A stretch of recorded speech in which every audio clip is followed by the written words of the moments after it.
Szia, Siorú, te igen. Mi újság, hogy vagy?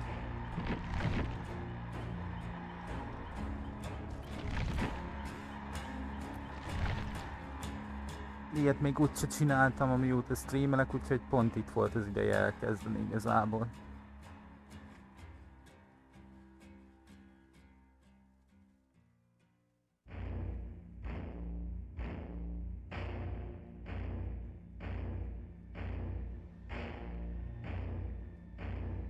Hát én már nagyjából tudom, hogy mi lesz, de nem fogom lelőni a spoilert így a stream előtt. És igazából mivel nem csináltam ilyet még, miután streamelek, hogy így veletek nézzük meg ezt az egész mindent.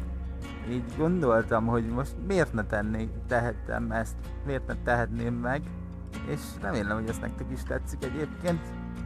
Én kifejezetten feldobott vagyok így most, hogy úgymond megint egy új dolgot próbálok ki.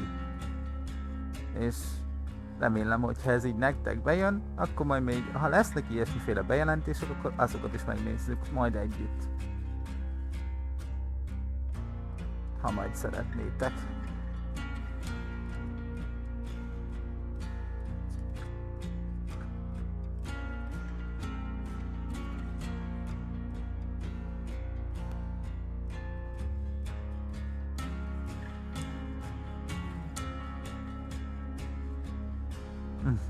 Rászoktak erre, azt mondod? Én nem bánom.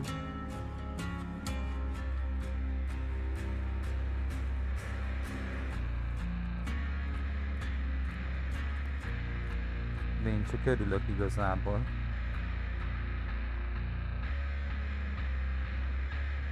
Ilyet még nem csináltam, hogy élőben streamelem le a bejelentést igazából.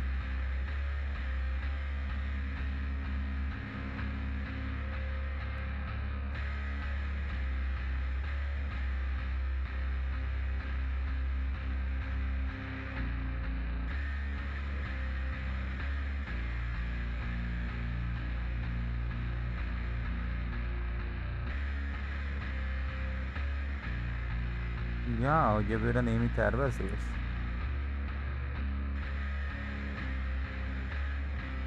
Ja, az eventről én sem hallottam egyébként, hogy mi hogyan lesz. Meg semmi. És igazából ezért is gondoltam azt, hogy akkor így nézzük meg közösen. Csak nem akartam túlságosan hamar felölni a streamet, de kezdünk. Hogy valami történik.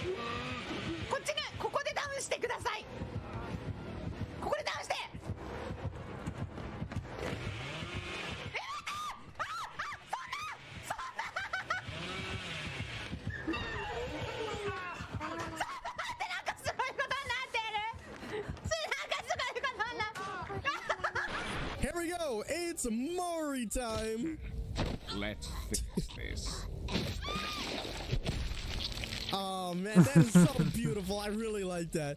And then hit him with the shade. Yo, Ez igen. sheesh. Hit him with the shades. You know how. Csak én közben meg még jegyzeteltem. You know, why didn't you hit her? Jézusom. She was right there. Why didn't Erről you hit inkább her? nem fűzök Don't you kommentet. walk away from me. You answer me right now, sir. Meg semmit. Mindenki jobban jár. What?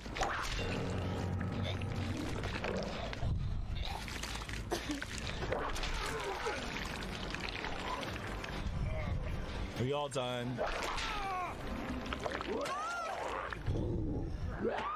Thank you. Ich werde etwas falsch einschätzen wahrscheinlich. Nein, wir dürfen nicht nervös werden. Das haben wir jetzt nicht schief gehen. Wir müssen das perfectly playen. Spielen wie Könige, noch nicht Minden greedy négyen werden, noch nicht megpróbálnak greedy werden. Immer noch kiérni. nicht, immer noch nicht, immer noch nicht. Jetzt! Du Idiot! Doch so, was hast du getan, Arzix? Jetzt sind die raus und wir... Du, das hast du... Oh mein Gott, das hast du... Escape through heights, my life depends on it. You know what, Chad? Sure. I'll do that for you. Wait, you're not a tier 3 sub? Alright, so then your life is not worth that much then. Best skin. Okay, I'm going. Just like that, chat. Azért ezt kinél meg mindig megveszek. That's great. Her. Ooh, I just wanted her.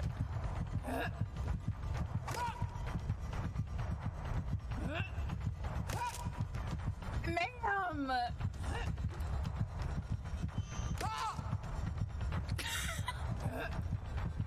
Do you have inventory belt? Because this is mildly embarrassing. Girl. Oh Nem tudom, hol van a Hunter Seed Box. Nem tudom. Where did you go? De ezt konkrétan meg se tudnám csinálni, mert kanyarodna a baltája egyrészt, másrészt meg annyira lehúzná, hogy képes lenne 2 centivel maga elé dobni.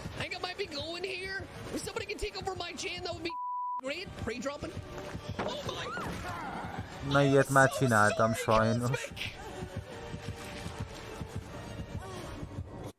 This is like a flashback to what I said earlier, dude.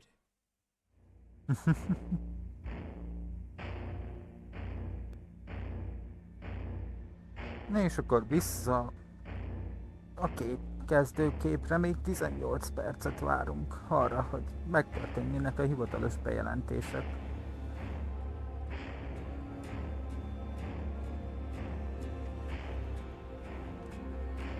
És senki sehova, megtörténik a hivatalos bejelentés, és már is megyünk játszani a játékban, tehát már is megyünk játszani, utána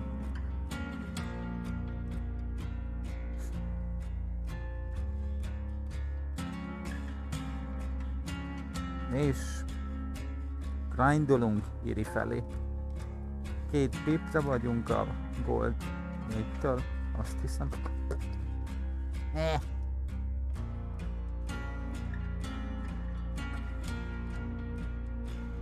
Szóval Siorú, ha lesz kedved csatlakozni, akkor szívesen látlak.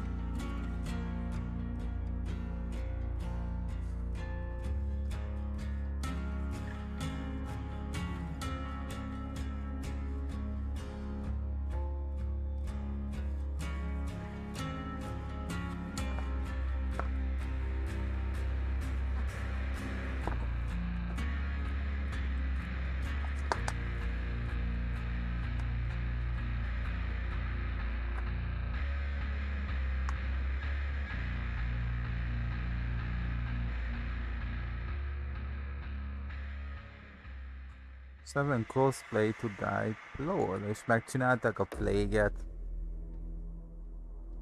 Lol.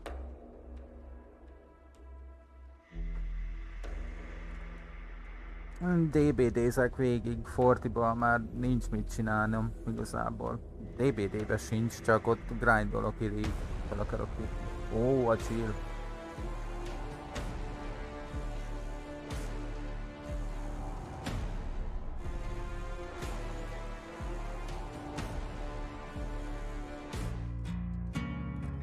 Na, itt vájt.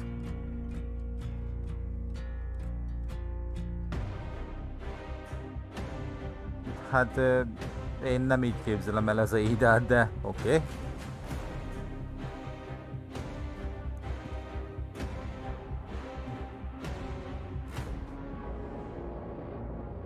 Maurai Stretch.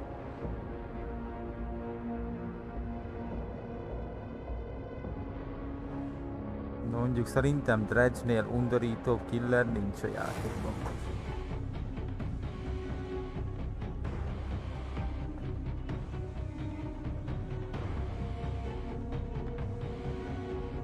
Ja.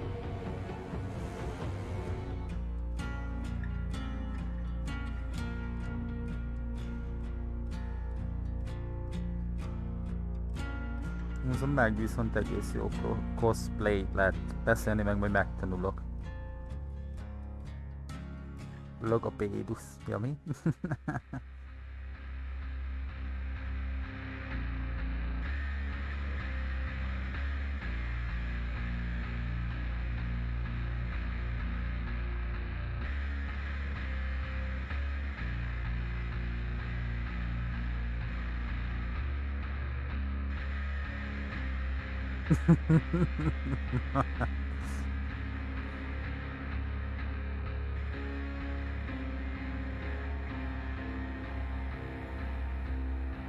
kíváncsi leszek a izékre, hogy maga az event lebonyolítása, hogy ugyanúgy tortákat fogunk kapni, ugye?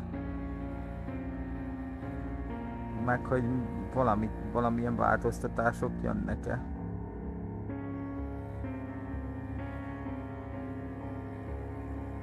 Nekem a szájsebészet nem ment. Én úgy vagyok vele, hogy nincs ilyen bajom, hogy ugye csak akkor hirtelen akarom mondani, meg gyorsan, akkor vannak ilyen problémáim, hogy így összeakadnak a szavak, és abból jön ki ez, ami, vagy az, ami. Másik 3 emberre is ráragasztottad? Ez igen siorú, büszke vagyok rád.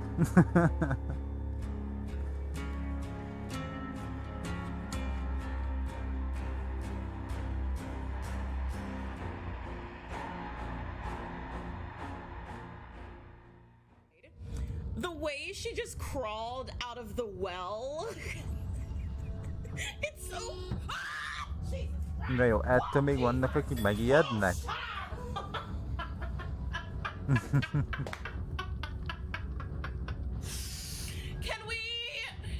Can we not do that? There was a person dying over there. Ja. Jesus! Oh my god!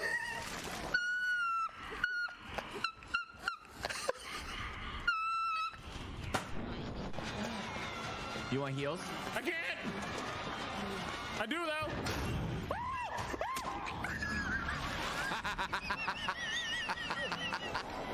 Tell me how. Tell me how.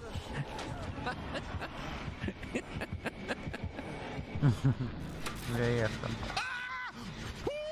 Ez egy tinkereres Billy volt.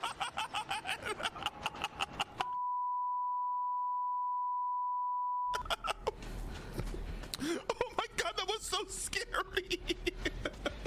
And he was so bald! He was so bald and so close to my face, it really scared me. I'm like, what am I looking at? What was this?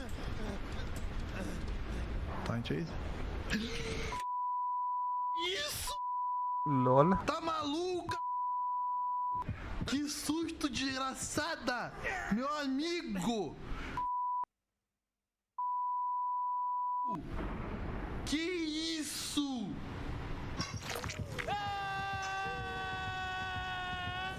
Família? Esse foi o pior susto que eu já levei nesse jogo, mano.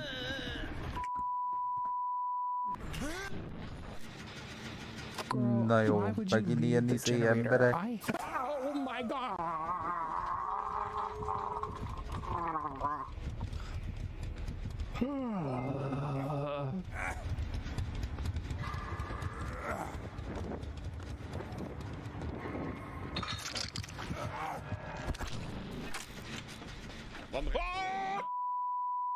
Ach, du hab ich mich aber... Da muss ich auch... Hab ich mich erschrocken. Die wichtigste Ballette gezogen. Ich hab mich doch erschrocken. Alter. Ich guck grad nicht. Ich hab doch irgendwas gehört. Oh. Én nem bánom.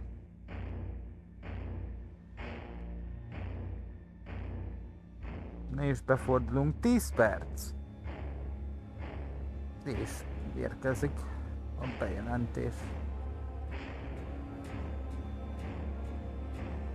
Annak ellenére, hogy persze értem, hogy 7 órára ígérték, lassan 20 perccel várunk már.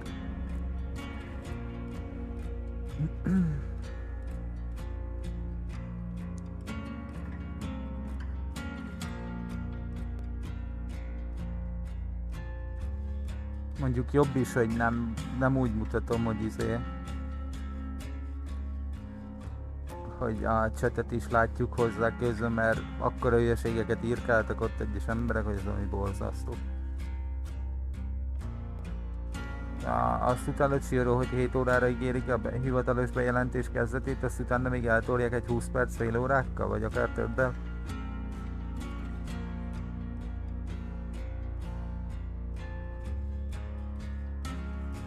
Jó, és egyébként akik itt vagyunk most, az esetlegesen készítsék a játékot is. Az készítse játékot is, mert lehetséges, hogy dobnak fel Bloodpont kódot, ami Bloodpontot ad, vagy Bloodpontot ér is áldott, valami ilyesmit általában szoktak. Nem biztos, de lehetséges.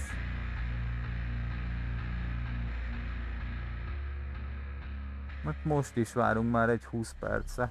Azóta, mióta fellőttem. Yeah! Lead her through the mannequins! Oh my god! Do it again! Do it again! Now I'm here. Do it again!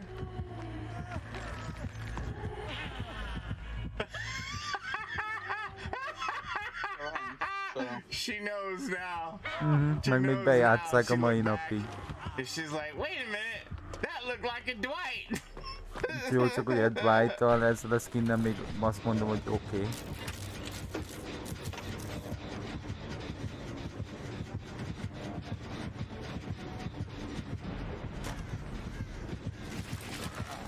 Igen, ilyet már csináltam én is. Ja, láttam én is, meg Zarinával is megcsinálták, tam még Laurival.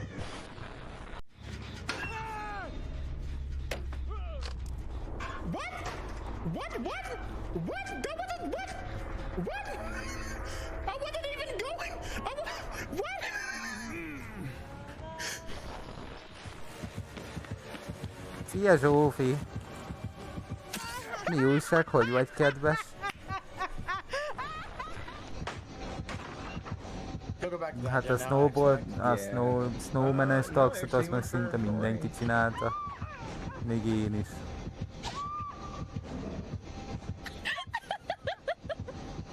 Off the record didn't save me. No. That's a fucking snowman. He doesn't.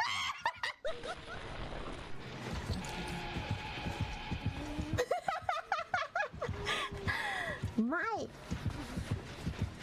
Most játszanod kell. Na, elkészült a gépezet, Zsófi?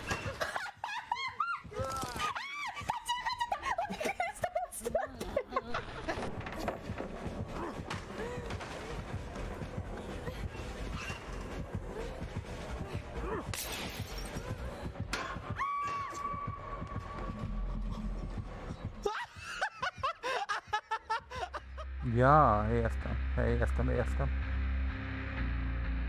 Akkor üdvözlöm Tündét innen is, Zsófi.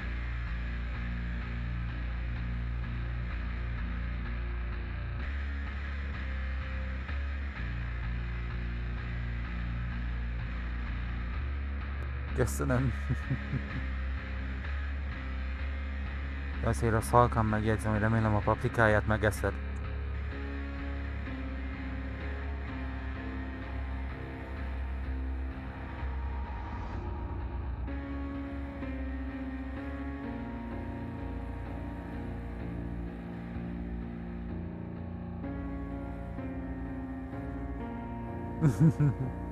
Hát, én nem is mondtam, hogy tudnia kell róla. Ja, és remélem, hogy velünk nézed a bejelentés, Zsófi. Hello, Fanni.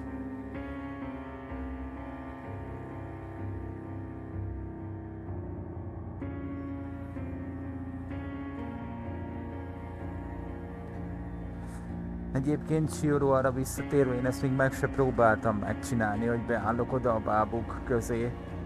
De egyszerűen, ha generátor menne Nowhere to Hide-dal, úgyis kiszúrnának előbb-utóbb. Jó, mondjuk olyan, meg most Niával meg se próbálnák beállni oda. Mi a helyzet, Fanni?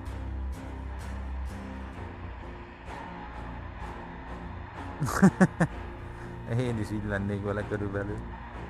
Na, lucky number 7. Elle aura peut-être pas le temps. Attends.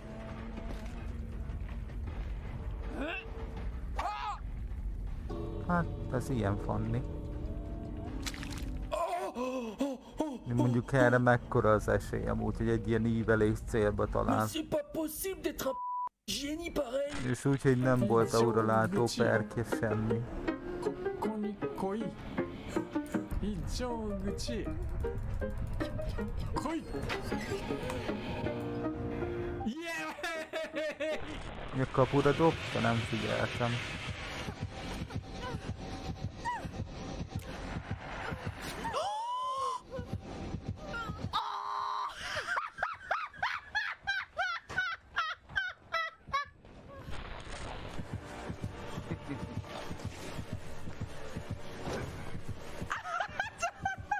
Jó, ilyet már csináltam én is.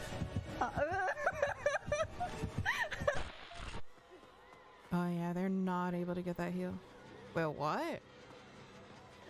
Right? I thought I heard something, but maybe I'm just crazy?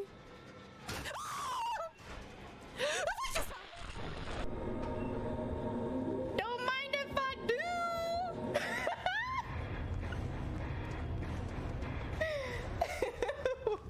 What are the odds of that? Do you believe Not in Vince love? Victor.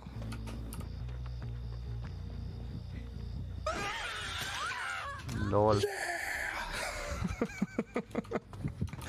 Let's go! És 3 perc 30. És érkeznek.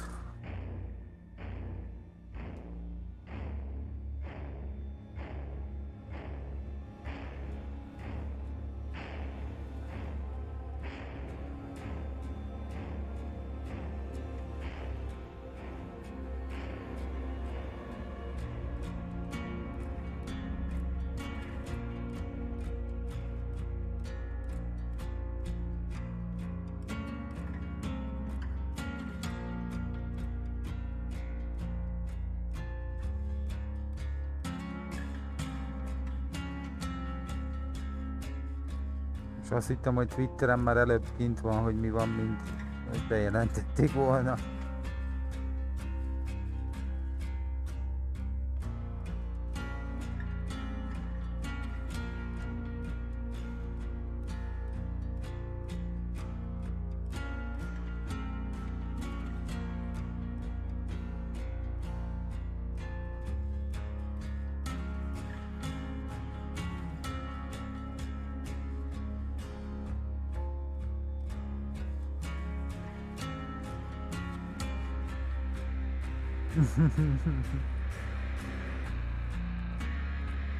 Nekem is csak ezért van Twitterem igazából. Ott van DBD 7400 000 blood pont.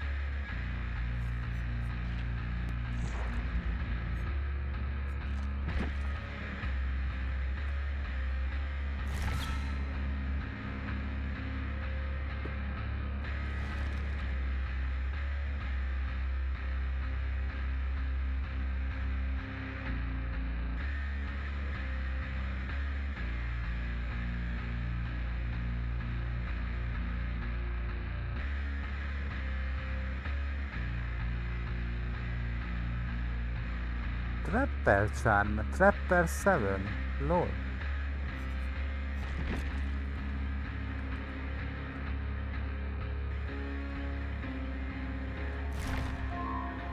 Kis Minecraftos charm.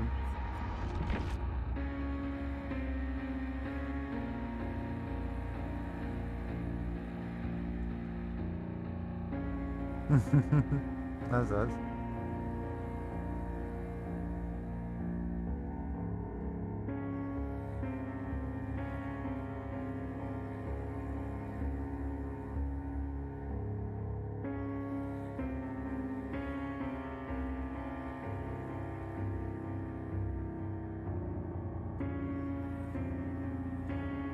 Nem tudom, mi történik.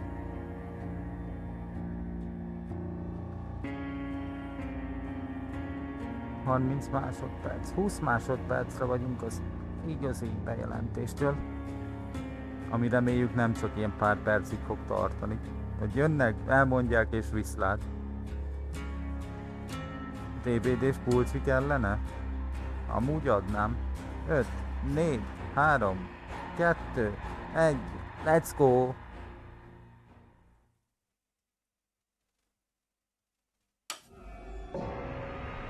Na, DC.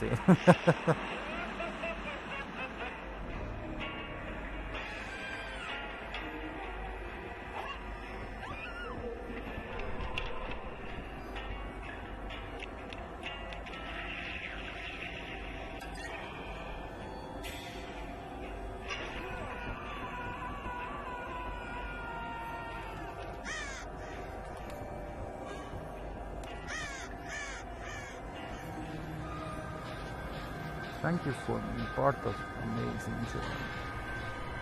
Be ready for what's next.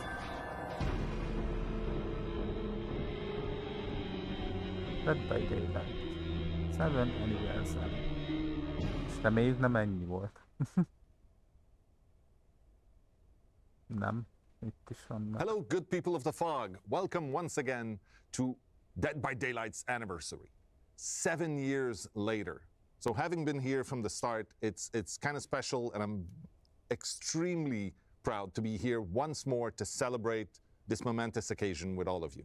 We have quite a lot of really thrilling things to, show you for the next year and beyond. We're going to talk about quite a lot of them today.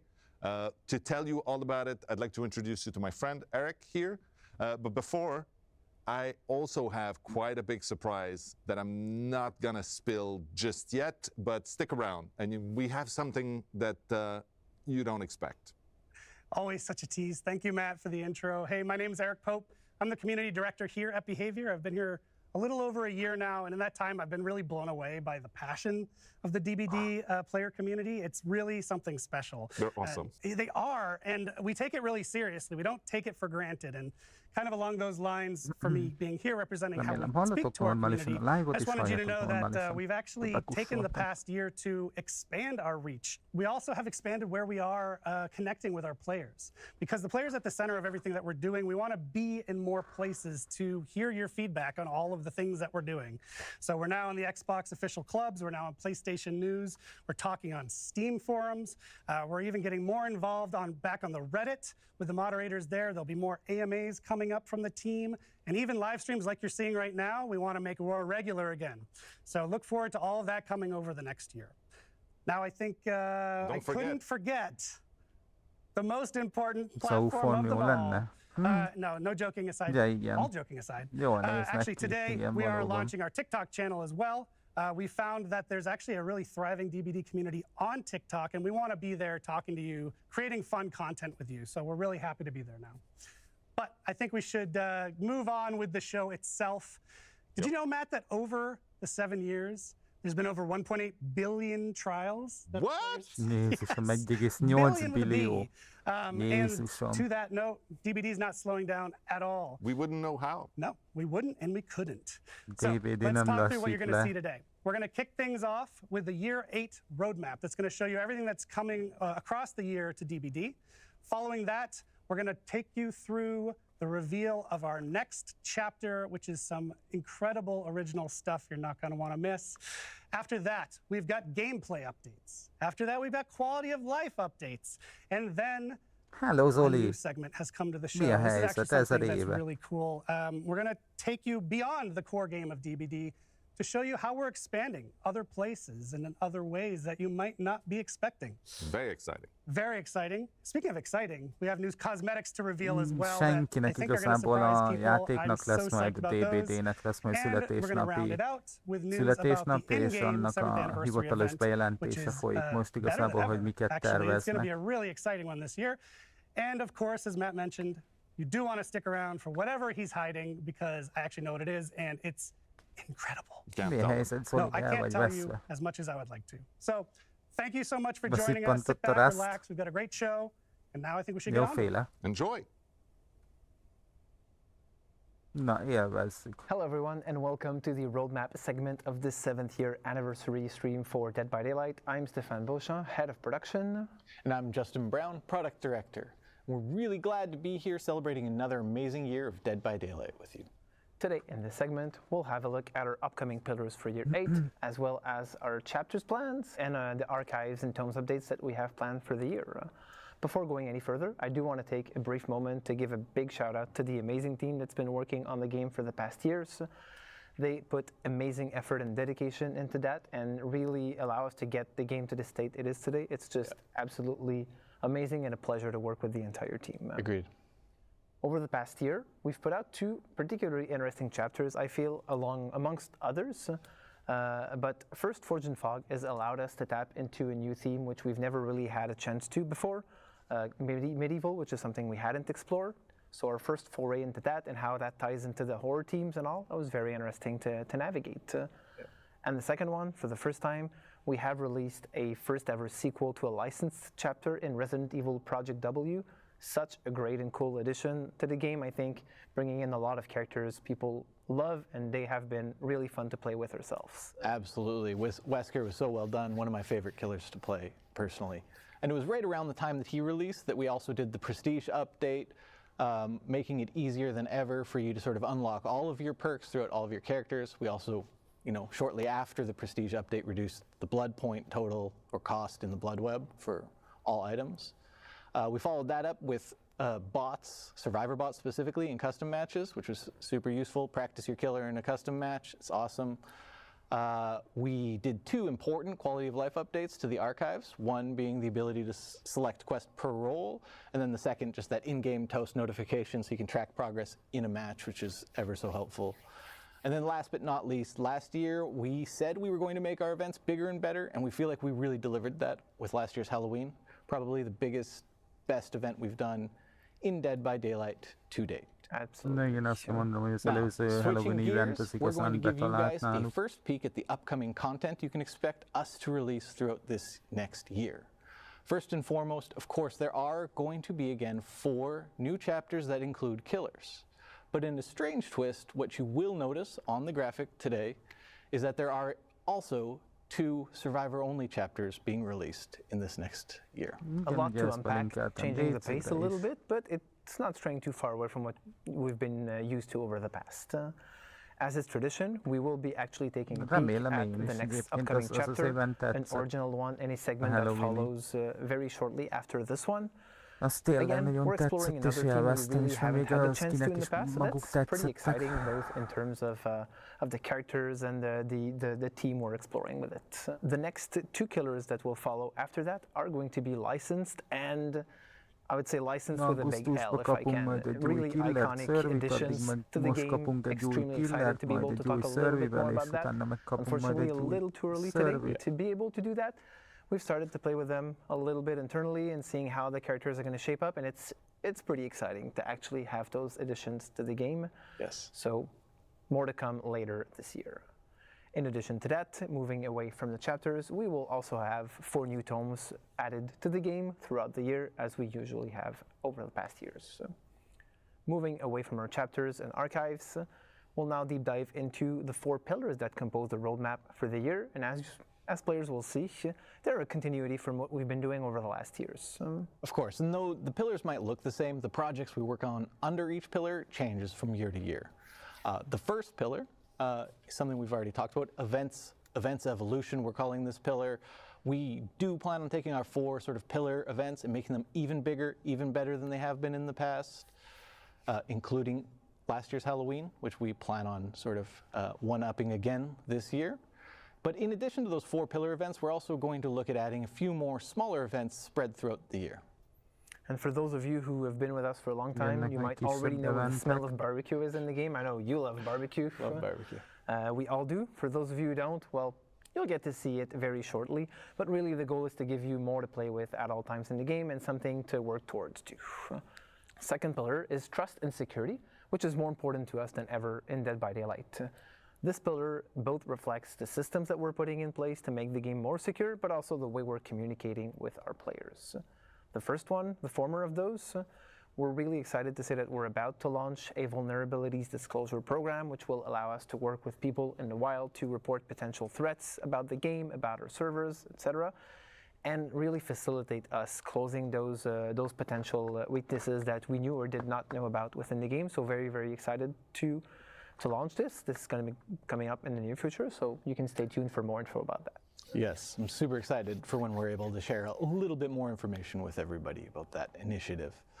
Next up, we're also going to be looking at revamping our sort of streaming strategy.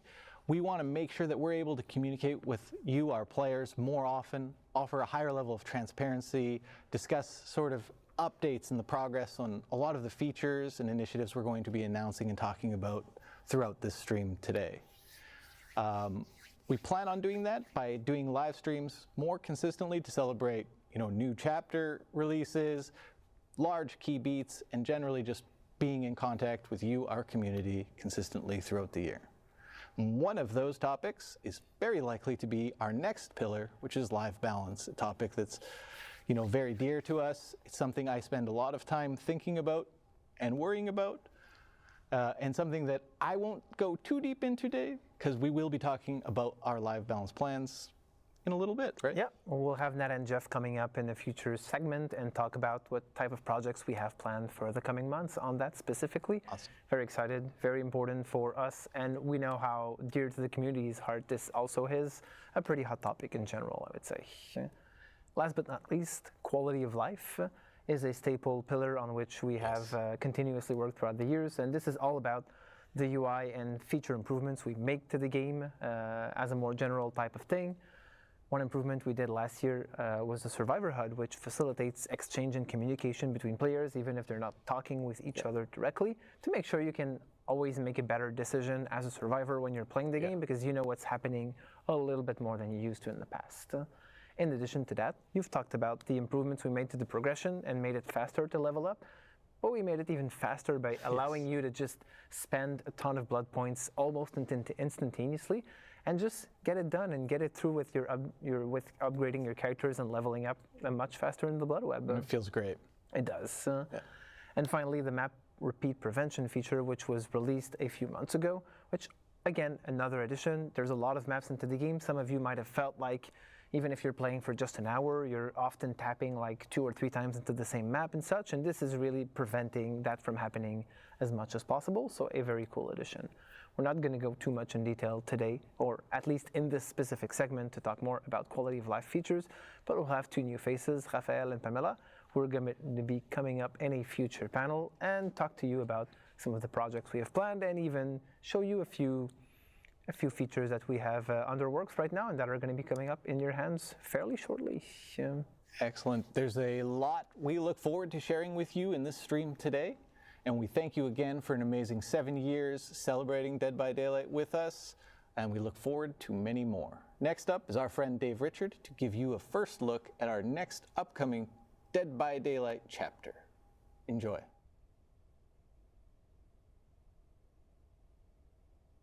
Hey, I'm Dave Richard, Creative Director of Dead by Daylight. I'm super happy to be with you today to celebrate our 7th anniversary and to show you a first look at our latest chapter and transmission. Let's take a look at the trailer.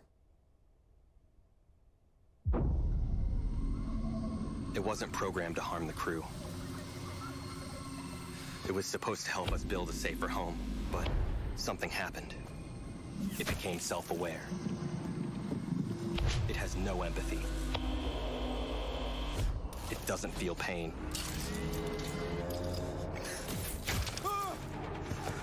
Úgy látszik, igen.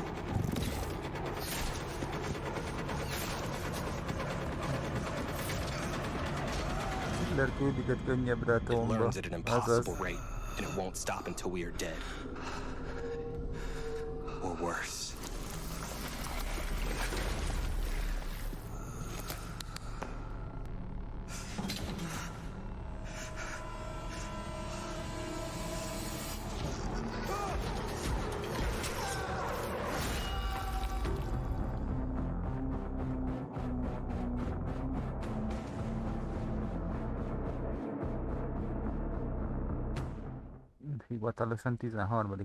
As you just saw in the trailer, this original chapter brings us into a completely new genre of horror for Dead by Daylight. We are going to explore sci-fi horror. So this will bring us to a distant, unknown planet, and will feature characters from a possible future. Traditionally, I would be taking some time with you today to go over the characters and the map of the chapter, but this year we're doing things a little bit differently, with a behind-the-scene video. We want to show you the process of creating a chapter, but also show you new faces that you might not have seen before, of amazing people that are working hard to make these chapters possible. Let's take a look.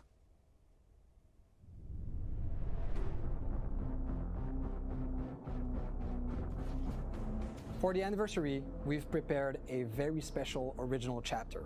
On a de la chance sur Dead by Daylight d'avoir un lore qui permet beaucoup de flexibilité et de possibilités. This is a big deal for the Dead by Daylight universe, because we're going to explore a new genre in horror. we're going sci-fi.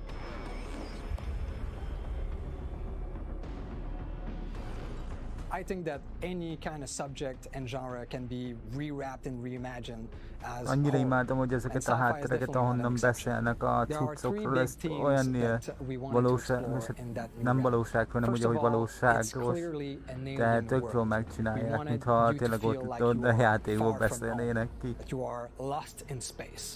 The second one is that we wanted to make sure that the human technology looked weak, lo-fi, so that you never feel safe within these constructions that they've brought on the settlement.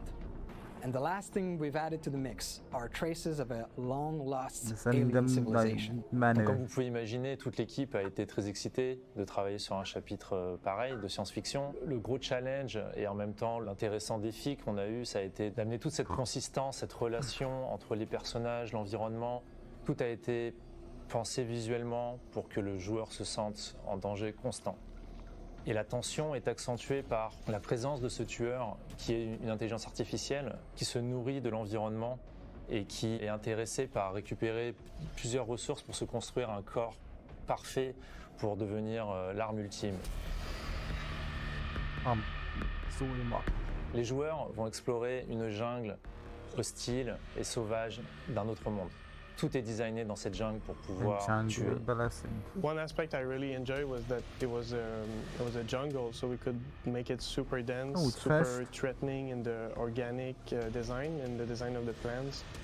Everything kind of looks like it could kill you. We tried to have like very creepy looking texture, very organic texture you would find in nature. We would try to bring it into the designs of the plants and the vegetation in general. The main building, the idea was to show that was a safe space for the characters. As you can see, it's on stilts. It's elevated compared to the map. The idea was to show that the map is very dangerous and this place should be safe for you. But the interesting idea we had is that once you get into the structure, it's actually more dangerous or looks more threatening to you. Így úgy fest, hogy valamivel magasabb. The singularity is an AI that is supposed to help the human crew settle. But while it was scouting, it got in touch with a piece of old alien technology and was enlightened. Kíváncsi vagyok a perkeire egyébként az új killernek, meg a szörvére majd, So this killer is an interesting take on the cyborg. Mit fognak tudni. We're used to see mondjuk az a cipelés az elég durva. Using pieces of machinery to become more powerful. But the singularity is doing it in reverse. It is a simple piece of technology using a cloning technology to get organic material and flesh to become more powerful. Well, the inspiration of the killer design was, we always wanted to do a sci-fi killer, so you're going to be able to go around the map and set up these biopods, spread your consciousness inside of these biopods, and then if you're able to catch a survivor inside of your reticle, you'll be able to infect them, appear next to them, and then you'll be able to attack them and keep the chase going. One of the important things for survivors is teamwork, trusting each other, working together. So with this killer, one of its abilities in the slipstream is that once a survivor is tagged or infected, you can spread that influence to other survivors, and it does so automatically. So survivors will be less likely to work together, and there'll be more discord between them. La présence humaine est visible dans la map. On voit une compagnie qui a essayé de coloniser, de trouver sa place dans ce monde, mais plusieurs signes dans l'environnement que les joueurs découvriront montrent que tout s'est pas très bien passé. Et le dernier survivant de cette expédition loupée, c'est Gabriel. Our survivor, Gabriel Soma, is quite resourceful. He's able to troubleshoot some pesky issues on the survivor side, and he's able to adapt very quickly to be able to bring the killer away from the other survivors. He's able to protect the others. So even though we are in a setting that's so far from home, in the future, we wanted to make sure that Gabriel was a grounded character, that any of us could recognize ourselves in him. I'm super excited for players to try this map. I think it's great that sci-fi is finally in DVD. I think it's going to be fun for them to experience the creepiness and the threatening vibe of this map, and I think they're going to really enjoy it. C'était un sacré défi. J'espère que les joueurs apprécieront cette relation qu'il y a entre tous nos assets, d'environnement, de personnages, à cause de l'histoire que l'on raconte. Et aussi par le travail qui a été effectué par toute notre équipe pour apporter l'expérience la plus immersive et dangereuse possible. I'm really excited for all of our players, survivors, and killers alike to be able to experience our first original sci-fi chapter and transmission. As always, you'll be able to play with the content of this chapter during the PTB right after this broadcast. For everyone else, the chapter becomes available on June 13th. Before I leave, I want to take some time and thank all of you, veterans and newcomers alike, to play Dead by Daylight and to be part of this incredible journey with us. I want to wish you a happy 7th anniversary. May the year be filled with fun and surprises. Next up, we have Natalie and Jeff to talk about some gameplay improvement coming this year. Hi everyone, I'm Natalie, Team Lead Community Manager for Dead by Daylight, and I'm joined here today with a very special guest. Hi everyone, my name is Jeff, and I'm a game designer on Dead by Daylight. Thank you so much for joining me, Jeff. I can't wait to talk a little bit more about a topic that is always top of mind for our community, gameplay. So we have some quick updates for you today. Jeff, let us know what they are. Well, as you know, the game design team has many features and updates planned for this year. However, we'll be focusing on 3 specific topics today. We're going to be talking about continued gameplay updates, map balance, and finally, plans to address face camping in Dead by Daylight. I'm excited to dive into these quick updates, so without further ado, let's jump right in. I know last year we launched one of the biggest perk updates in Dead by Daylight ever, and it significantly shifted the Dead by Daylight perk meta as a whole. But that's not what we're going to be talking about today. That's happened in the past. What we're going to be focusing on a little bit more is the process that we're looking to take consistently moving forward as a community and design team when it comes to these gameplay updates. So, Jeff, what more can you share with us on that? Well, as you said, last year we launched our biggest perk update ever in Dead by Daylight, and it had a significant impact on the perk meta. We saw a lot of perks fall out of the meta and new perks rise to the top. And this was completely natural. Like, the players are the ones that drove this change after the changes went live. And it was super interesting to see, by the way. But moving forward, or for this year, we're not planning to have a major shakeup like we did last year. Instead, we've revisited our live design process to allow us to make changes at a faster rate. Instead, we'll be focusing on smaller, more focused balance updates with each update this year. That makes a lot of sense, and of course, it's one of the reasons why we listen so closely to player feedback as a whole. But it does sound like we're going to be able to integrate some of that feedback that we're bringing back to your team, and we're discussing when it comes to these kinds of updates a little bit faster than before. Am I right? Absolutely, and I think the best example for that was the previous PTB that we had. We had a proposed list of changes that went onto the PTB. The community gave a lot of feedback, and your team reported that to us, and we made some small adjustments. Well, we made quite a few adjustments to it, and it went live, and I think that everyone was pretty happy with the result. So our intention with this change is really to give us the flexibility to analyze, adjust, and observe the outcome more frequently. That way, similar to what happened with the previous PTB, if a change doesn't go as we envisioned, we can readjust it before it goes live, and even after it goes live, right? Like, we're still listening for feedback, and we'll make further adjustments if needed. Exactly. It's this ongoing process that never really ends, so I think that's something really important to highlight. But of course, we know that this doesn't only apply to things like perks and add-ons. We also are aware of some of the comments you folks are leaving about maps. So we are very happy to announce that moving forward, we plan on having map balancing as part of these regular gameplay updates as well. What more do you have to say on that, Jeff? First, I mean, I can already hear the players rejoicing from really far away because this has been a hot topic for a very long time in Dead by Daylight. And I think you'll agree, and the players probably agree too, that most maps in Dead by Daylight are seen as either killer-sided or survivor-sided.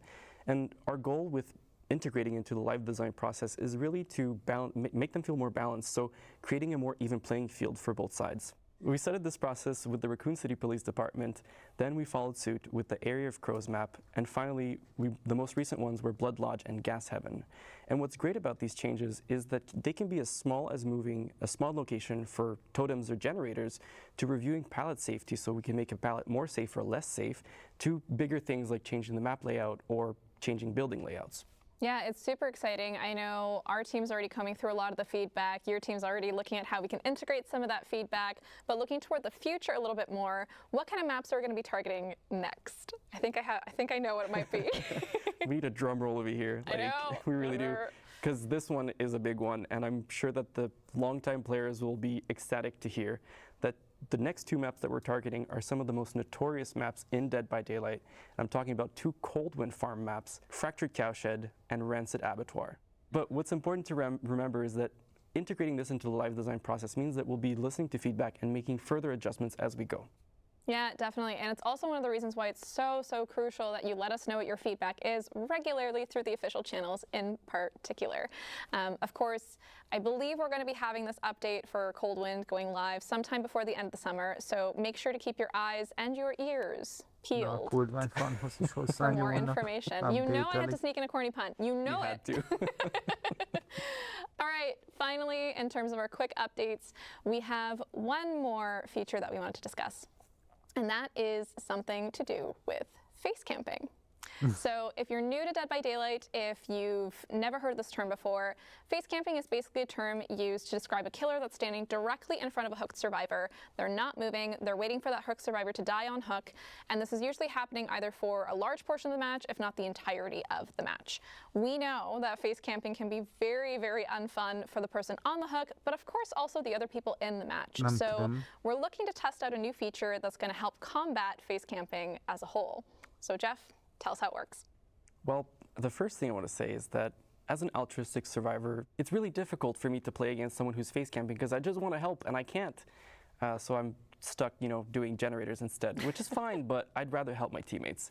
But yes, so the way the system works is that the hooked survivor has a meter on their screen, and it fills up based on the killer's distance to the hooked survivor. So the closer the killer is, the faster it fills up. The further they are, the slower it fills up until it doesn't fill up at all because they're not within a certain radius. And once it's full, the hooked survivor can unhook themselves even in the second stage. And what's great about this is that they get the full benefits of being unhooked. So it's as though a teammate had unhooked them, or they unhook themselves with the perks such as Deliverance. So for those of you who don't know, that means they'll get the haste status effect and the endurance status effect, so they're pretty safe at that stage.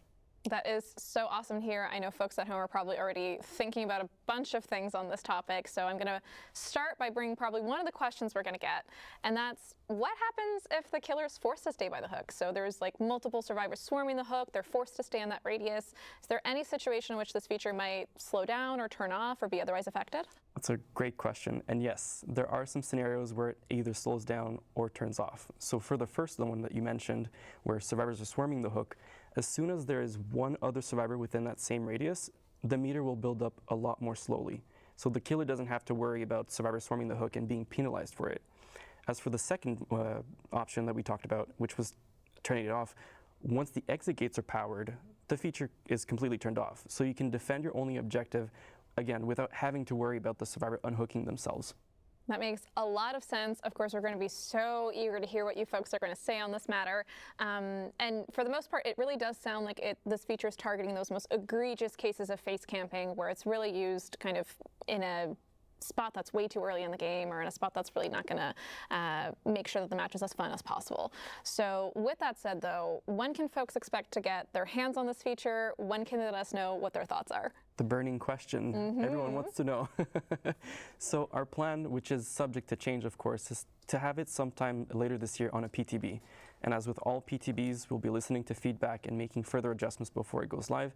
And even once it goes live, we'll still be listening and gathering feedback to make further adjustments, just to make sure that, it's as good as it can be. Of course, yeah. And again, TLDR, we are eager to hear those thoughts, so let us have them on the official channels as much as possible.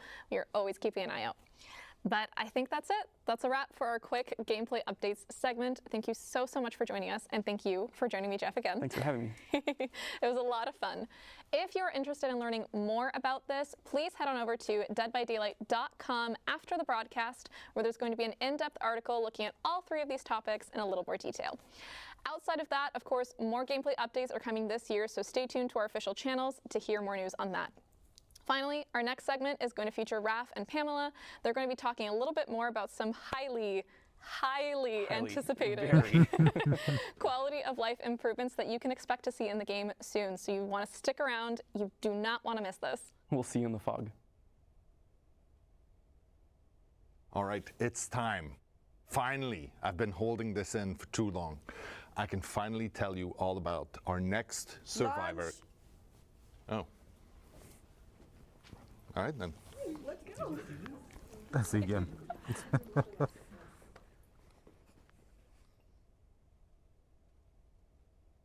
Hi, everyone. Glad to be here to celebrate Dead by Daylight's 7th anniversary. My name is Raphael, producer on DBD, and today I'm pleased to be with Pam as well. Hi, Raph. Hi, everyone.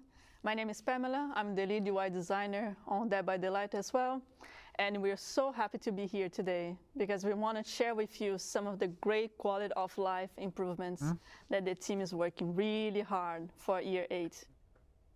So before we dive into the good stuff, today our goal is to give you an idea on when we plan to deliver those upcoming features. That said, you know it is, sometimes priorities and timelines can shift, but we're more dev-focused live stream than ever planned for this year. We'll make sure to keep you in the loop. All right, let's get to it.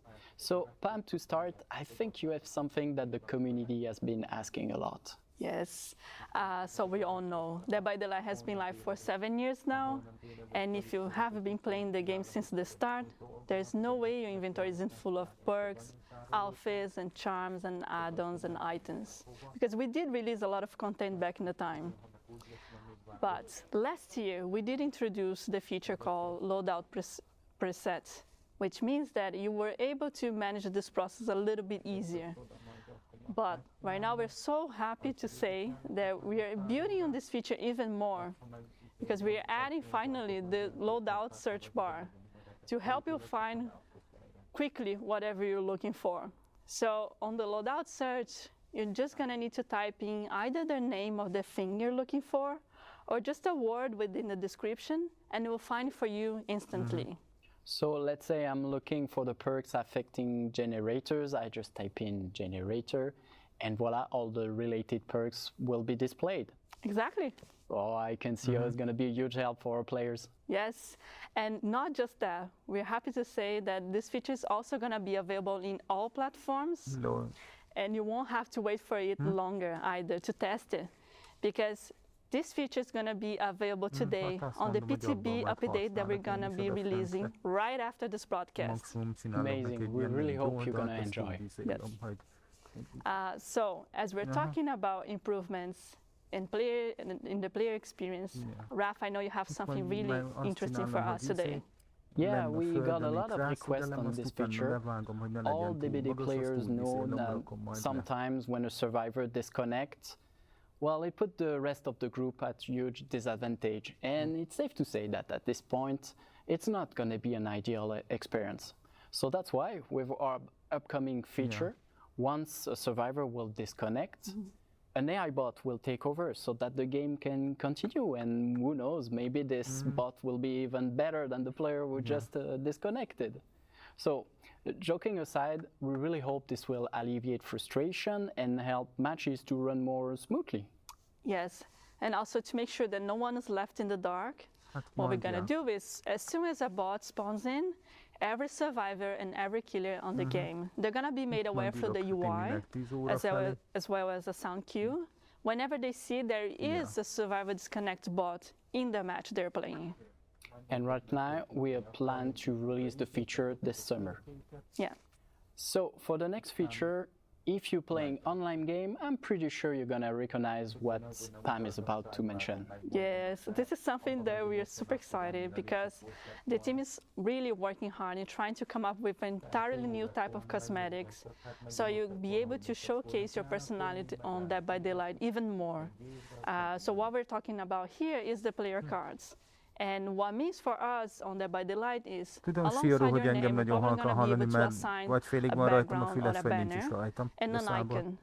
And you will be able to earn those cosmetics during the fall. This is where we're planning. But the idea is they're going to start as standard rewards in every tome, and we're still going to be working on other ways for you to earn those cosmetics in the future. So we're not stopping there. That's awesome. Can't wait to share my custom icons and banners. Yes. One last thing, Raph, I know you have something that ties everything that we're talking about here related to improvements. Yeah, as we said today, we're constantly working on making DBD a safer, but also a more secure environment for all players. And the report system is an integral part of that. Right now, how it works, at the end of the game, if a player wants to report people because of bad conduct, hacking, or other reason, they can. But let's be honest, there is not much visibility on that process. But it's important to say that our team has always been committed to taking action on this report. Soon, thanks to our upcoming feature, the player report feedback, we will let you know when an action has been taken against a player you reported. And also to highlight even more, not only every report that every player does is really appreciated, but we are really taking serious and having those actions done on our side. Yeah, and as for now, we plan to release the feature over the summer. And that's it for today. Thanks for another amazing year. Thank you so much, Pam, for being with us today. Thank you, Raph. Next up, an exciting look at what lies ahead for the world of Dead by Daylight. Enjoy the rest of the broadcast. Ciao. Ciao.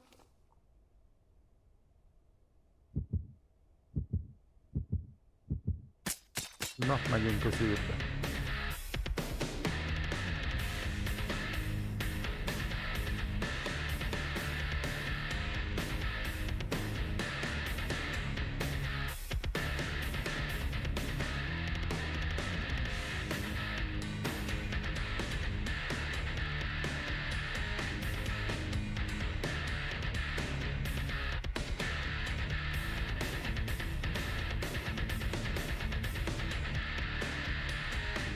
Egy újabb kód.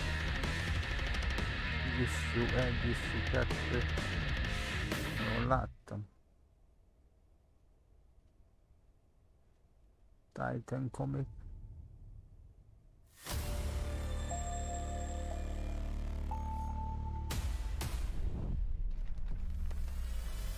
Mobile.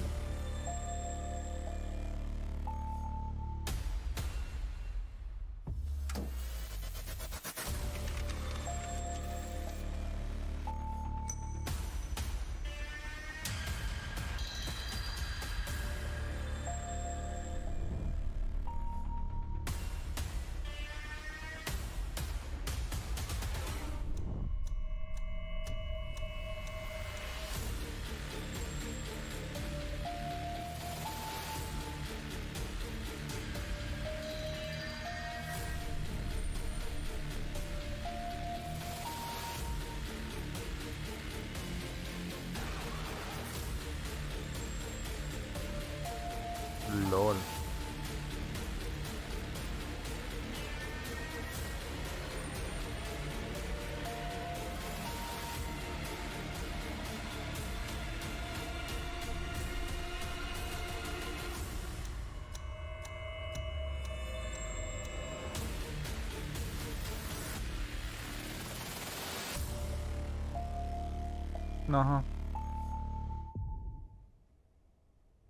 Hi, I'm Stephen Mulrooney, Executive Vice President of Digital at Behavior Interactive.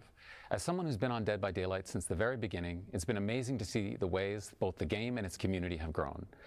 We've added a lot to DBD over the past 7 years, with a mobile game, comic books, a board game, Hooked on You, and even the Dead by Daylight movie on the way. We've become a franchise with something for everyone. Today, I'm happy to announce that we're gearing up to get even bigger, expanding Dead by Daylight beyond our core game and giving players more ways into the fog than ever before. To bring these new experiences to life, we're collaborating with some amazing studios, one with expertise in multiplayer games and another with expertise in interactive narratives. So with that, let's hear a little bit more about what they've been up to.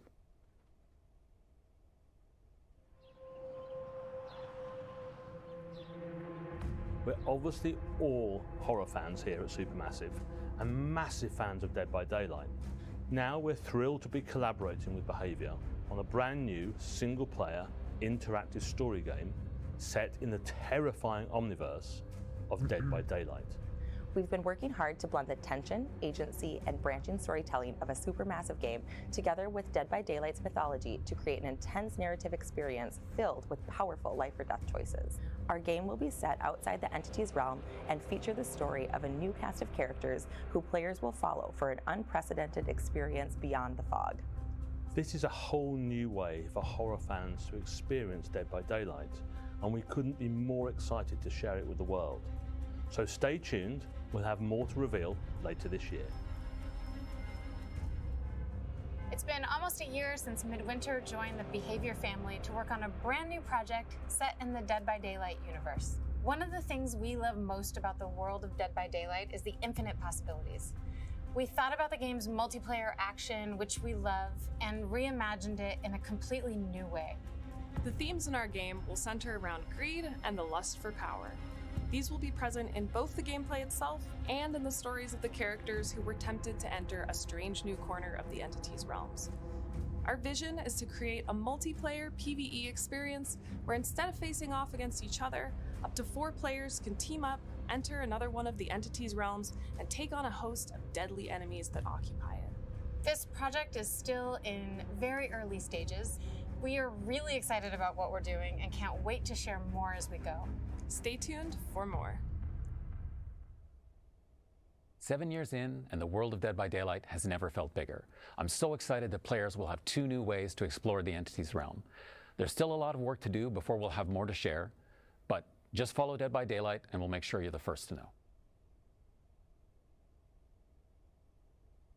Hi everyone, I'm Xavier Etchepart, Art Director. Hi everyone, I'm Rose Lee, Senior Product Manager.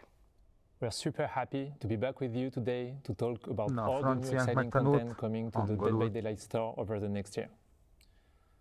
Rose, it's been 7 years already. Long journey. Oh, what a long journey, what a beautiful journey, but 7 years old, wow. Dozens of collections, thousands of cosmetics brought to life with passion and dedication by our art departments. And yeah, along the years, we provided to our players an incredible amount of options when it comes to how to represent themselves in the game. Some would say too many.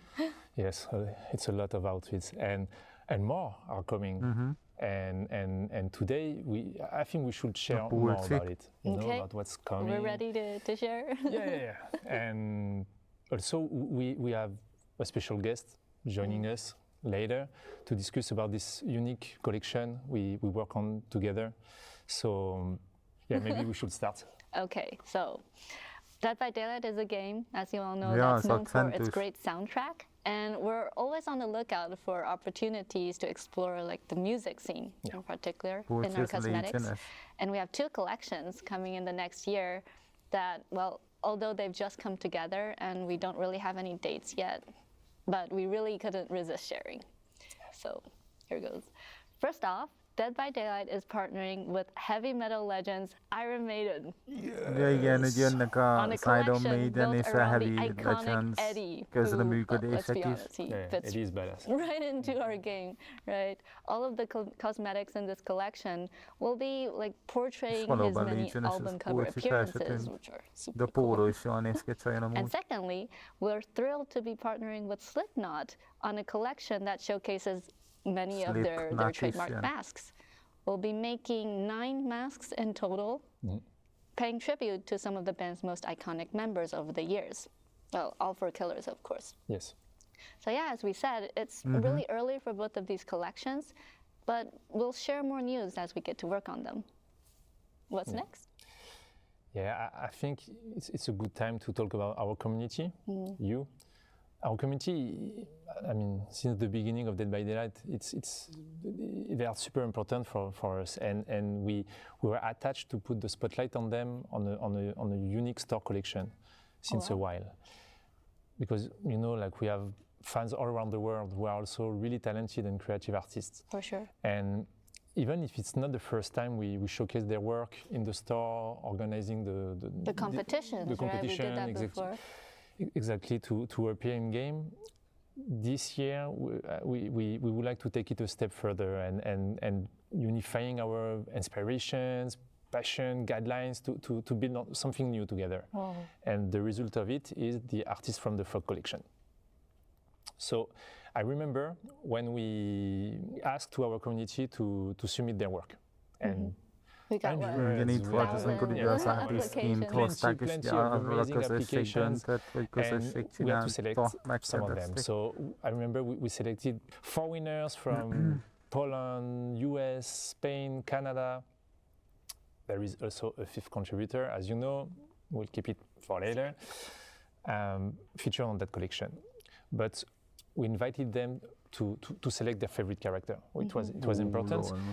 And we are super lucky because we ended up with a split of 2 survivors and 2 killers. So balance was perfect. And then we met and we share with them all these things they need to know to work on our outfits, like the technical constraints, the lore, how to mix and match, etc. Everything they needed before giving them the really precious maximum creative freedom to start their designs. And next, we did this regular follow-up with them, and we achieved beautiful and functional designs, still respecting the artist's intentions, but also our needs. And yeah, it was an incredible collaboration. We have beautiful outfits because I think like all these creativity, these ideas, their design, they brought to our game, our fresh approach to it, new eyes. So it's, I mean, I'm super happy with the results. So thanks again for these artists to work on that collection was great. That's great to hear. Yes. And also we have that 5th artist that we invited ourselves to be a part of the Artists from the Fog collection. Yes. She's an industry veteran, as you know, known for her fantastic work on like Okami, Bayonetta, the Evil Within series, and of course Ghostfire Tokyo. We're incredibly excited to have her joining us today to share a little bit about her designs. Welcome, Ikumi Nakamura. Hi. Hello. Welcome. Hi, I'm Ikumi Nakamura. Dead by Daylight のコミュニティの皆さん、こんにちは。よろしくお願いします。Welcome, Ikumi-san. It's great having you here today, but before we get into the outfits you created for Dead by Daylight, we wanted to ask you first, could you share with us what draws you to horror? And like, was it something that you liked growing up? And like, what's so unique to you about creating art in this genre? なるほど。ホラーに惹かれる理由は、私もともとお父さんが小さい頃からホラー映画とかホラーのゲームをたくさん与えられて育てられたので正直惹かれる理由はあんまりよくわからないんです。なぜかというと自分の体のなんか細胞の中にホラーが染み込んでてホラーがあると絶対見るしホラーの作品があるとすごい気になっていつも見ちゃうしでもやっぱりホラーってなんだろうこう掘り下げていくと結局のところ人の死とか人の生きるとかが描かれていて非常に多様性があるジャンルだなと思って惹かれるんだと思います。And you're creating 3 outfits for this collection, each featuring a character that really, really resonates with our Japanese fans. Could you share with us what stood out the most about each of them to you? 一人はキラーの寒山鬼ですね。で彼は呪いの消しの鬼なので、私の住む国の日本の文化を取り入れた呪詛の時に着る服をアウトフィットとして寒山流にデザインさせていただきました。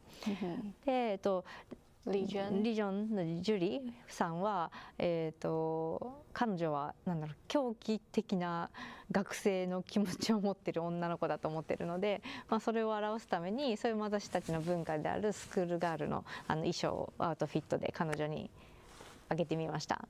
でもう一人がユイで、彼女はすごくバイクを乗ってるたくましい女性だなって思って大好きなんですけれども、そんな彼女の私生活とか彼女が原宿とか行ったらどんな格好をするんだろうっていうのが見たくてそれでデザインをしてみました。We'd also love to learn more about the whole process and your inspiration for the creation of the design. キャンドルを頭につけてるんですけど、それはプレイヤーから見たら寒山が来た隠れなきゃって分かるような目印にもなるし、ゲーム的な意味もつけてデザインにしてます。でもう一人のジョリーさんに関しては、もともと4人でリージョンじゃんだから4人デザインしたらいいのかなと思って4人デザインしちゃったら1人でいいですって言われて、分かりましたっつって言ってジョリーさんをデザインさせていただいて、で今80年代とか70年代のポップカルチャーが非常に世界的にも流行しているので、そこの時に生きていた学生さんといえば、ヤンキーとスケバンだと思ってそのアウトフィットを彼らにあげました。はい、でユイに関しては女の子のじゃないですかだから彼女のが本当私生活できるのをすごく見たいって思ったのがまず第一で、次に彼女のいつもはバイカーの衣装を着てるからわからないんですけど、実際彼女が可愛い服を着た時にどれだけキラーから傷つけられてる姿が見れるのかもっと見たかったんで、比較的薄着にして彼女がキラーから逃げやすいように動きやすいようにしてスポーティーなスタイルを取り入れました。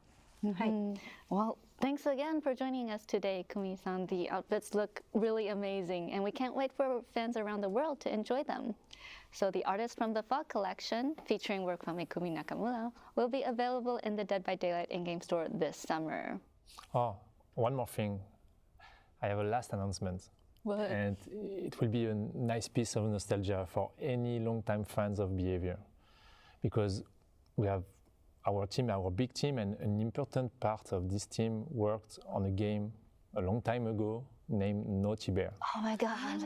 Naughty Bear, Naughty Bear. You know, this game featured a bear living in his happy community of bears, but he's going on a murderous rampage after they didn't invite him to a party. I mean, what an iconic character, super interesting, and we were attached to bring it to the game since a while, and I'm super happy because now we are finally doing it. Players have been asking for it. Yeah, I know, and it's coming soon. This year is coming. Oh, wow! And we will attach a cosmetic. It will be part of the Trapper cosmetics, and we will give him a royal treatment. It will be a lot of fun for players to see him. Awesome! Thank you for watching. I hope you really enjoyed all these announcements, all the upcoming outfits coming this year. And thank you again, Ikumi Nakamura, to be here with us today. It was a real pleasure to work with you. Stay tuned because Jean and Sarah are coming up next to talk about the in-game celebrations for the 7th anniversary. Thank you for watching. Bye.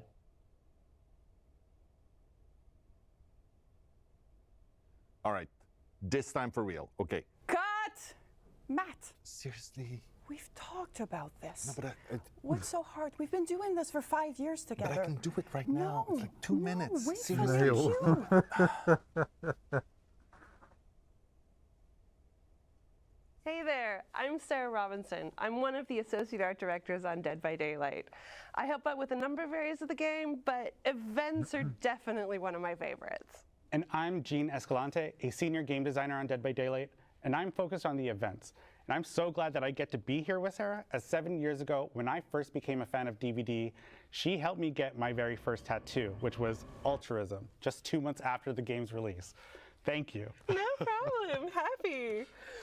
Okay, So, Jean, there's lots to celebrate this year. And we're kicking things off early this year with a month of in-game activations leading up to the anniversary event. So tell us more about these activations. Exactly. So each week we will be celebrating a different 2-year period of Dead by Daylight's history. So that'll include characters, maps, and mechanics that were introduced during those periods. So for example, week 1 will be featuring the Blood Hunts. Week 2 will then be doubling the Rift fragments for your Rift Pass. And in week 3, we will be inviting you, the players, to vote for a community choice event, which will occur during the Chapter 28 release. And once the anniversary event goes live, we'll be doing giveaways for previous anniversary cosmetics, including outfits and the Year 5 crowns. Twisted Masquerade was a huge hit last year. And this year, we're bringing it back bigger and better than ever. But the host of the Twisted Masquerade has actually stepped out of the shadows this year and has lent their certain special kind of decorating skills to our in-game event. What can players expect to see? Well, the host has introduced a lot of various artworks throughout various areas of the game, so you'll definitely want to check those out. And yeah, Father Campbell's Chapel has gone through a complete masquerade makeover, and it looks incredible. But this host seems to have brought along some mysterious masked figures. What are these like weird ghostly spirits? Who or what are they? If you want to find out, you're going to have to take a closer look. Speaking of masked figures, we're bringing back Masquerade Mask this year. We have 12 new masks for 12 new characters. But getting your hands on them last year was a little tricky. For killers, you had to make it through your trial. And for survivors, you had to actually make it through the exit gate. So how have we improved things for this year? Well, the invitations that came out last year, Sarah, they'll be back. But this time, invitations will be holding charges, and you'll use those charges to kind of mess with the opposition while you're in chase. So if you're a survivor, what you'll be able to do is block the window vaults so the killer can't pursue you, and you'll also be able to spawn a pallet, which can be used in an emergency, but it'll break right upon use. Killers, on the other hand, they'll be able to reduce the impact of a stun, remotely break a pallet or a breakable wall, and survivors better watch out about this one, they will be able to inflict the exposed status effect on you once they've reached a tier of bloodlust. But in order to get your cosmetic, you will need to make sure that you are holding on to at least one charge by the time that an exit opens, and that's either the exit gate or the hatch. So our players are going to have to decide what is ultimately more important to them, exhausting the charge to help them in a time of need, or getting that brand new mask. Oh, it's such a tough choice. But I love the players have a mechanic now where they can gain these masks without having to escape the trial. So beyond the mask, we have a number of excellent unlockable cosmetics as part of the Twisted Masquerade event tome, including 2 brand new outfits. Last year, our guests of honor were Hattie and the Dredge as part of our Roots of Dread chapter. But this year, we're highlighting 2 fan favorites, Nia and the Hillbilly. We also have a number of playfully chaotic charms for you to collect. It's worth noting, though, that all of last year's cosmetics, masks, outfits are going to be available in the store. So if you missed out on anything, now's your chance to go collect them. Exactly, and keeping track of their collections is going to be much easier this year. So the event pop-up now is multi-tabbed. So you'll be able to find a collection tab and a store tab. In the collection tab, you'll find anything that can be earned through event gameplay or through the event tome. And in the store tab, you'll be able to find anything that we want to feature that is event related. And in there, you'll be able to find the Feng Min and the Ghostface outfits, which are brand new Twisted Masquerade outfits. So be sure to check those out. We've got one more thing coming as part of the anniversary event, don't we, Jean? This year, we're debuting a new kind of challenge condition, random perks. This is exactly what it sounds like. You roll the proverbial dice, and your loadout is equipped with those random perks. So this is a condition you might see on challenges that ask you to heal a survivor or down a survivor, for example. And last but not least, we're bringing back community challenges. So this is a great time for the whole community to get together, to work together and unlock additional rewards. Exactly, Sarah. And we will be there, ready to support you guys through those community challenges. So make sure to stay tuned and don't forget that the road to anniversary content starts today. And that is a wrap on the 7th anniversary show for Dead by Daylight and another year of content reveals. Thank you so much for joining us and spending your day with us here. It's been as exciting as I hoped it would be. I hope you've enjoyed it. And don't forget that the PTB for End transmission is live right now. So if you're on PC, you can jump over and start testing out things that were just revealed in the show today, which is pretty special. So thanks once again to our dev team back at the studio. Wait. Thanks. Oh, right. I have one last thing, seriously, before we finish. I know we had some great reveals today, but I have one last thing that I'm super thrilled to talk about. We are welcoming into the Fog this year someone, I mean, it's a brand new survivor, like we've never done before. He's an amazing actor with a career that spans decades. He's done everything, all the greatest movies you've ever seen. He's been in the horror world for a while with cult classics to cosmic horror. He will be joining the Fog this summer. We are so excited to have him with us. There's nothing more powerful than imagination. It can shape the fabric of reality, transforming everything you may think you know.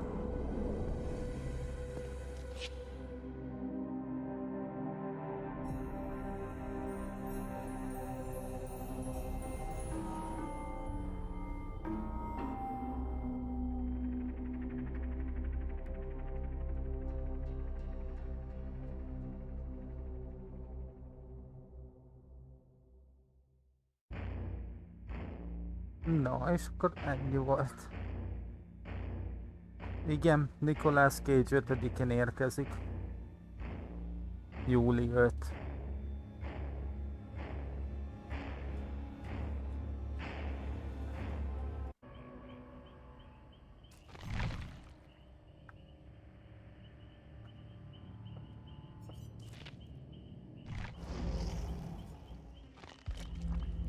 Mindjárt adom nektek a játékképet.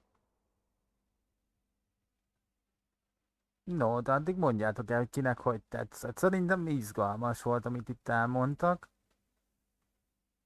És igazából én kíváncsian várom, hogy és miként fognak működni a dolgok, vagy abban. Tehát érdekes lesz. Csak Killer Side-on kaptuk meg a Trapper csibit.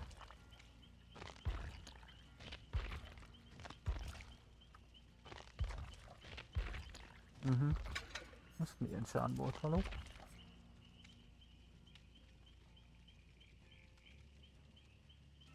Jó.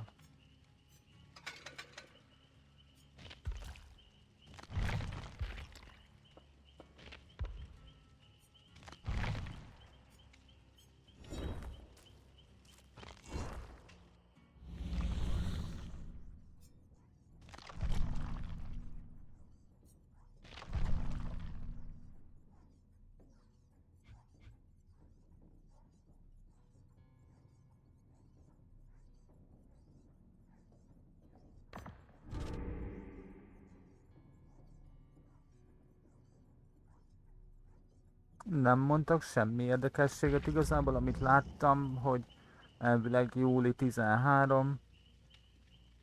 Jó, rendben Sioró, hogy elvileg júni 13-án indul az egész event. De semmit nem árultak el belőle, hogy azon belül mi, hogyan lesz.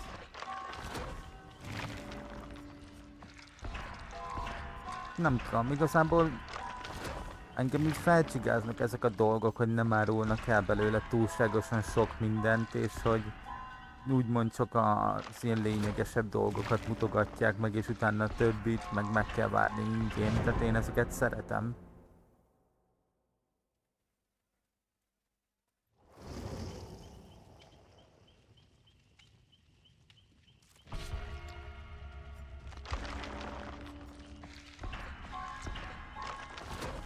most ugye jön kis spoiler, hát ja.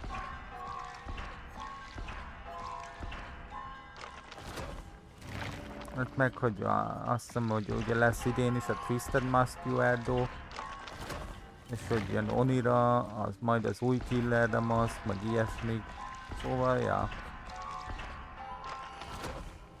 Meg, hogy a skineket tervezték, eddig jó a lobbing, azt kell mondjam.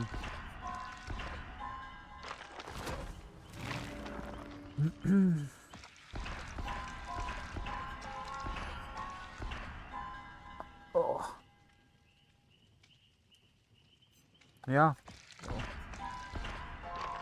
Itt várunk, addig a ízét csináljam már meg.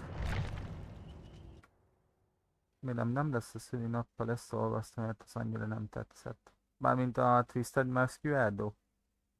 Az fixen nem lesz összeolvasztva a szülinappal, abba biztos vagyok. Abba biztos vagyok. Biztos, nem az ilyen Halloween-i. Azt hiszem, vagyis hát az ilyen külön ünnep, vagy mi a bánat.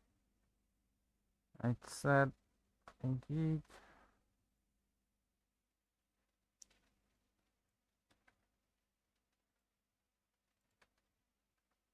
Így, és akkor ezt így.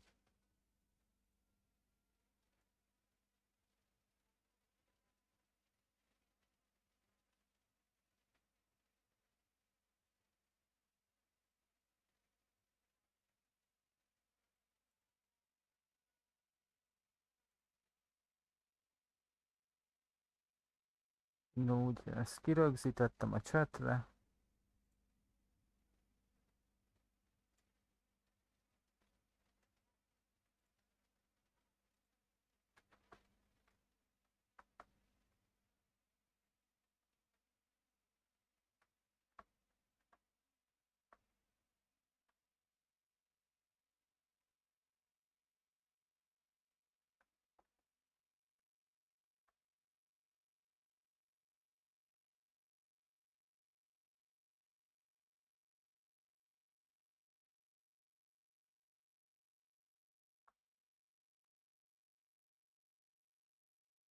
Na és ez is megtalálható most már DC-n is. Na, fullos lett a lobbing. El se hiszem.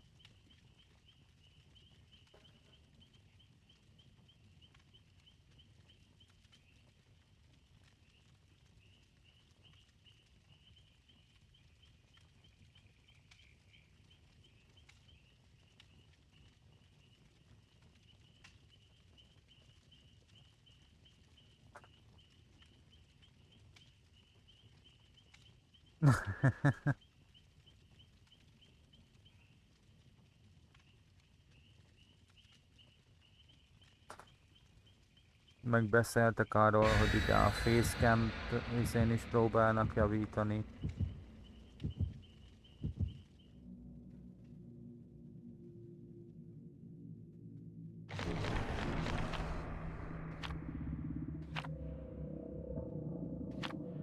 Bloody Party-t hoz a killer? De igen, rossz. Vagy farmolni akar, vagy mindenkit kinyirag. Az elején az jó napot.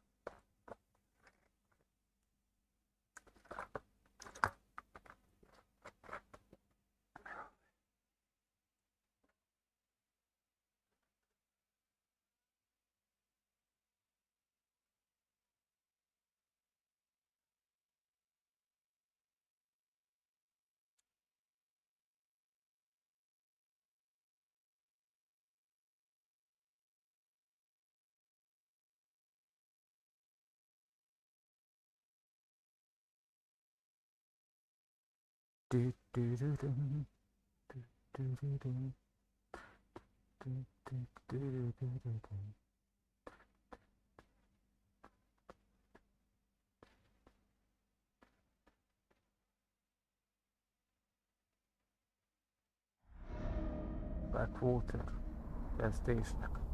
API-é.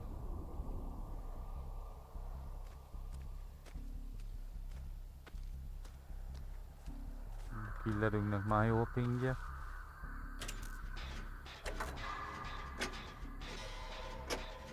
Köszönöm a hidratálás, Zsófi.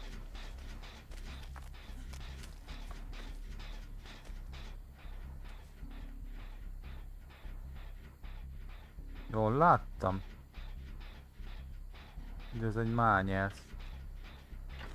Viszok a húkon lesz a kis angyal vagy, Zsófi.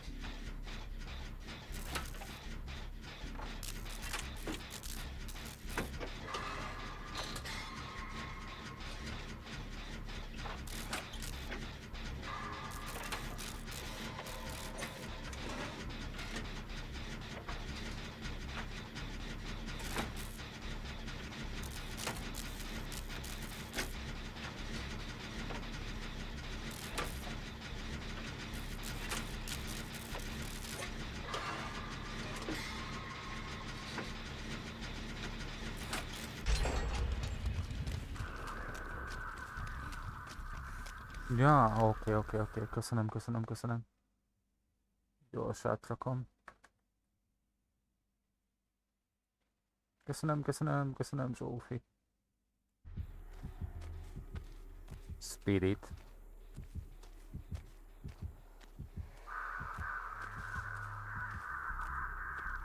Mi újság, Berni?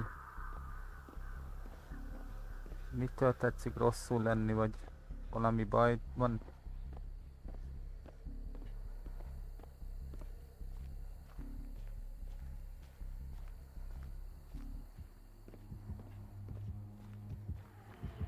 Ez igen.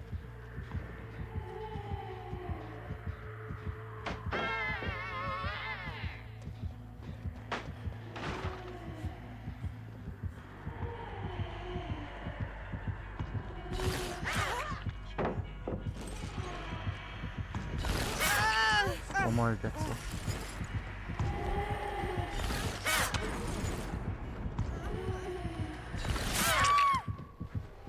Azért plusz pénz van.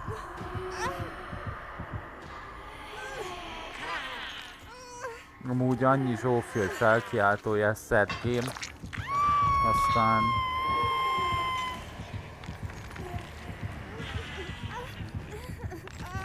Ja, értem, Berni. Értem. De azt hiszem valami olyasmi, hogy felkiáltója set game, és akkor átírod, hogy Dead by Daylight, és akkor elvileg automatikusan átdobja a kategóriát. Azt hiszem valami ilyesmi a parancsa.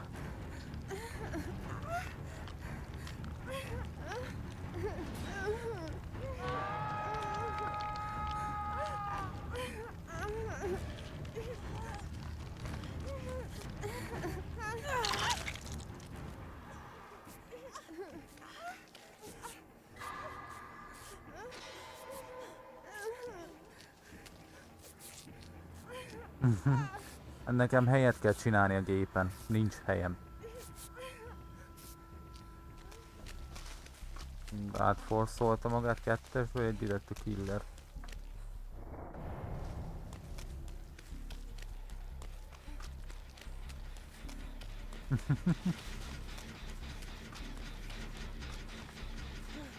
Ez komoly ember.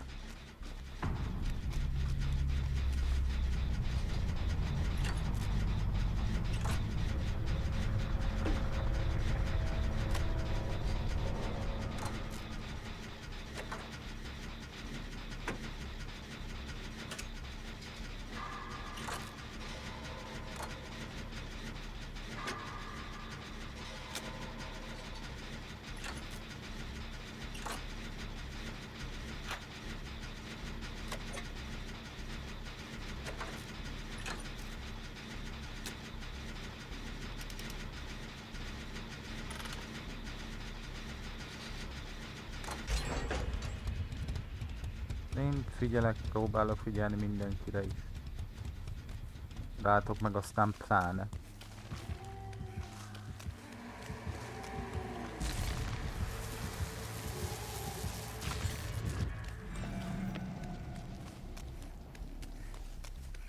Lehetőleg jobbkor kaptam meg a blindness effektet, no!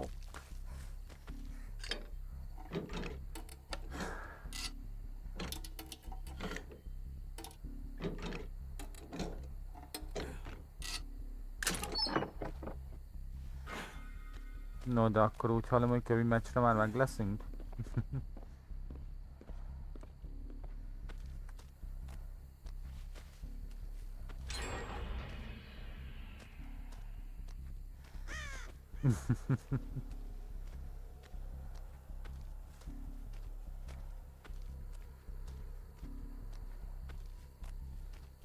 Ha letölt a játék?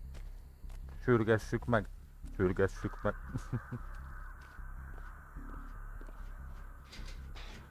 Remélem néha az, hogy Hunted Groundot lépni a kamunkra.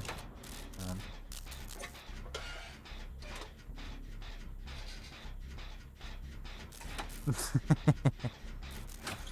Most miért Zsófi?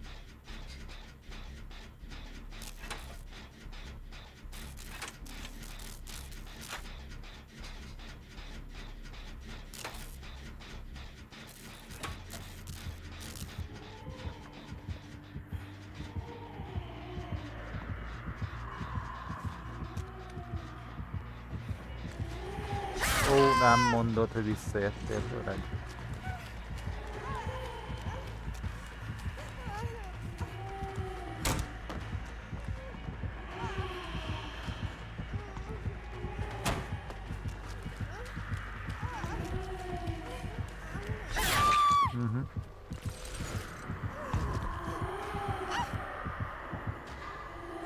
Másodjára már nem kajálta.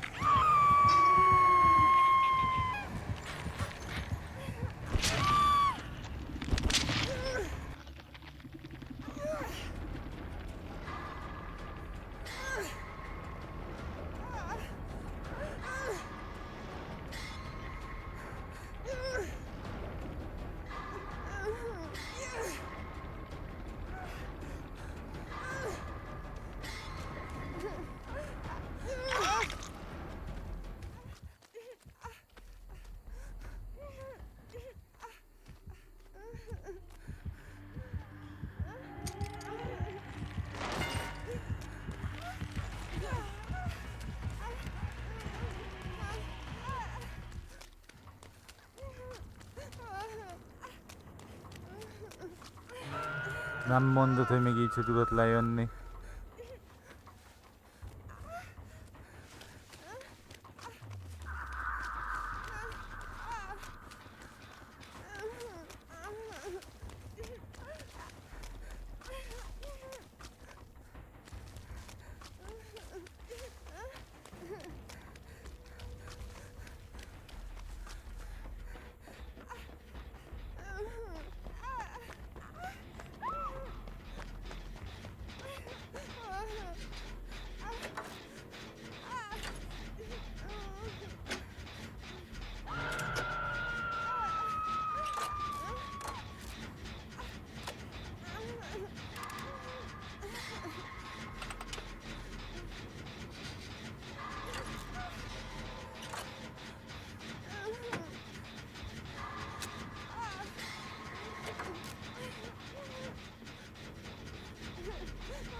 Felkerülni.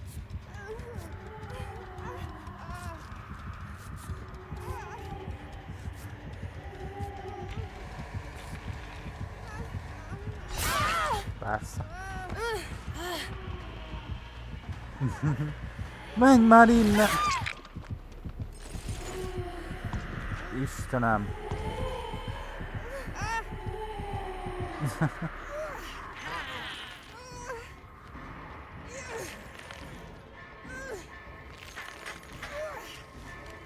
Felsúkon. Ezen lógtam először, ezen is halok meg. Ja, amúgy igen, az a csán, ez kicsit vicces.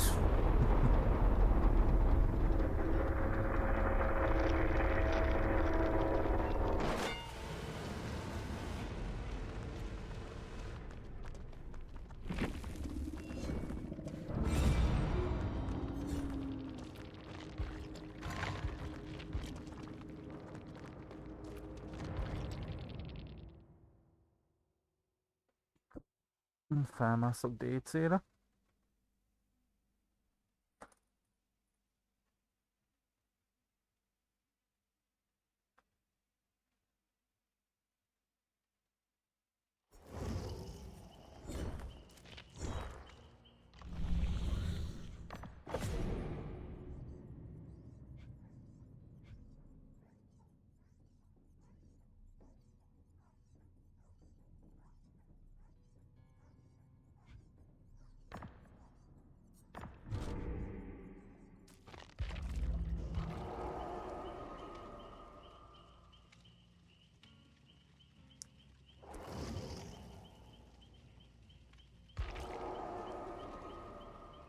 Ez igen.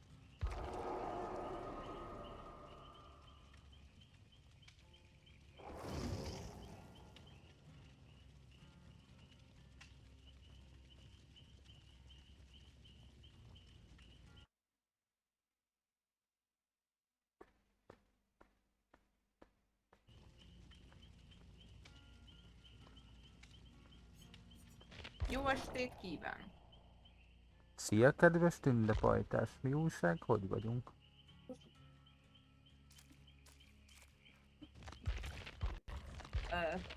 Jó, minden, csak várjál meg, Zsófina.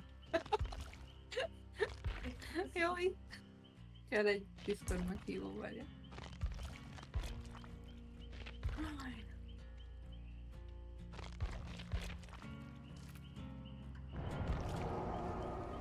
Na, érkezik Berni is.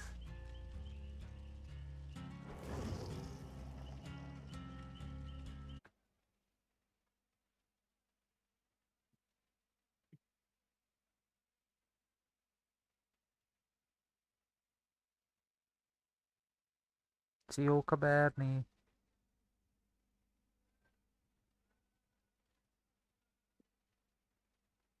Na, sikerül? Aha. És átküldted bazd meg az én Discordomra. Ez igen. Éreztem? Hünde. Hünde. Jó, van. Mi folyik gyöngyösen? Hát, fönt sem vagy. Ki akarsz ez a nő? Azt mondja, Zsófi bánt. Zsófi bánt? Ez igen.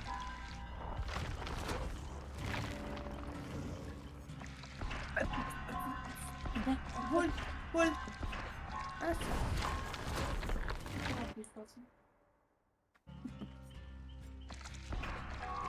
Jó.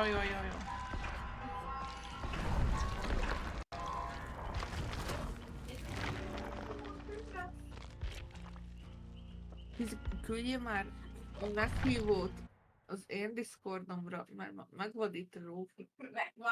Megvadít. Ben sem vagyok a Discordokon, haló. Nem. Küldök mindjárt magamnak egy ilyen. Jó, az jó lesz. Na, hajrá. Az lesz a legjobb szerintem. Nem is értem, hogy melyiket neki. Amúgy meg.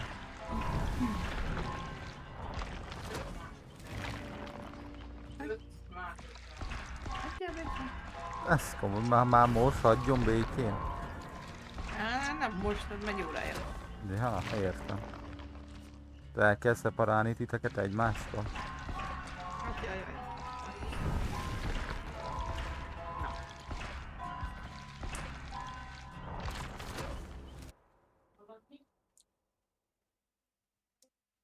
Buongiorno. Nem hallatszok, ugye? DC-n nem hallak. De az enyémben hallod már az én mikrofonomon. De hát úgy igen. Sajnos igen.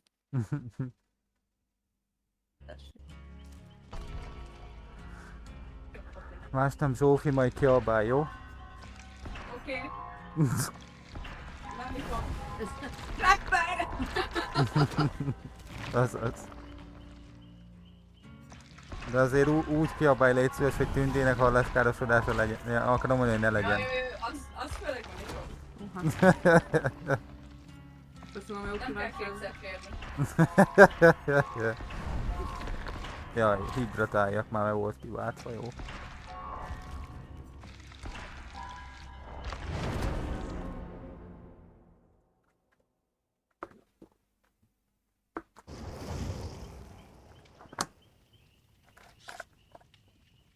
Jaj.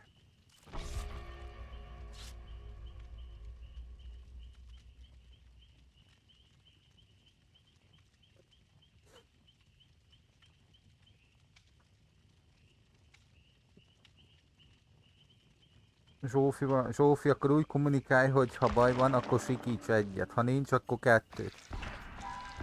Értem.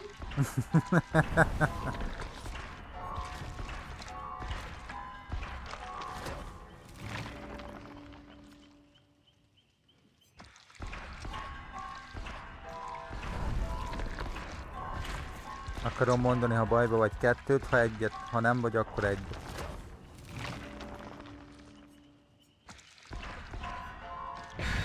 A végén olyan lesz már, mint a toratúra, de úgy fog Na, én ezt nem hagynám, Zsófi. már megszoktam. Hogy bántanak? Igen. Ez igen. Én megvédeném magam. De nagyon. Én mivel jöttem? Úristen. Zsófi, az megtörtént ma, amit beszéltünk, tudod? Igen. Vagyis még nem, de tervben van. Igen? Igen. Rajta vagy az ügyen? Igen, Berni?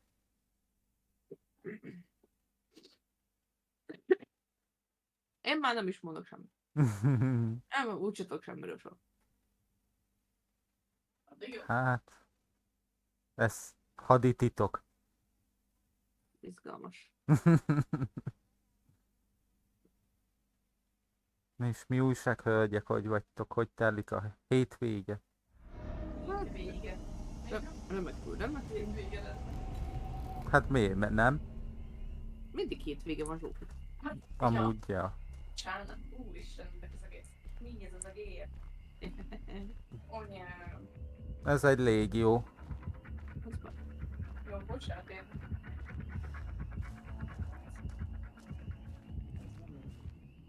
Megy a main fele. Jó, bocsánat.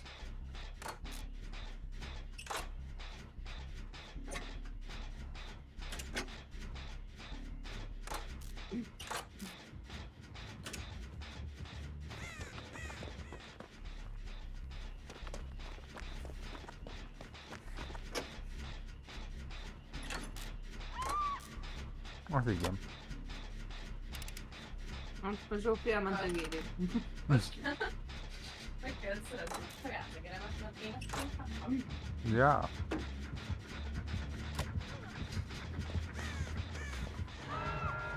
Scourge.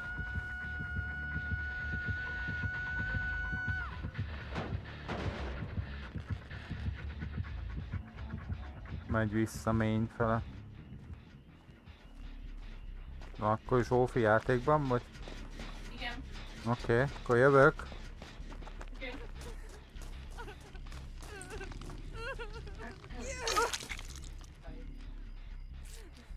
Mondjuk légió ellen, de nem baj.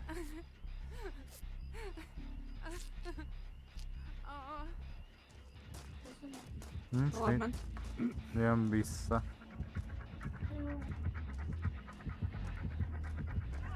Ez az egész paraszalom.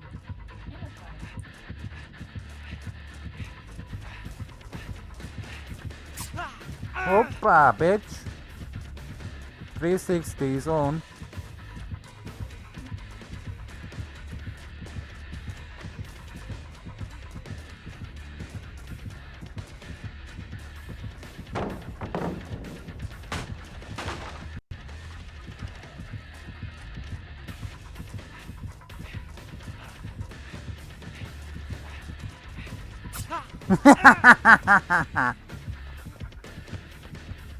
Hát haver. Itt hagy. Másodjára szedtem ki a Frenzy-ből 360-nal.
És hogy tetszett nektek a bemutató, ha néztétek? Hát, én félig figyeltem, úgyhogy megláttam egy Úgy csinálnak a izéval, a facecam-pel is.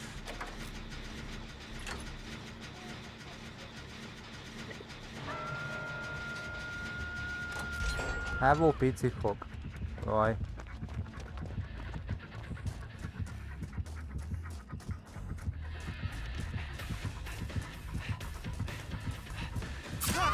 Na most eltalálta.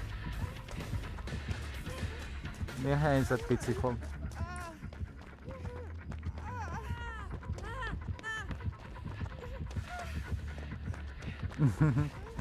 Hát te nem, de én nyomtam élőbe. Live voltam konkrétan.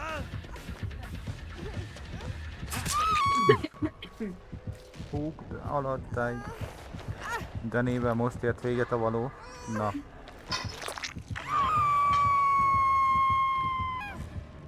Megy a mainbe. És milyenek voltak a körök, pici fog.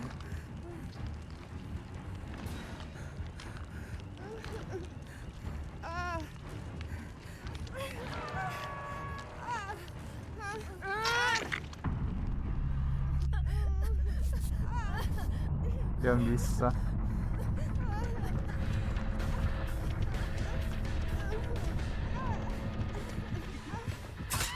De miért én?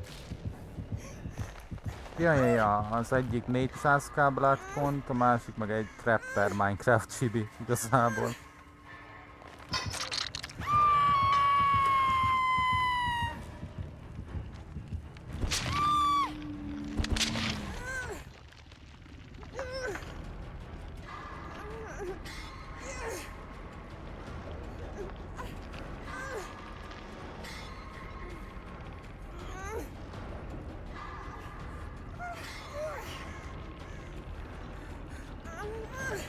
Ez igen pici fog.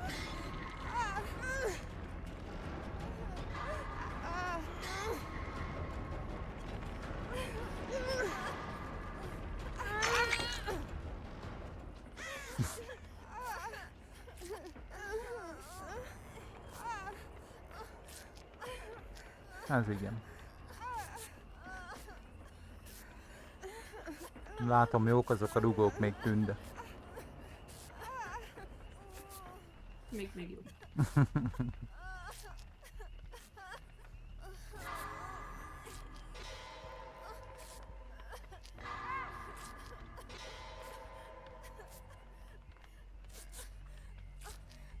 Értem, pici fog.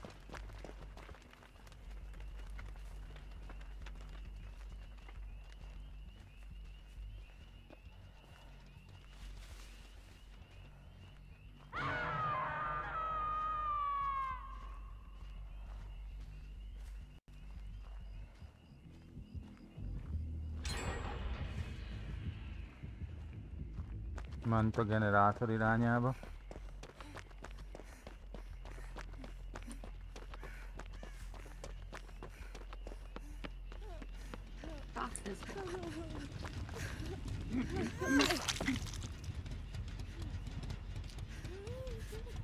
Ez igen.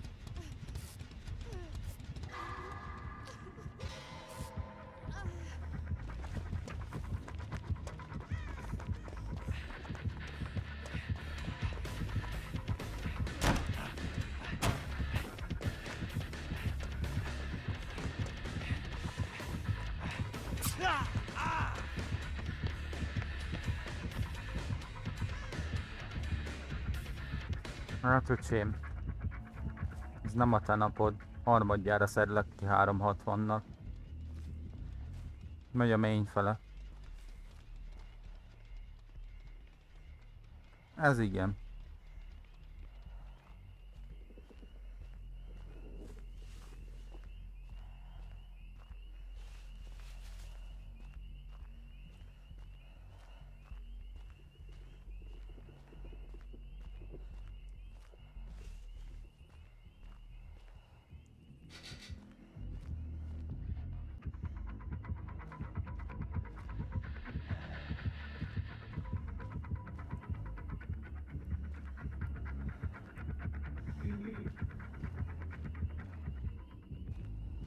Elhagyott.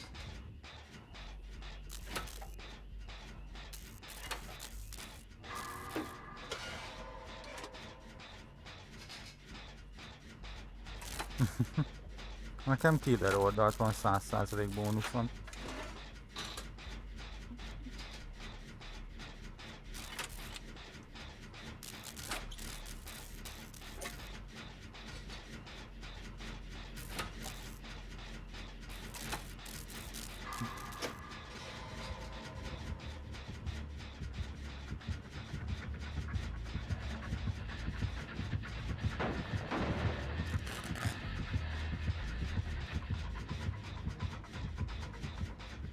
Megy vissza hozzátok.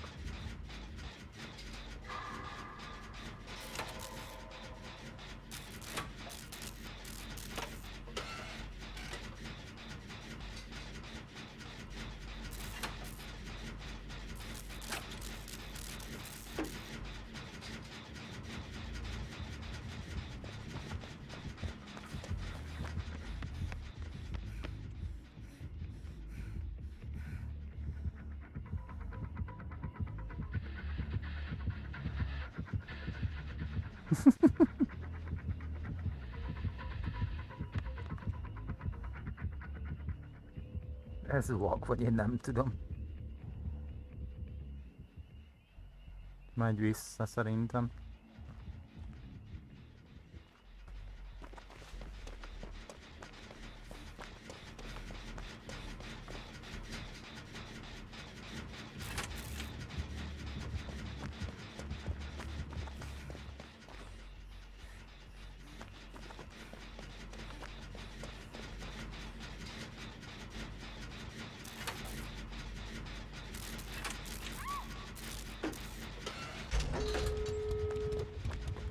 Nice. Most mind a kettő kapu egy oldalon. Nice.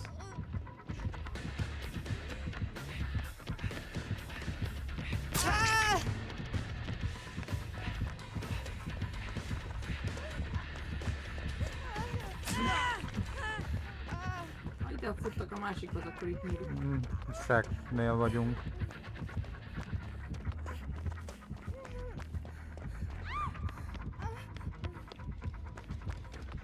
Bármit felakasztja.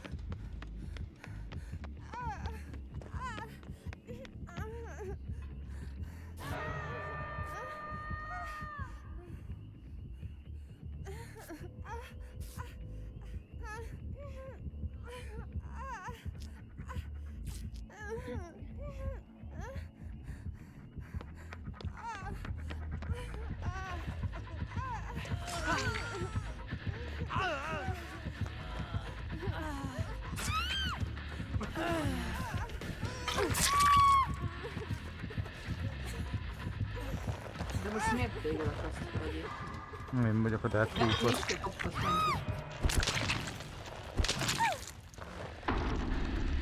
Még érzem a 4%-ot. Úgy legyen.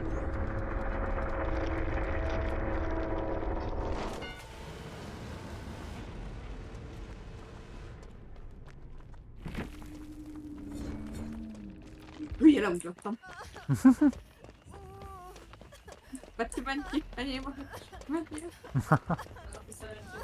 Napi szerencsé, köszönjük. Ez a havi volt, öcsém, nem a napi.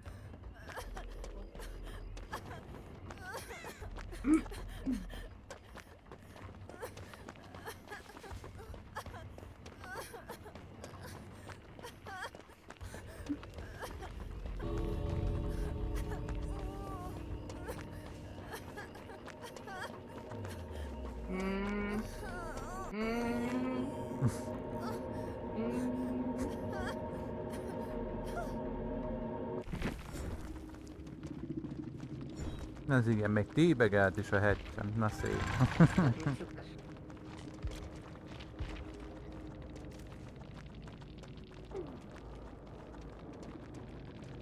Endár inge volt. Lol.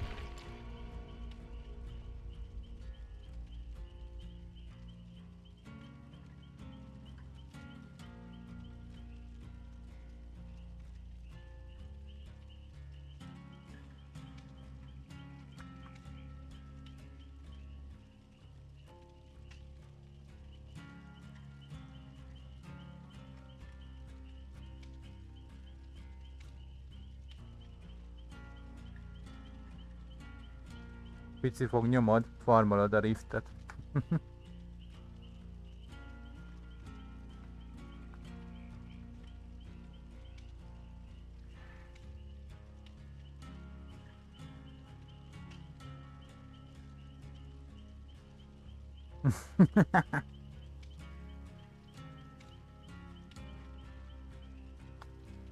Ez igen, már megy. Most jött, de már megy, ez igen. Így kell nyomni. Pici fog.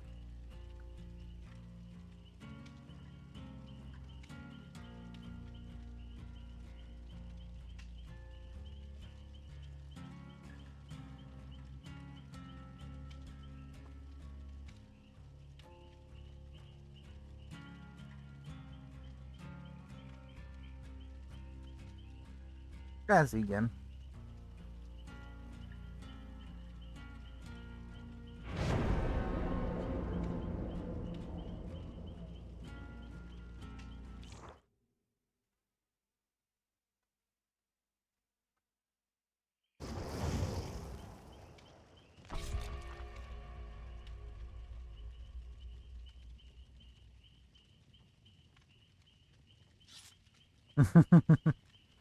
Az komoly. Akkor menjetek. Viszlát, lépés ki. Ez igen.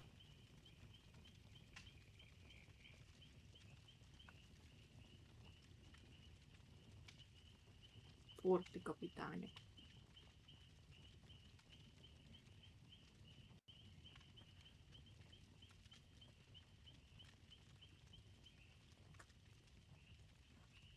Micsoda mondja az, aki egész nap baszik visszaírni. What? Elnézést, hogy nincs nálam a telefon 0-24-ben, mert van életem. Bocsánat.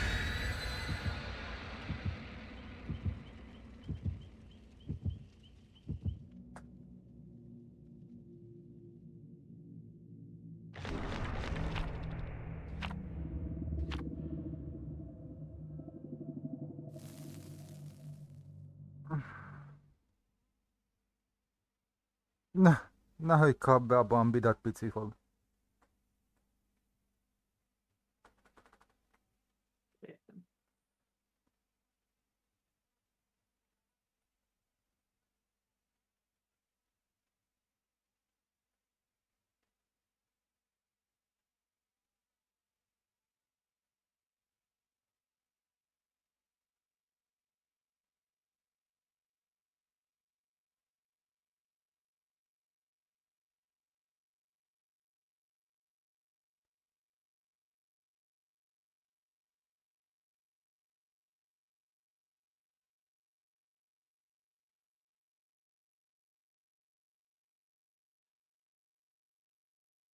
Bocsánat, hogy reagálok rá amúgy. Az igen, Berni, itt is hagyod minket DC-n. Hát ma, ja. Ez komoly. Szerintem ki is lépett, azért nem tölt be a játékot. Én nem tudom, mi folyik itt.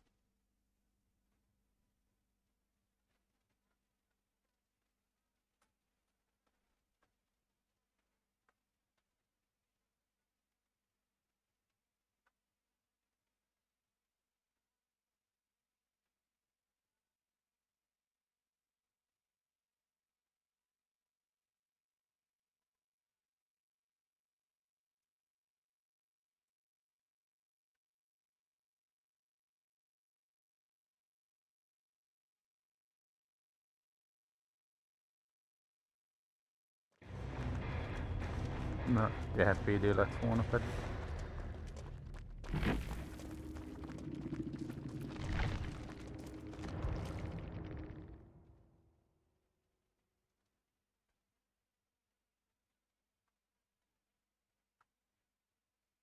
Na jó, nekem kicsit meghaltam. Hangulat, úgyhogy én lehet. Nekem így ezt most így köszönöm, hogy mi volt. No, kés. Úgyhogy bocsánat, de most így. Játékot sér. No, kés. Köszöntük szépen akkor ezt. Én is. Remek farszat. Szia. Sziasztok.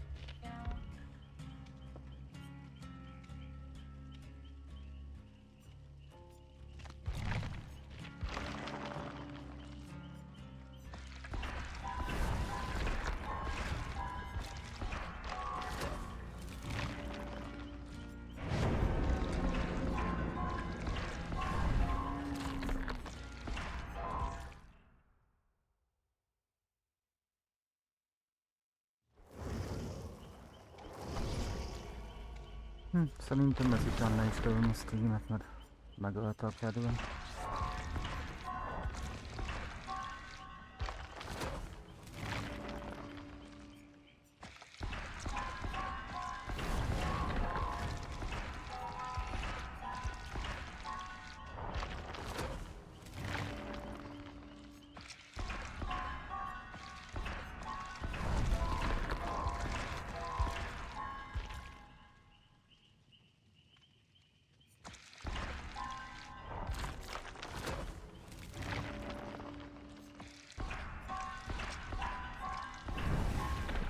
Köszönöm, Zsófi.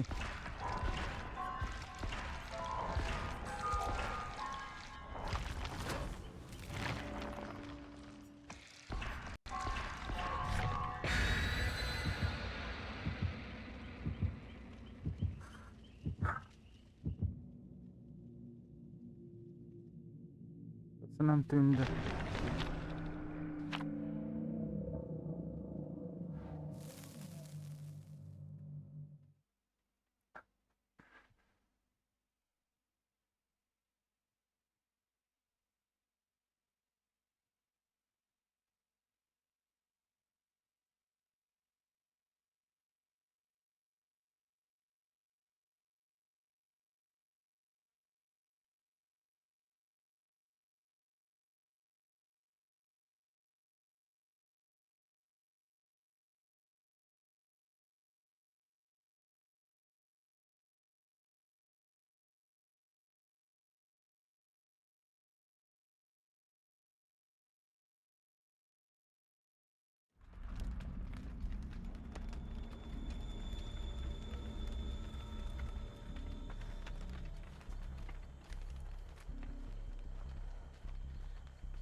Darth Vader.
Lol, most tűnik fel, hogy a fengményünk magyar.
Jó van, várjál már.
Láttam, hogy Moria van.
Nem tudsz morizni.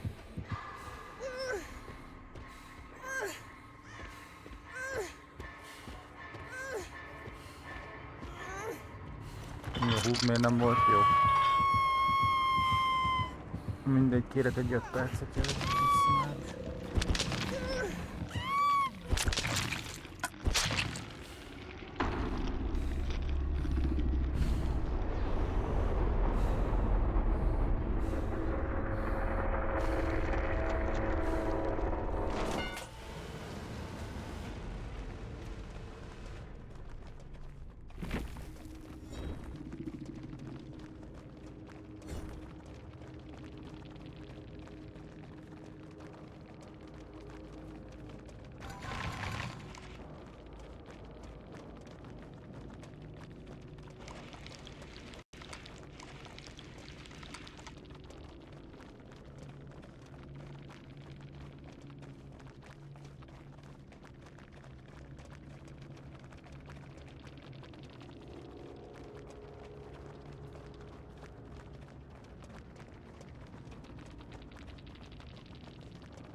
Az régi.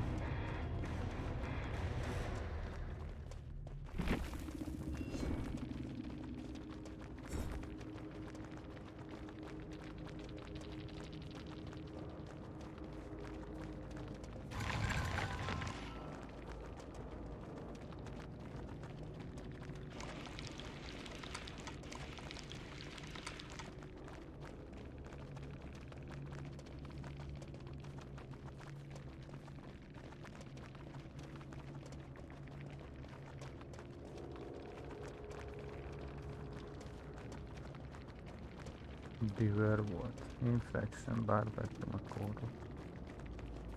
Igen.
Ma megint egy doki.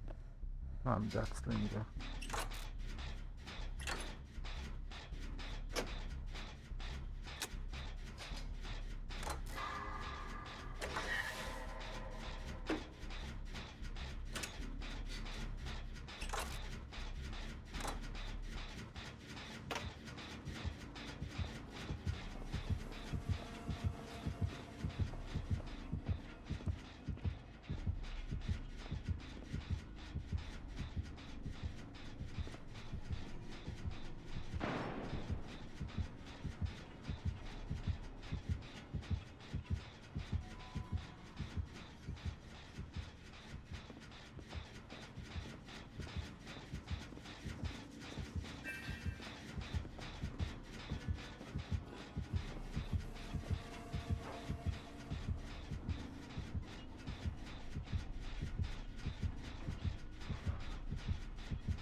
Gold name.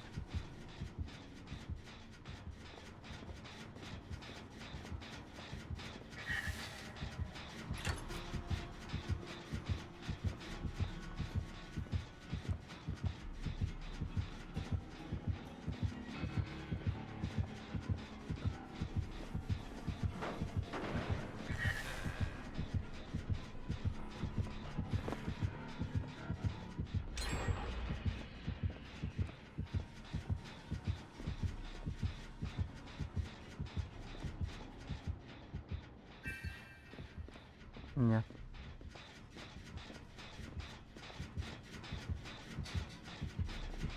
Pusztulj már el innen, geci.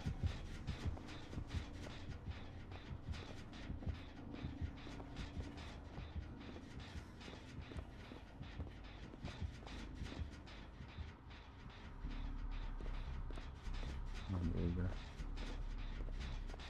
Mondjuk nem tudom milyen van, hogyha good skill checket ütök, akkor lát aurát. Nem, most nem.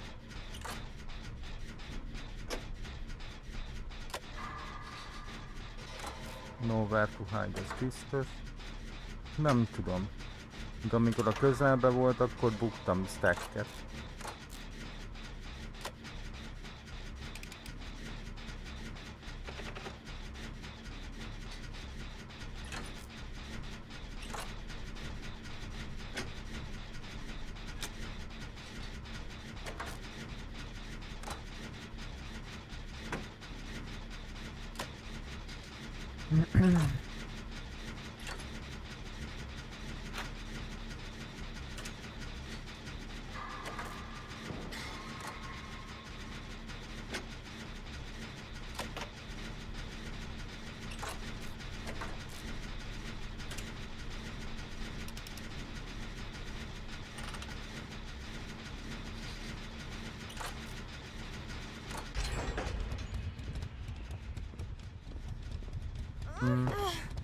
De ez csak akkor volt, amikor a közelembe volt konkrétan.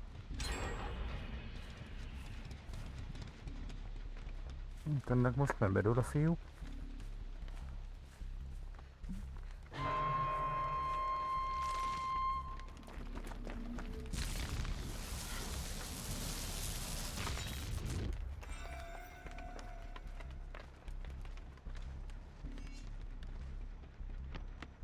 Na vajon campi van-e?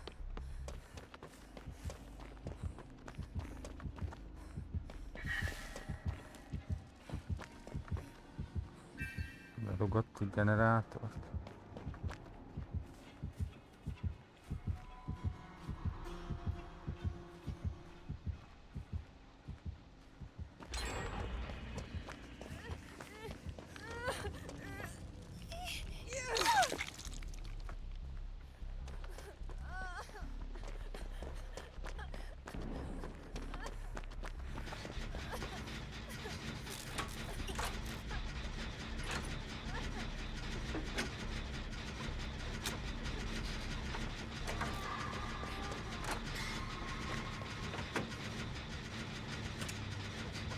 Oj, Nancy.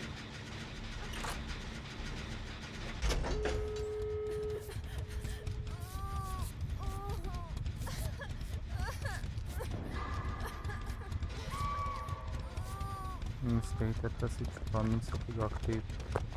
Nem tudom. Nem láttam viszont egy kéten, hogy alapból sérült volt, és azért esette, vagy esetleg Noed.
It's nice, GG.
Ja, Kírhegye volt. Fényrezó, Deadman Switch. Meg Over to Hide.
Aha. Yeah.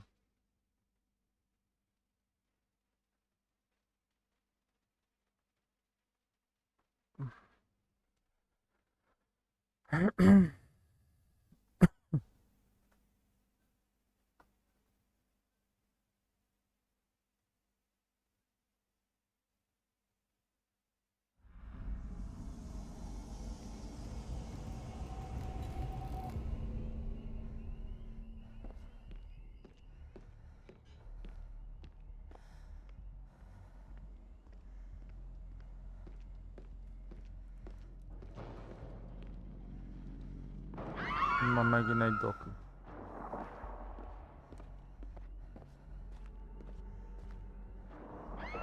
Mármint, hogy minden régi.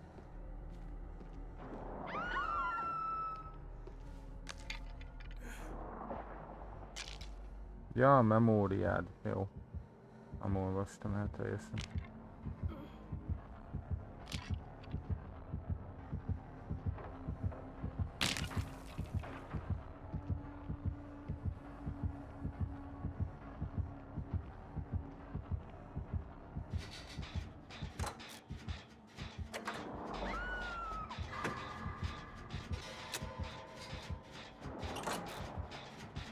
Ott tuti van egy proof legalább.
Aztán Express befutott.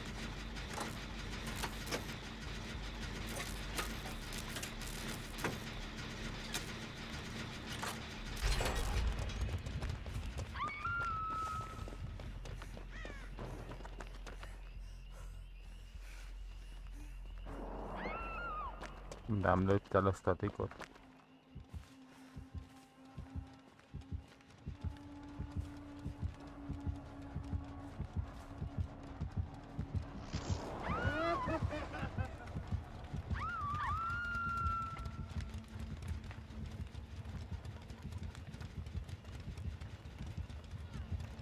Jézusom!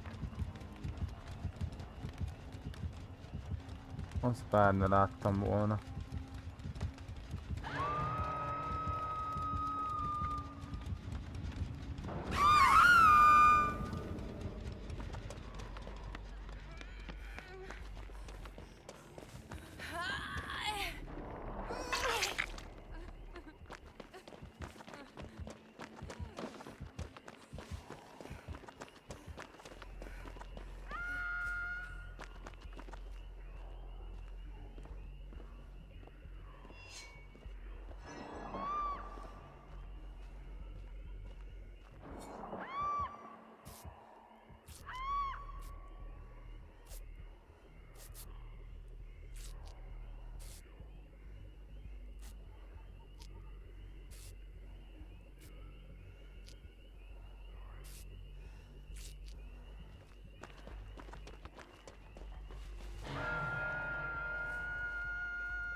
Ó, basz meg.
Aztán.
Sightborn, overcharge, monitor megcsúlt.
Nem akarom.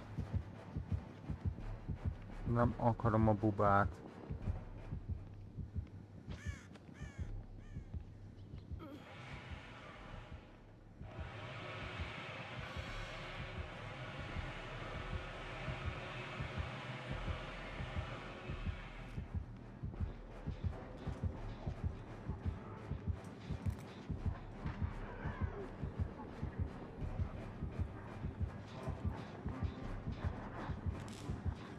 Na, azt hittem DC.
Nem tudom, nem játszod el azt, öcsém.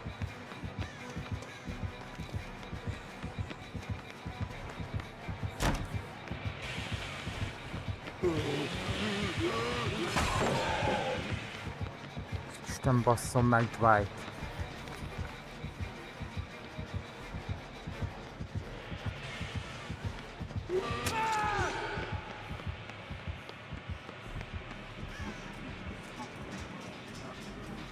Hát, ja.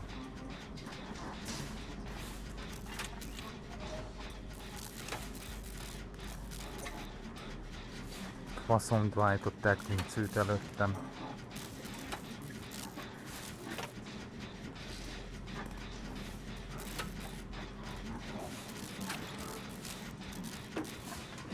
Valamelyik Object Obsession-es lenne.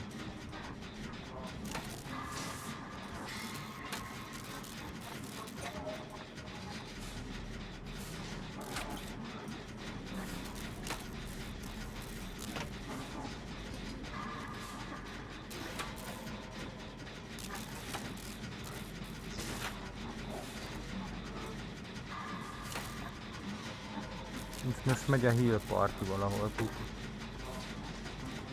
Azért ide egész meccsen, nem egész meccsen, hanem idáig generátorban nem nyúlt. De most egyre.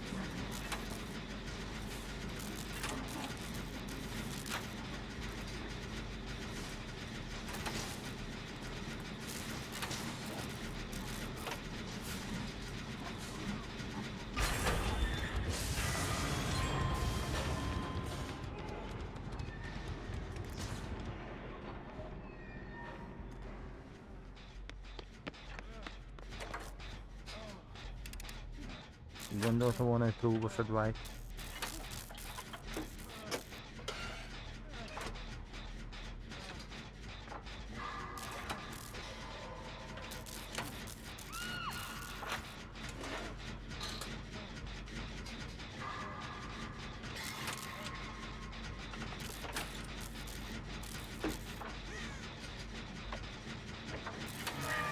Barbecue.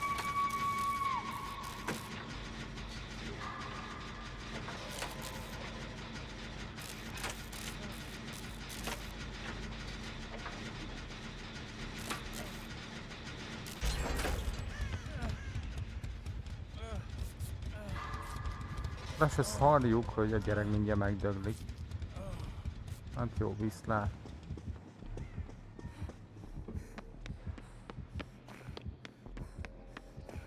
Deadman Switch.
Egyébként most ezen a játékon, csak így, hogy most játszom, ezen érzem azt, hogy mintha akkor játszanék, mintha már megvennék Kiri. Ó, anyád. Ebbe baj lesz.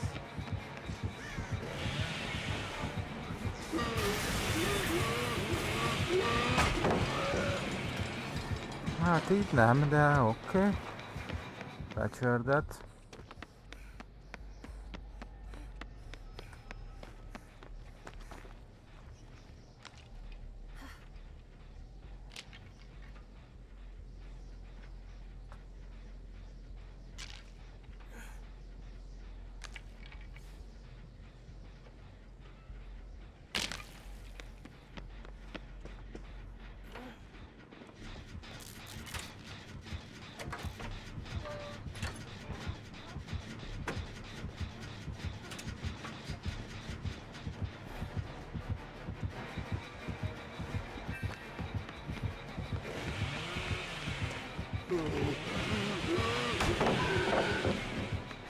Ezeket nem tudom, hogy úszom meg, geci.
Az igen.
Körülbelül egy óraja.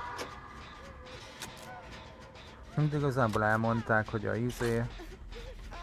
hogy jön egy új map, ugye jön az új survey, az új killer, meg elvileg csinálnak valamit a izéval, hogy ennyire sok a facecam. Ilyesmi dolgok. Na Mr. 100-as Prestige. Palett campelünk 100-as Prestige-jel. Na, az én szememet, te balfasz!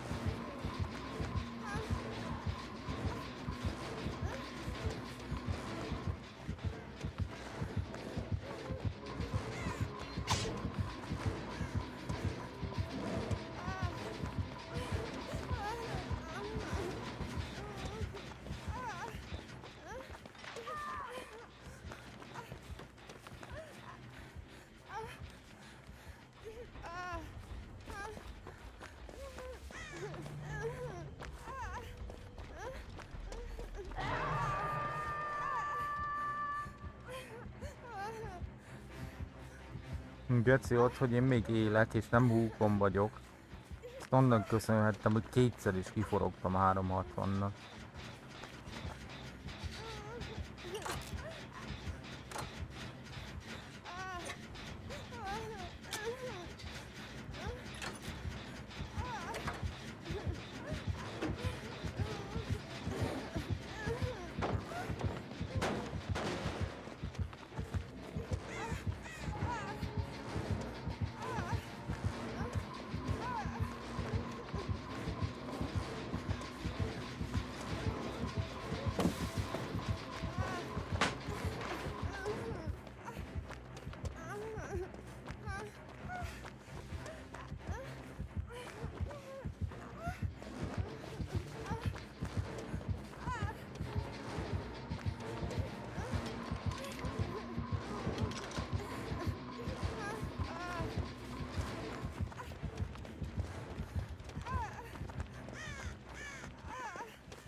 Quindi trapper tanato.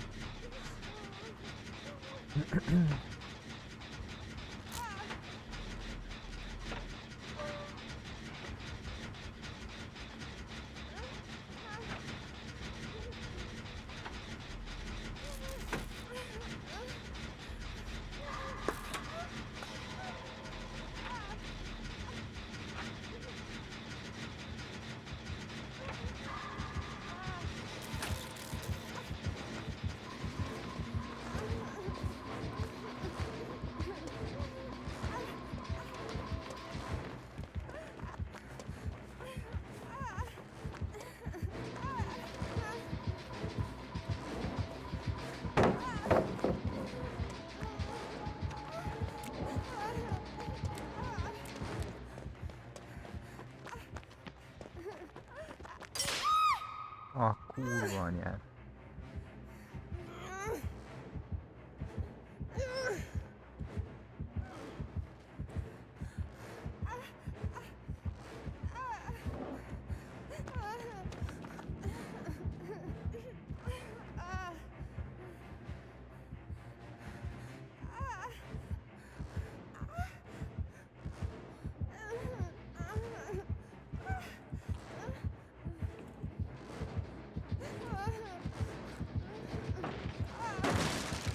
Jó. Ezt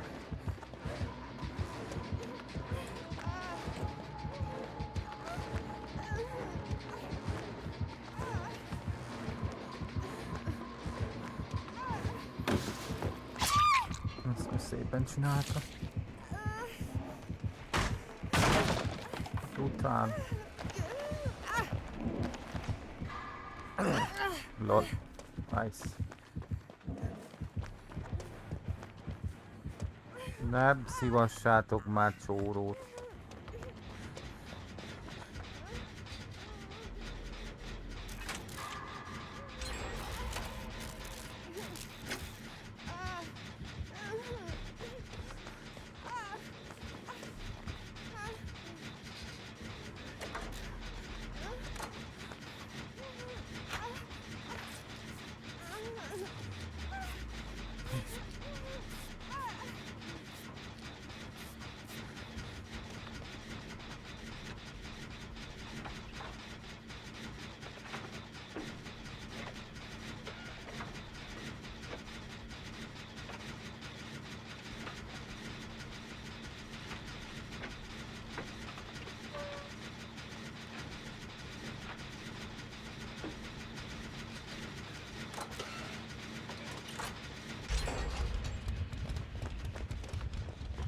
Na forog már előttem.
Hallo?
köszönöm a hidratálás Zsófi, és hogy húzzam ki magam a világba is.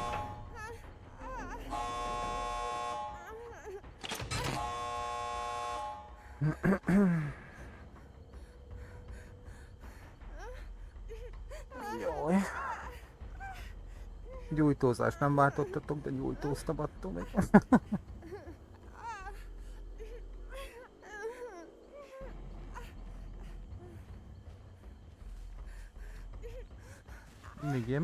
Igen, Zsófi.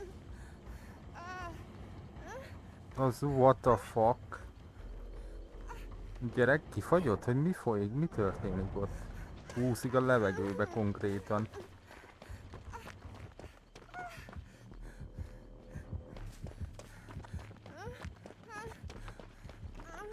Excuse me?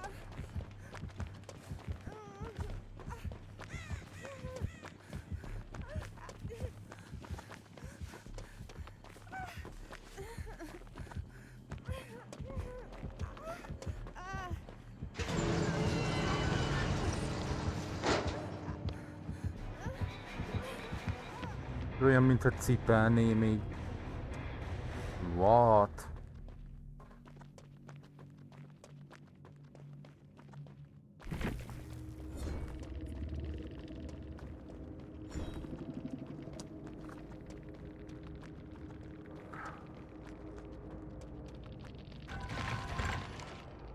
És dupla pippeltem. Lol.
Ezt nem tudom hova tenni.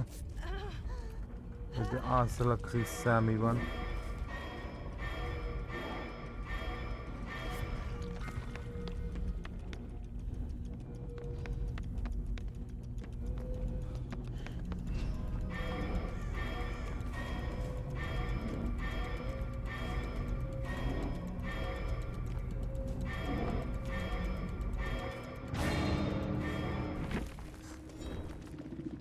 Ezt abszolút nem értem. És nem tudom hova tenni. Lullaby. Beast of Prey, Thanato, meg River. Ez igen.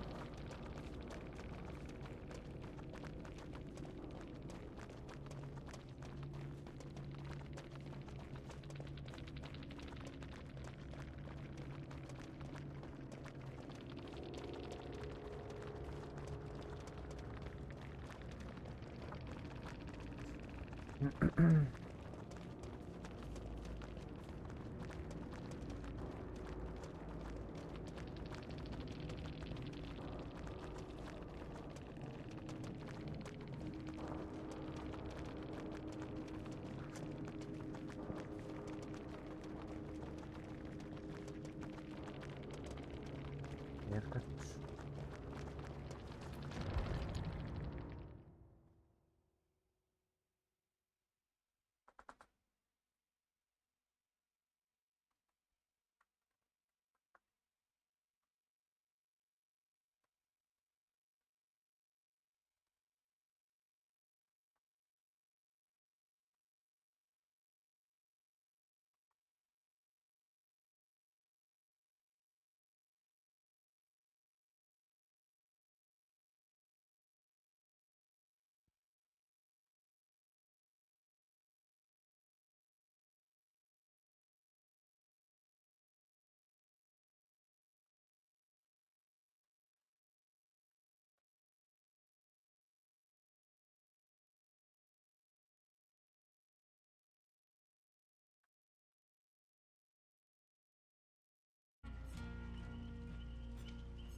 Meg pici fog, nem tudom mennyire hallasz. Jaj, hidratáltam, nem tudom, majd iszok.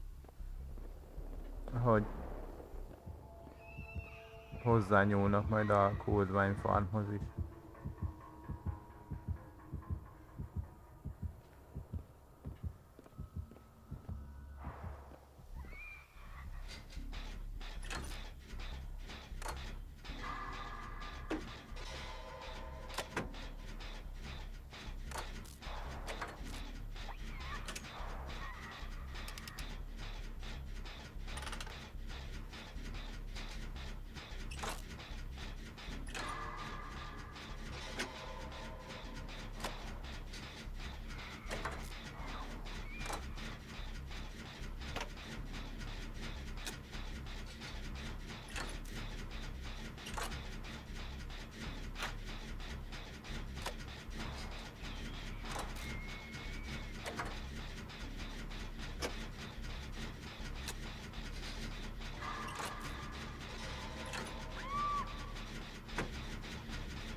Baby.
Rendben, Siorú.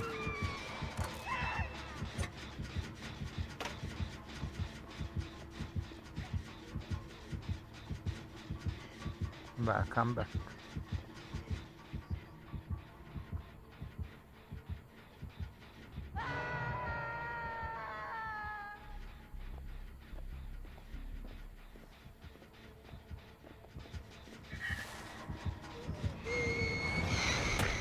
Oh, plusz 10 fa lesz.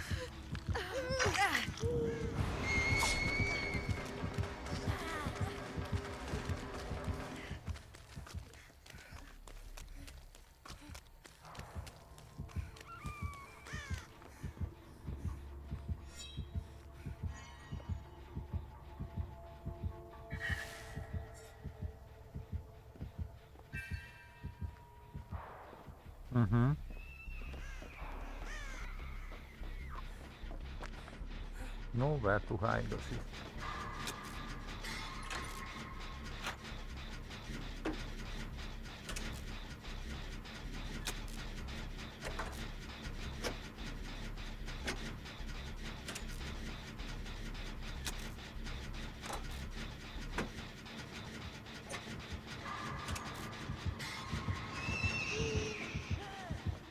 Azt nem mondod komolyan, hogy blinkből akartál blinkelni.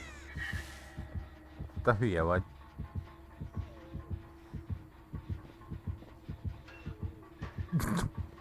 Nem a szekrénybe vagyok, öreg.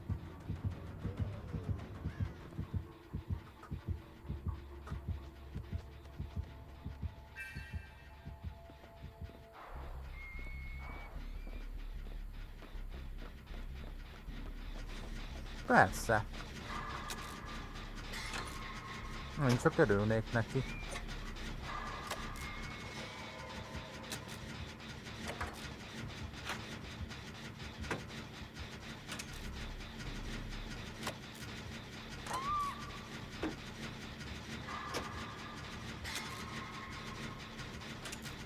Megcsikan felmászok DC-re újra.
Go!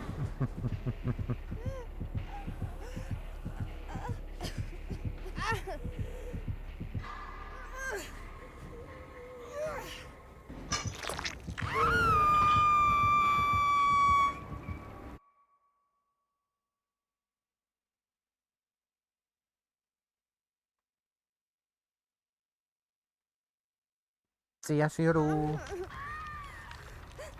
Sziasztok! Mi újság? Ennyi csúszik a streamben? Csúszik? Nagyon? Hát ha kijöttél a meccsből, akkor igen. Nem, még meccsbe vagyok. Csak húkon, azt addig letárcáztam. Aha. Magic. Most komoly, Elodie, hogy ott fogsz ülni? Fucking serious? Mennyire tetszett a bemutató? szigorú. Amennyit láttam belőle, az tetszett, és pont a lényegről kellett elmennem. Pedig arra is kíváncsi lettem volna. Melyik részét hagytad ki? Hát amikor mondták a születésnapi eventtel kapcsolatos dolgokat. Ja.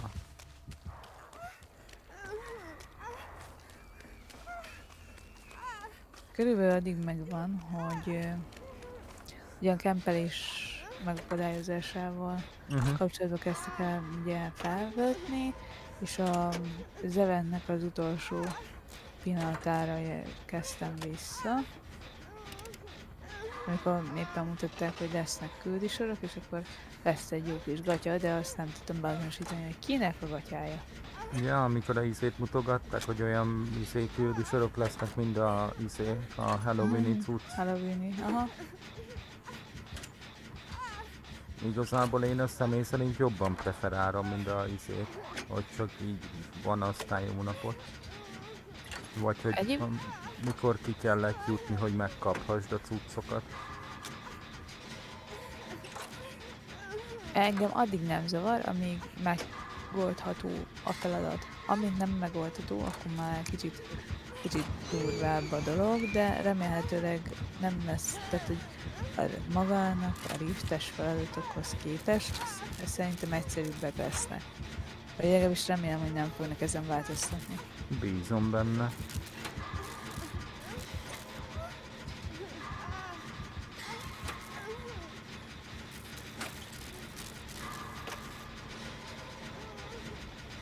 A Riftnél is inkább az a probléma, hogy azt vettem észre, hogy nem csak nálam, hanem másoknál is, hogy bizonyos feladatok több körösek, tehát hogy biztosan nem tud megcsinálni egy kör alatt. Aha.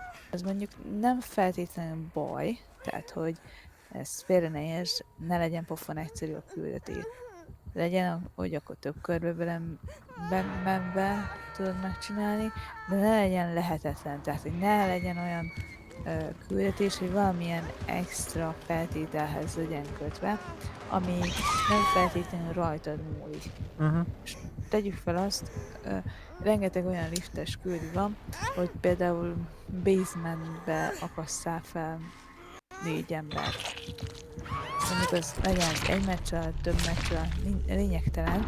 Az a lényeg, hogy az a szituáció álljon fenn, hogy te a basementbe akasztasz fel embert. Most egy killer küldést mondtam, de mondhatnék túlélőben is egy hasonlót.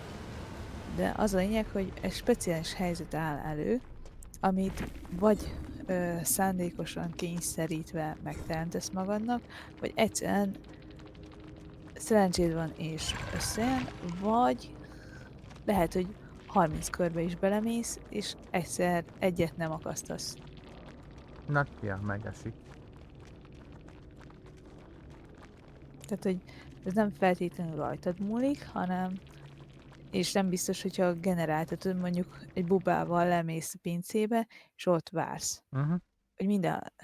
És természetesen biztos, hogy egy fog lemenni hozzád, tehát hogy mind a 4 egyszer nem fog lemenni hozzád, nem tudod felakasztani. Tehát mindig lesz egy valaki, tehát én azért sem megyek bele abba a küldibe, hogy mind a 4-et akasszam. Nem, hogy akasszam, meg is halljon mind a 4 a basementbe, egy kör alatt. Ezt hol tudnám én megcsinálni?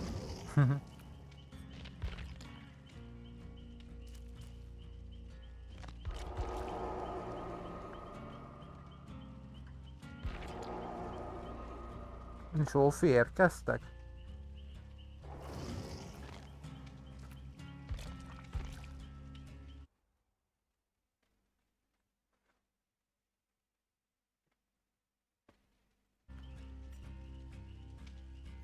Meg szó volt arról, hogy ugye idén is lesz ilyen Twisted Mask QR-dós event is. Aztán, hogy ugye ott jönnek ilyen különböző maszkok, majd jön a Knight-ra, az Oni-ra, majd jön az új Killerre is.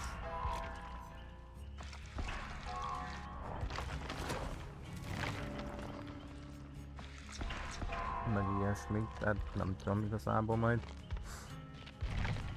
Én bizakodom abban, hogy csinálnak valamit azzal, hogy a kempelést is úgymond kicsit jobbá tegyék, vagy nem tudom milyen szóval. Jaj, Zsófék elmentek egyre, jó. Hát mondjuk azt, hogy visszaszorítani. Tehát, hogy nem tudom, tehát, hogy amilyen túlélők vannak, én nem csodálkozom, hogy egyesek nagyon megelégelik, és úgy játszanak, ahogy. Mert vannak olyan túlélők. És ha sok ilyen kört mész, akkor nem csodálkozom, hogy örülsz, hogy végre felakasztasz valakit, és végre megöled. Tegyük fel azt, például, nem tudom, 5. körbe mész be, úgyhogy már csak egy túlélőt kellene megölnöd, húkon, bárhogy, és ugye folyamatosan zsinórban olyan túlélőket kaptál, akik szétszivattak, és nem bírtál megölni egyet sem. Az 5., meg a 6., vagy valakinek jóval hamarabb elszakad a célnak, természetesen addig nem fog onnan elmenni, amíg meg nem hal az egy túlélő. Lehet, hogy utána már normálisan fog játszani, de addig azt az egy túlélőt le fogja kempelni. Persze. És ezen tehát nem azért, nem feltétlenül minden killer minden egyes esetben azért kempel, vagy azért találkozik, mert olyan a stílusa, vannak nem egy, nem 2, de valamikor valamilyen szinten meg lehet érteni azt az oldalt is, hogy azt éppen miért csinálja. Tehát, hogyha nem lennének ilyen hülye feladatok, tegyük fel azt, mind a 4 halljon meg, és már nem tudom, hanyadjára mész be a körbe, és egyes nem tudsz megölni, nem, hogy 4-et egy kör alatt, akkor lehet, hogy máshogy is alakulna maga a játékstílus. Tehát amikor már görcsösen meg akarsz csinálni egy feladatot, mert adott esetben már csak az hiányzik, és már teljesen idegbeteg vagy, hogy nem bírod megcsinálni, mert csak egy hiányzik, vagy tényleg ez az egy kör alatt X mennyiséget kell megcsinálni, és az Istenek nem jön össze, akkor én nem is csodálkozom, hogy vannak olyan killerek, meg van olyan ember típus, akinek elszakad egy bizonyos idő után a célnak. Vagy járjon úgy, mint én, hogy bebugol a küldetés, a kulcsosom, hogy akárhányszor mentem be, akárhányszor csináltam meg, amíg az 5. frissítés le nem ment a DVD-be, addig nekem bugos volt. Tehát, hogy ha nagy nehezen sikerül megcsinálnod, és azt hiszed, hogy megcsináltad, és a játék azt mondja, hogy nem,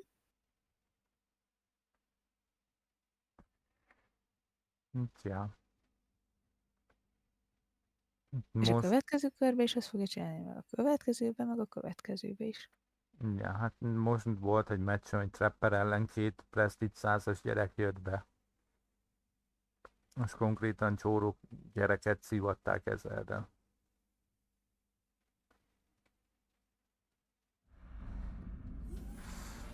Na, RPD. Hoztuk, nem hoztuk. Csak kaptuk.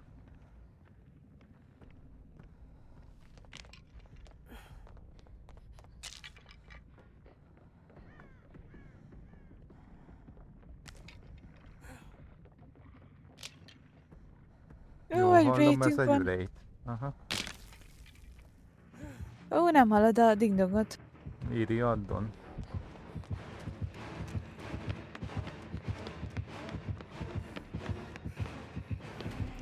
Ó, anyád.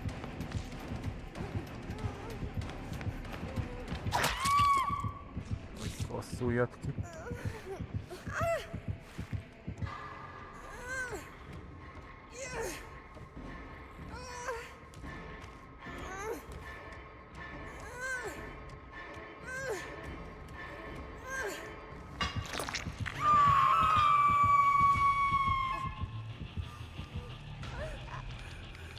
Speciál most nem tudom milyen küldetésem van benn, illetve, hogy a korábban berakott küldetés vajon él-e még? Vagy tudom. tegyük fel, azt megpróbálom megcsinálni, aztán kiderül, hogy nem él a küldetés. Nem tudom. Nem volt ilyen bugis.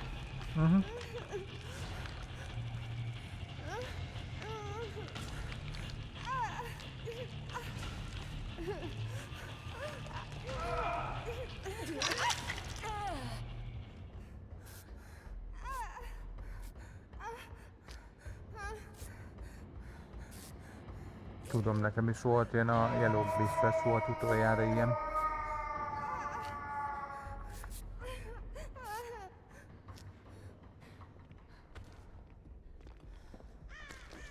De az sokaknak volt a Yellow Bliss.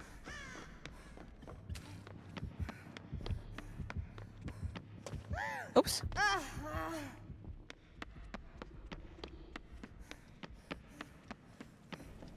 Adja. Én kijöttem a gyerekért.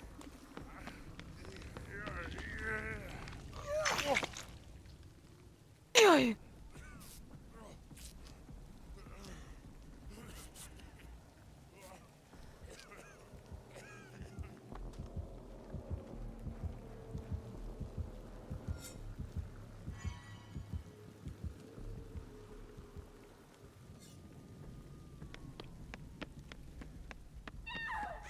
Amúgy nem hagytam el, csak ahogy megütött, ugye körbe-körbe szaladgáltam a lukon, ne essen.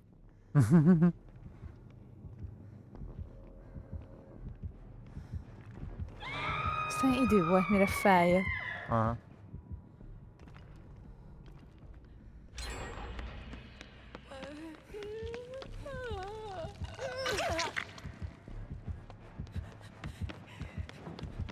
Stannelnek minősül. Nem rajtad van.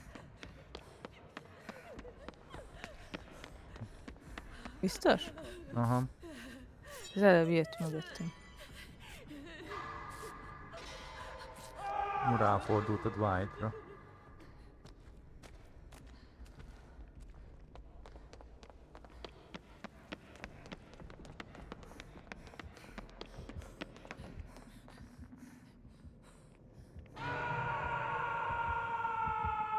Vigyázz, lobby.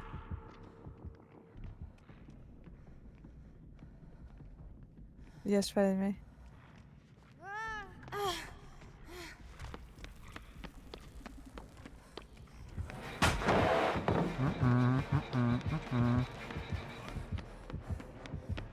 Megint lógva persze. Van.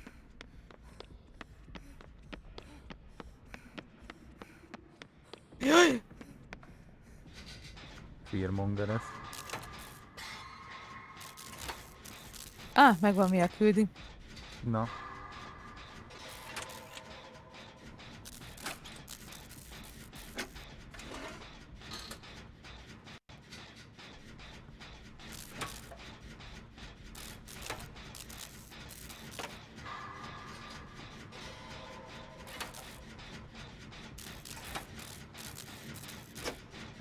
Elhagytam. Jó.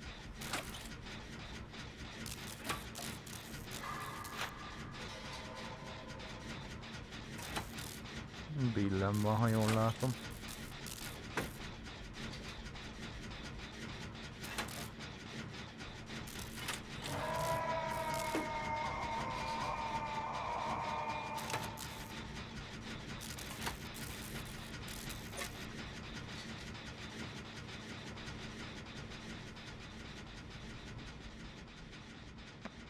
Megyek a gyerekért.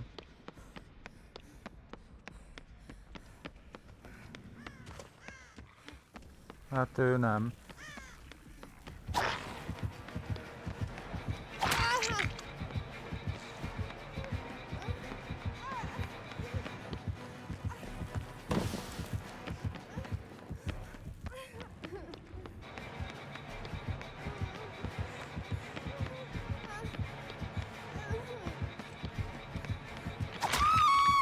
Go away. Van. Egyszer megette a 360. Ja, és abban a körben, amikor ez a két Prestige 100-as gyerek volt, konkrétan az egyik rám hozta a killert, és én annak köszönhettem, hogy szinte nem lógtam a húkon, hogy 360-nal forogtam ki az ütésekből.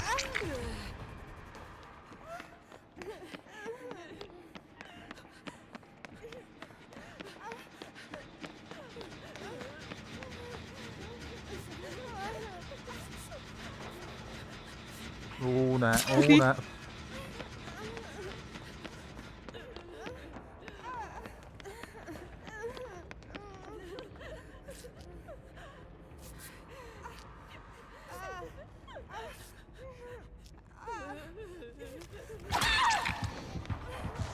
Nem ijedtem meg.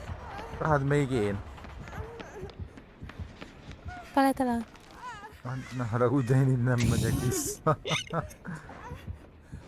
Mit csücsögetsz?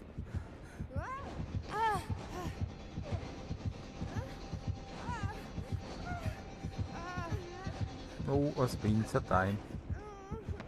Szeretem.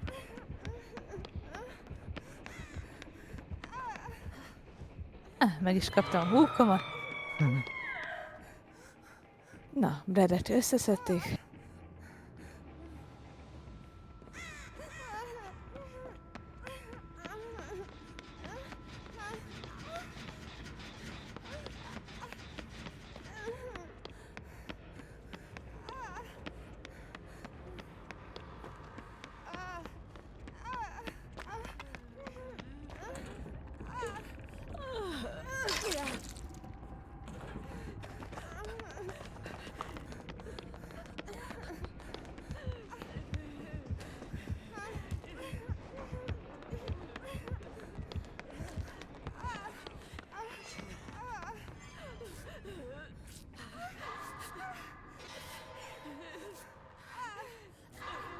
Vigyázz, vigyázz!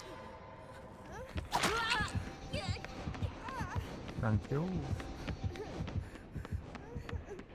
Több kérdésem is lenne. Az első, hogy miért nem készülnek a generátorok, a második, hogy miért tanelezik. Nem, hanem megütött. Volt BT-m, de nem kaptam, tudod, Ja, mendet. Nem? Az szép volt. Csoltos. Szerintem még poppos is.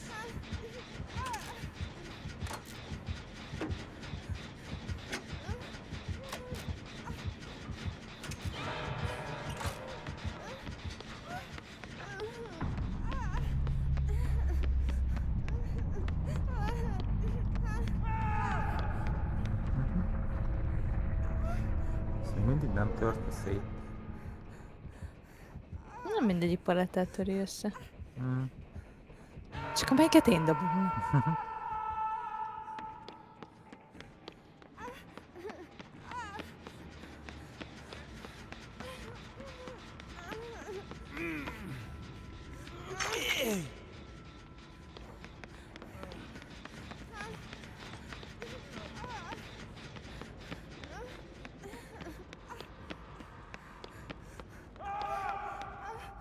Hát, Dwight. Hát, Dwighty boy meghal.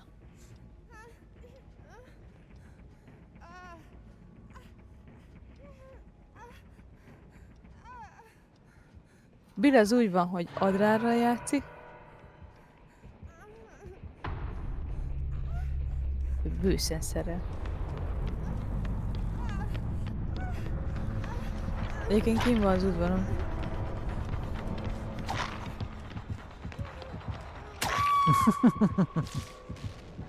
Két 360 is on.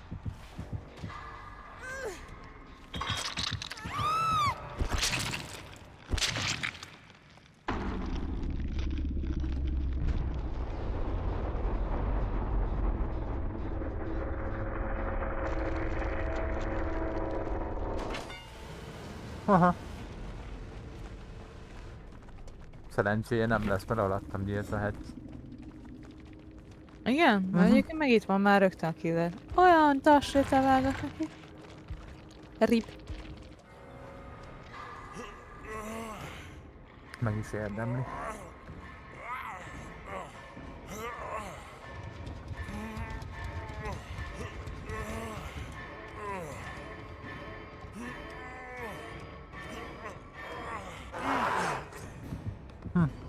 Betúlva egy szerencséje van.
Istenem. Magyar DVD-s csoport. Figyelj. Sziasztok, srácok! Nem tudom, hogy ki emlékszik arra, mikor kijött a Doki DLC, és ugye mikor szörviként mentél ellene, voltak azok a jumpscare cuccok, mikor megjelent az arca a képernyőn, meg mikor közel volt, ilyen villám cuccok is megjelentek. Szóval van valakinek valami infója, hogy azokat miért szedték ki a játékból? Tudom, már egy ideje nincs benne, de tök jó lenne, ha visszakerülne, sokkal izgibb lenne a játék. Komment szekció. Mert az erre érzékeny emberek rohamot is kaphattak tőle, bár nem értem alapból, minek játszik az ilyen egy eredetileg horror tematikájú játékkal. Öngyilkos hajlam. Sejtettem, hogy ilyesmi lesz az oka. De akkor, ha puding, akkor minek játszik ilyen játékkal? Miért nem tolja a Super Mario-t? Amúgy parának nem mondtam volna, hanem inkább fokozta az élményt. Szerintem így is játszhat vele valaki, csak max lépjen ki, mikor Doki van. Mert ez megoldás. Én is, hogyha bubával nem akarok játszani amúgy. Akkor lép ki meccs elején. Aha. De egyébként is, ez az egész hülyeség, mert ez a funkció, meg ez a lehetőség benn van a játékban. Ugyanúgy látod, hogyha eléggé meg vagy rázva, hogy bizony ott a killer megjelenik, megijedhetsz tőle, nem tud eldönteni, hogyha éppen üldöz, hogy akkor most látomást látsz, vagy a killer. Dredge. Tehát én nem is értem. Ó, azt már megnyertem magamnak. Hát csak így most megint az van, hogy tényleg aki az ilyenekre hajlamos, hogy rosszul lesz tőle, akkor azt most miért kell ilyenekkel bántani, hogy most akkor puding meg ilyenek. Hát megfogyatták. Helyedre te meg. Mód a gecire fogok én örülni Yamaokán a Dredge-nek. Nem elég sötét a map.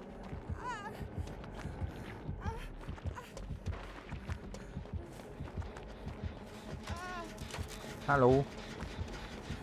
Hoztam egy Dredge-et.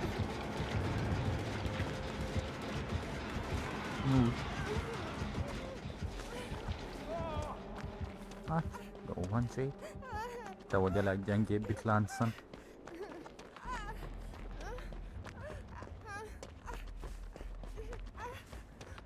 Hol vagy? Most futottam vissza mainbe.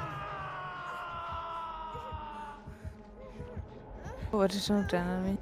Látom. Berúgja a gent.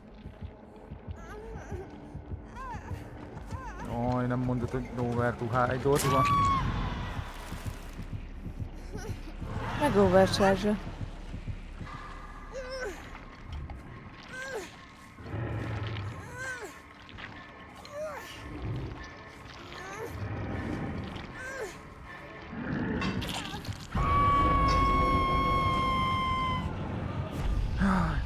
Nem portol, bemegy mainbe.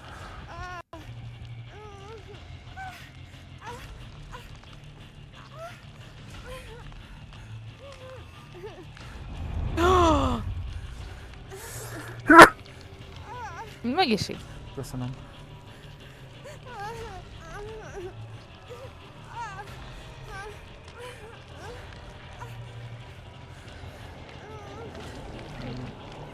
Nem farmollak le? Tudom, nem azért mondtam. Majd ezt megteszi a Jade.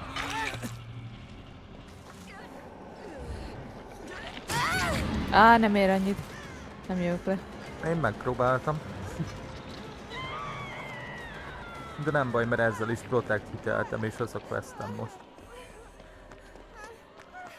Protect hit. Aha.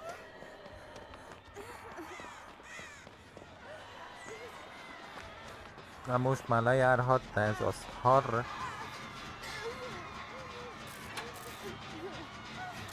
Ja, hogy nekem ki kéne mendelnem. Értem. Ugye megyek, érted?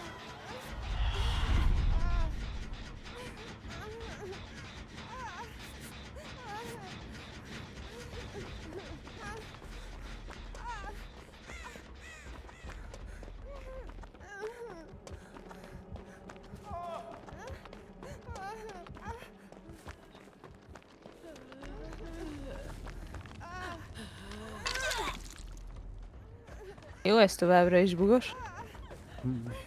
Na. Nem, jön be, jön be. De hogy jön? De hogy nem? Nem.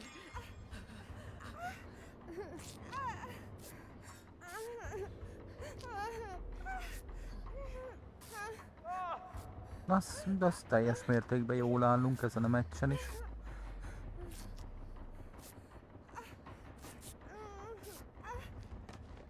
Nem. És Joru, nem tudom, mit csinálsz június 10-én, de nyomok majd egy 12 órás live-ot.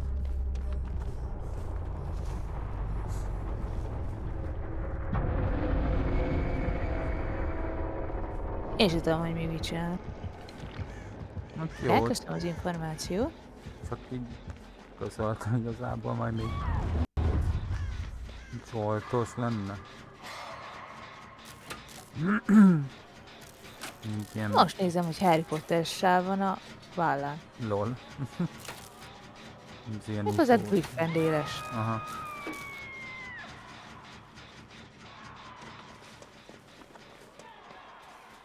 Zekrényes perki van, nem tudom. Kapja be a rugit.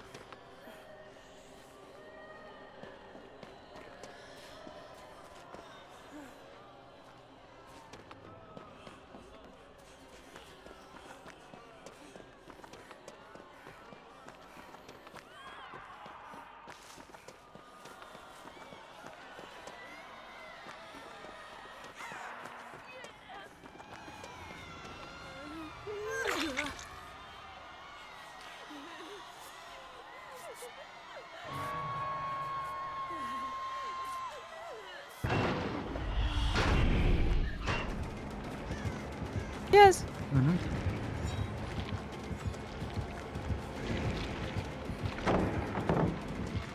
Menj innen, pusztulsz.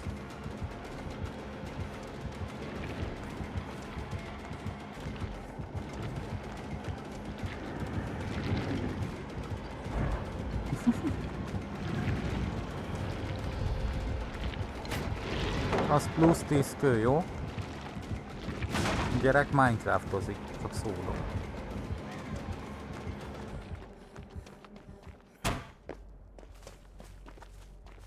Megy vissza.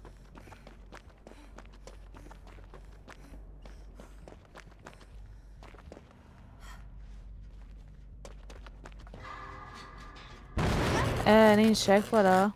Jó.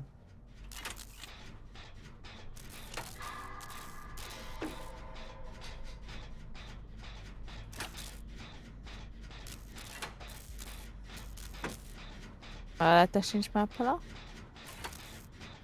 Én itt dobtam el neki egyet, azt hiszem. Én mellett mögött. Én meg meghalok.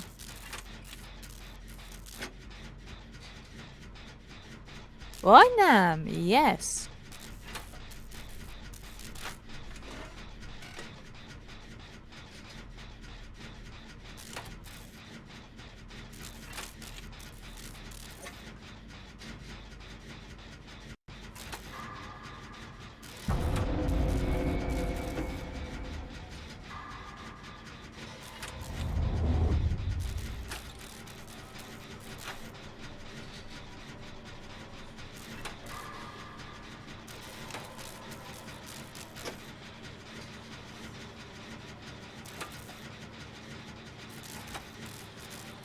Meghaltam.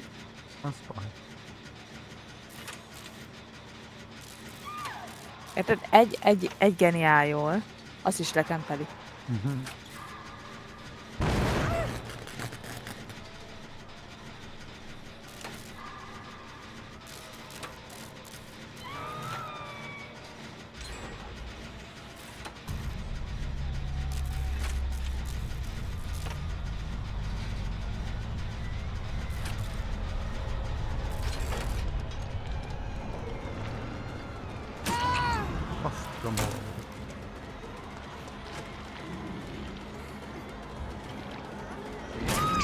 Oké.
és akkor slack time.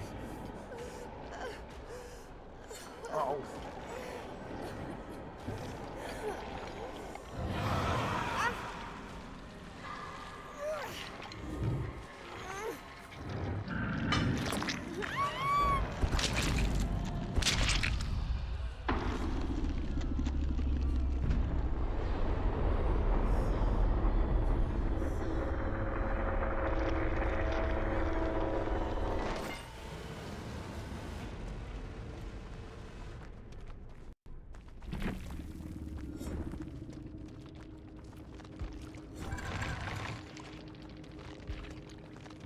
Erre résztem mindjárt vagyok. Oké.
Na.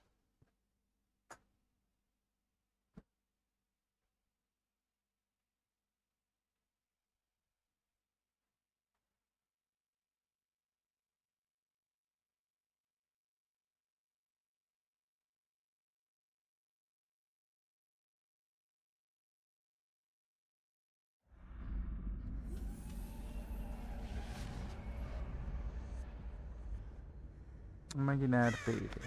Istenem. Még ezúttal hoztuk. Vagyok. Egy jó doktor.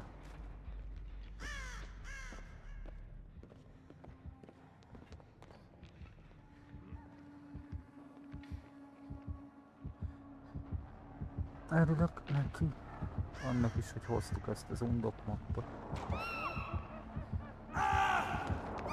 Ó, anyátok.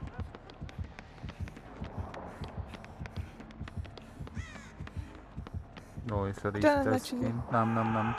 Ez észre ment.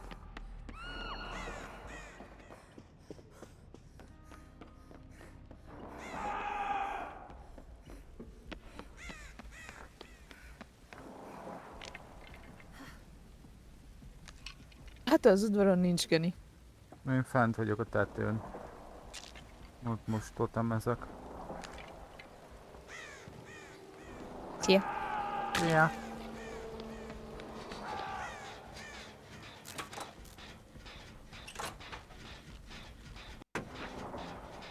Nem kérdezem meg, hogy ezek együtt vannak-e.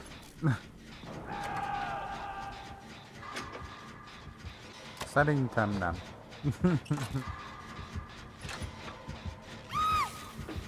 Wow, Iriaddon.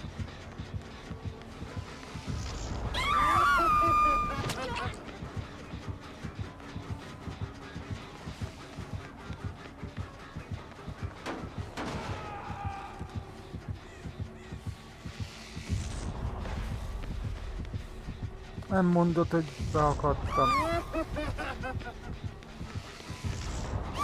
A műszlop is. De jó. Meg beakadok ezekbe a faszom szellőzőkbe, vagy mi a geci.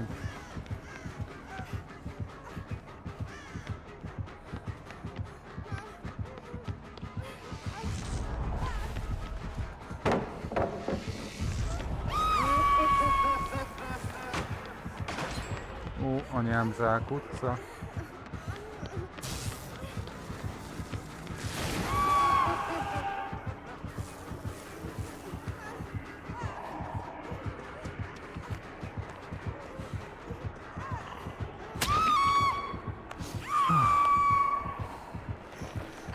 Hát jó. Eddig Akkor bíztam. nem.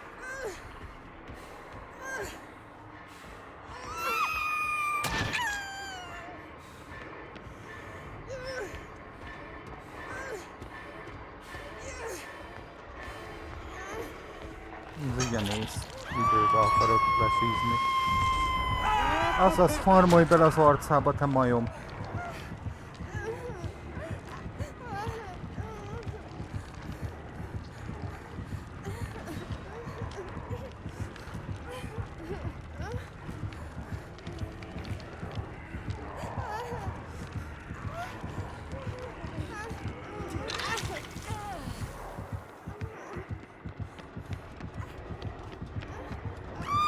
Ja, hogy közbe futottam egy fétgenes lúpot vele?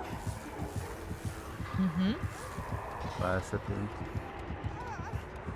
De hagyjál már élni!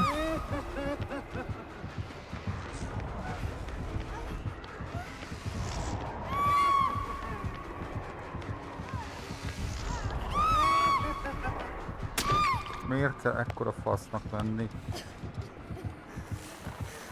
Még snap autón se tudok.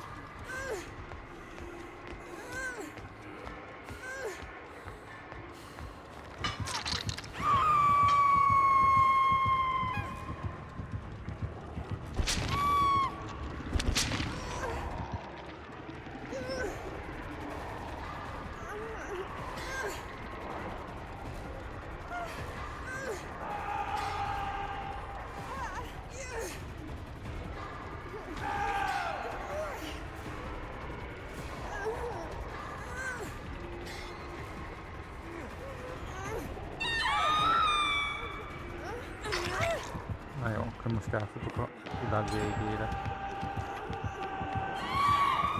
Lehet még azért statigot kapjam meg.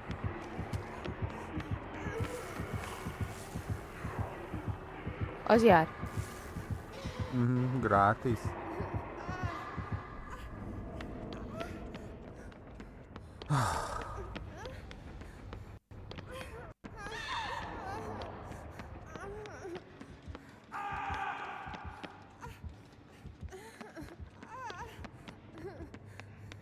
Itt akkor ez már 3 genis loop volt.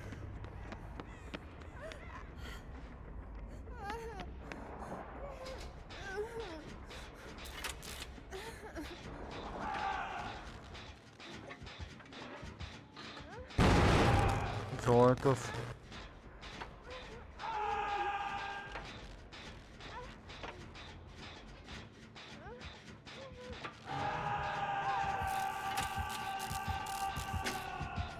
Most tudik. Nice.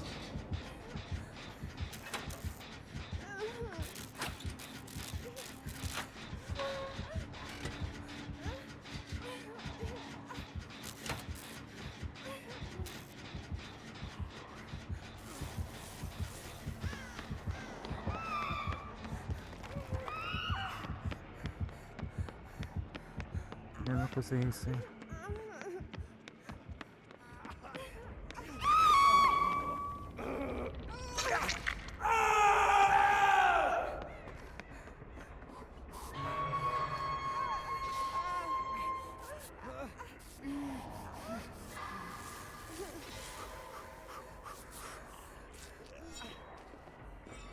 Szia, Báni! Mizu kedves!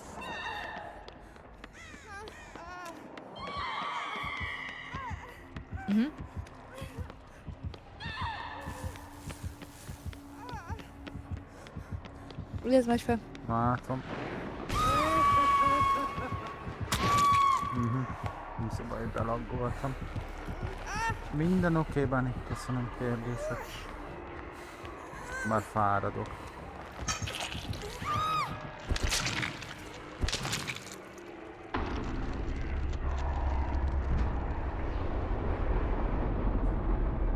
Későn feküdtem az éjjel, korán keltem. Aztán vásároltunk, majd megjöttünk, itt hogy csináltam a dolgom, majd utána gyógyszertárba voltam. Szóval, ja. Kicsit fárasztó napom volt. Az észt fogja kiszedni a játékból.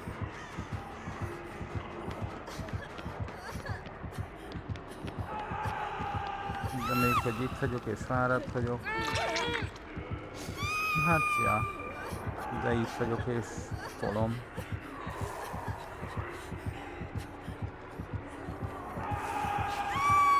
Istenem, még a snap-autot is elbassza. És veled Mizus, Báni.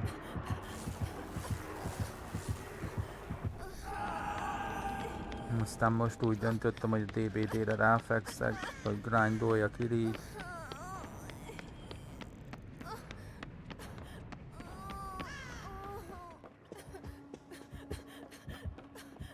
De még leszek egy darabig, szóval Báni, ha gondolod és van kedved, akkor szívesen látunk.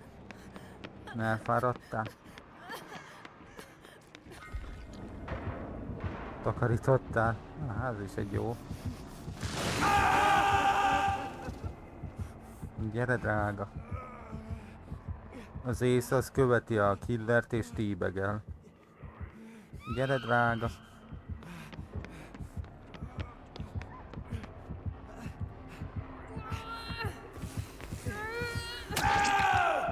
Jó. Siorú, bújj el és keres majd headshot.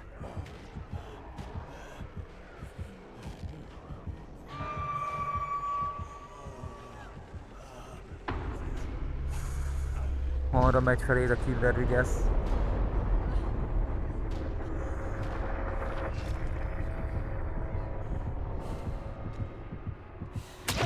Jaj! Akartam mondani, hogy szerintem meglátod.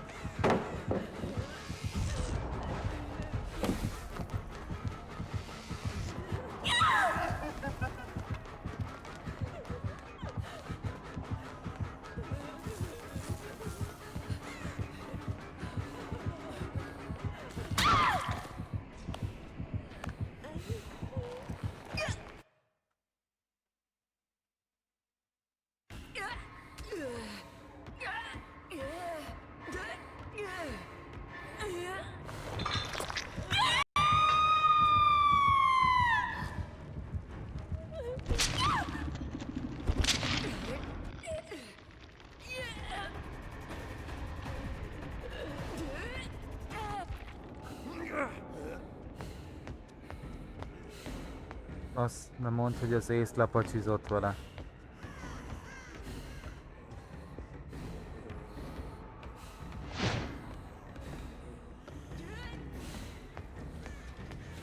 What the heck? Nem jó.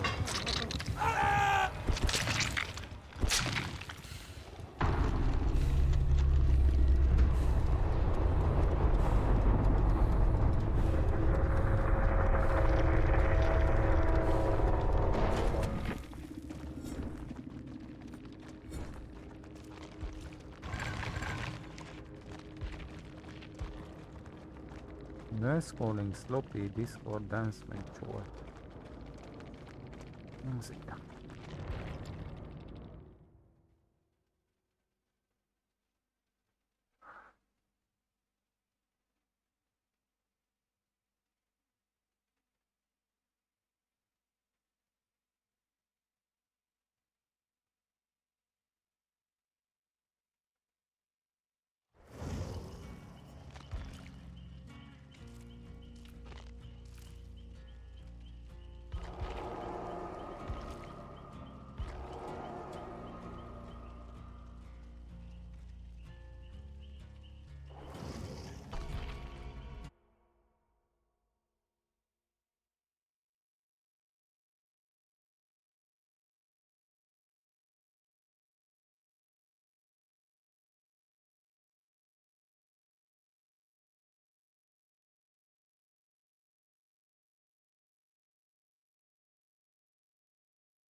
Szia Frangi! Mizus!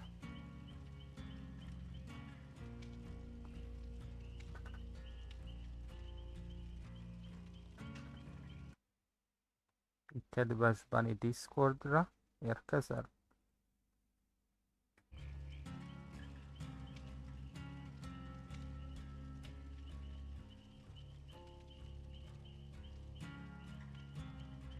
Gyere drága!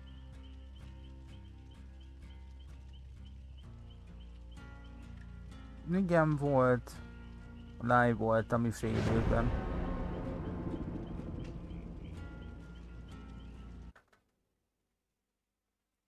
Igazából nekem tetszett az egész lebonyolítás. De ami a legjobban megfogott, az még mindig az, hogy a háttér az olyan, mintha a játékból izélnának. Tehát, hogy konkrétan a játékból mondanák a cuccokat. Nem beszéltek egy-két dologról igazából, hogy próbálnak valamit csinálni a nem tunnel facecamp ellen, meg ilyenek. Igazából. Meg lesznek ugye map változtatások. Meg nem is tudom így hirtelen ennyiben mit mondtak még. Ugye perk módosítások is lesznek, meg minden is lesz, ami ilyesmi. Meg hogy jön ugye az új killer, új survey, velük együtt jön a pályájuk, vagy nem tudom, az a killer pályája, Sioru, nem tudom, te erre mit gondolsz? A pályák az ugye mindig a killerhez köthetők inkább, mint a túlélőhöz. Hát ilyen űrdzsungel érkezik az új hát túlélőhöz meg killerhez, ahol ugye ugyanúgy el vannak rejtve a varjak. A robot varjak, tegyük hozzá. A sima varjú volt. Sima? Mert volt ott egy robot is. Nem, teljesen. Sima, hagyományos. Varnyú, az megél az űrbe is. A vargyú? A varnyú.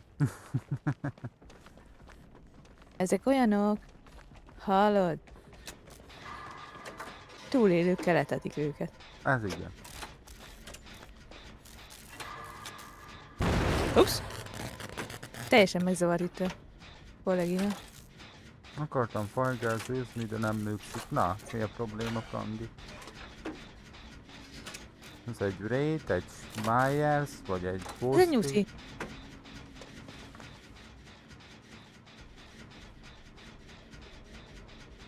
Most ma már egyet kirekteltem. Nem? Fúj!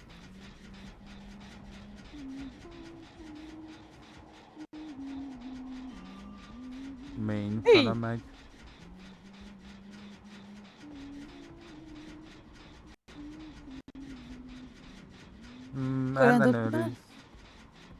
Ellenőriz játékfájlokat, Tangi. Nézzenek oda, Báni, hát üdvözl így a fedélzeten. Elnézést, kicsit megcsúsztam. Megcsúszni, na szépen vagyunk, már kifogásokat keres. Hát megőrít. Hú! Mizus drága. Szia. Szia, Siorú. Veled is elég játszottam. Elfáradtam. Úgyhogy... Aha. De ma is játszottunk kicsit Fortnite-ot. De elhagytam a nyulamat. Na, szép. Frangi, még azt tudom tanácsolni, hogy esetleg próbáld meg azt, hogy letörled és újra rakod. Hogy akkor hát, ha megoldódik a probléma.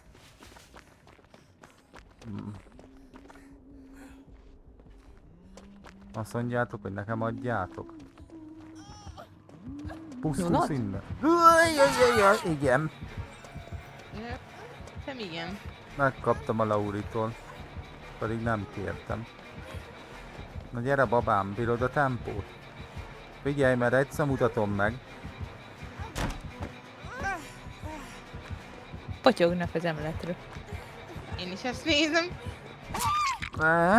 Nem jó. Ez volt a nagy megmutatom dolog? Aha, de megyek a Híres pinyóba. utolsó mondatok. Befelé vesz.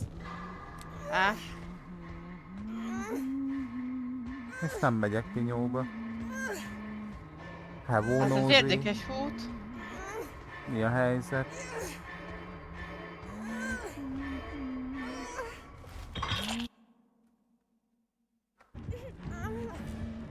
Ja, és amúgy Bunny majd a fent látható kódokat, és hát mindenki, aki DBD-zik, a fent látható kódokat írja be játékba. Kaptok 400 000 bloodpontot, illetve kaptok egy Minecraftos trapper charmot.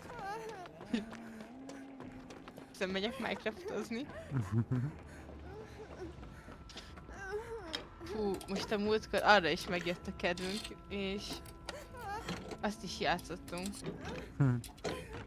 Hű, de megpörgettem, azt se tudta, hol van. Az az én szokásom, Siorú. Mi a helyzet, Nózi? Nem amúgy. De legtöbbször, aki 360-nal forgat, az én vagyok. Lehet elhagytam megint. Ma megint?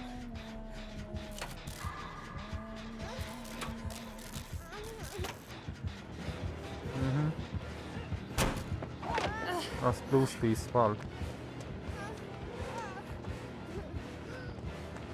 Csak nekem tűnt fel, hogy nem igazán dobál? Nem. Mert dobál. Jöttél kis DVD-t nézni? Na, jól hangzik.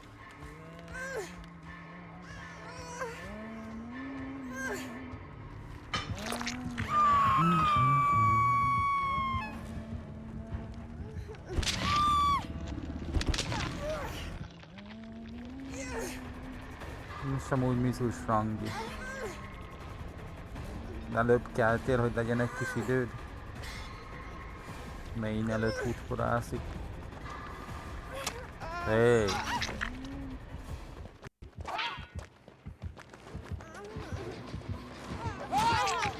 Na most miért én? Nem.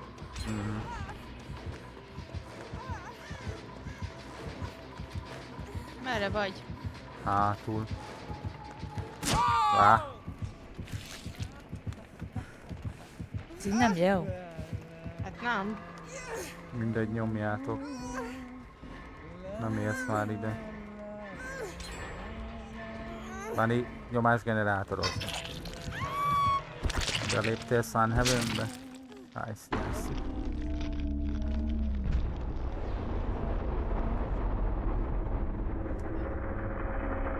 Aj, de cuki emótod van, Nózi.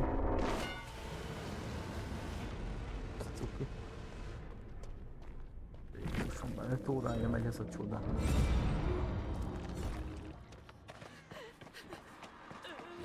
Lauritól kaptam meg folyamatosan a Huntress. Itt vagy még hátul? Bunny main mögött van. Vagy előtt néző pont kérdés. Melyik oldalról main mögött? Meg vagytok. Itt. Ice Toy.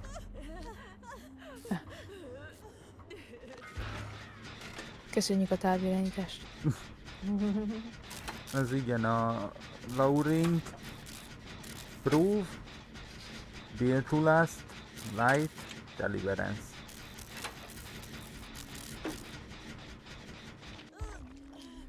Egy feles generátorja van, de arra megy a Huntress.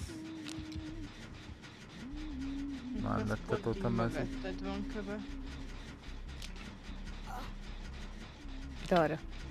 Ja. Hát ez meg valahol a házba.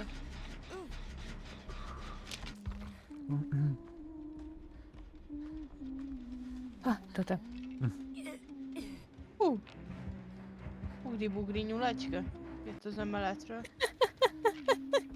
Jól elbújtam a bokorba. Hát nem is nézett feléd. Onnan. Lauri felé megy megint.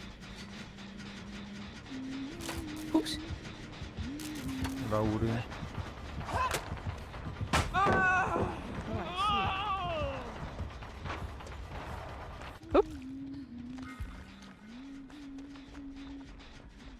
Bunny, te magaslati levegőt szívsz?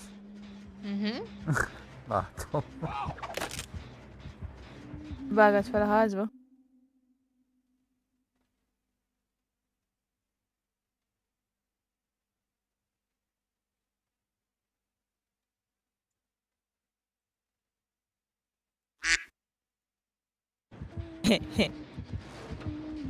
Te voltál? Én? Fú, nem értettem, mi ez a kacsa basszus először. Megállt a szívem.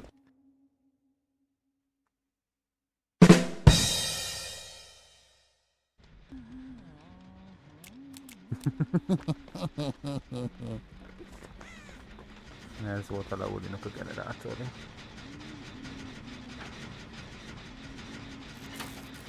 És itt kint melletted meg van egy totem, ha nem tört el.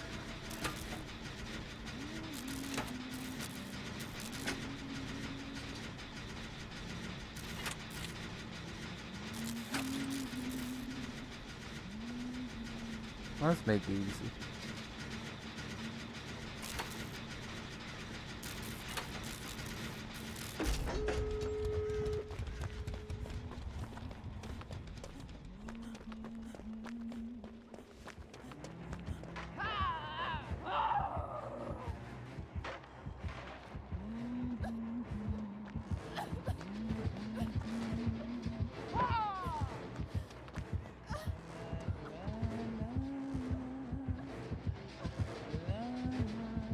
What? Lol. Én itt az álcázás nagymestere. Az konkrétan rád nézett és ment tovább, mert a Lauri fontosabb neki. Fioru feléd mennek.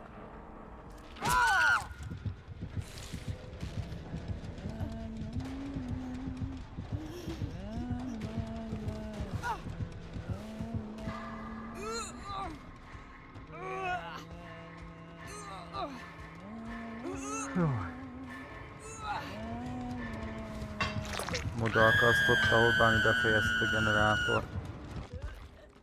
Megy arra a kapura, amit te nyitottál, Bunny. Nem, ez be... nem? De? Megy. Dehogy megy. Roxy Camp.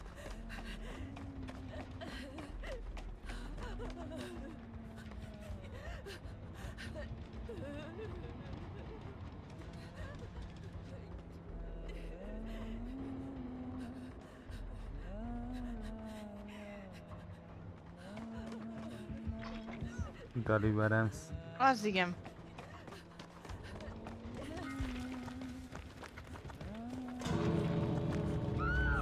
Nem fog kiérni.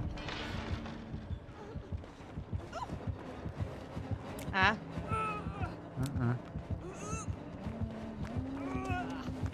Ez mi volt ezenél? Micsoda?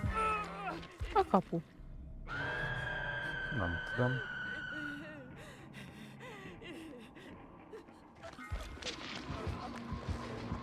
Nem fogod tudni egyedül leszedni.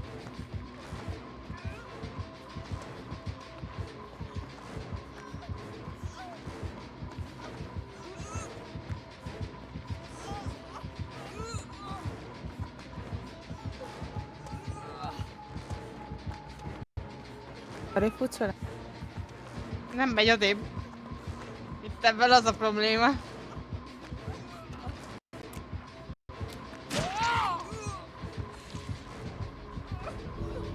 Menjetek ki, nem fogjátok tudni leszedni még így sem.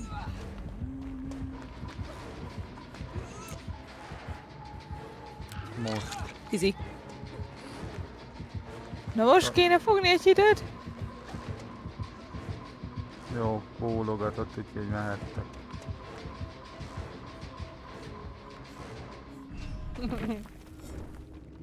Érdekes. Perkles Huntress. Gyors újraindítom viszont a játékot. Valami nem stimmel, laggolok. Gyors nyomok egy játékresit.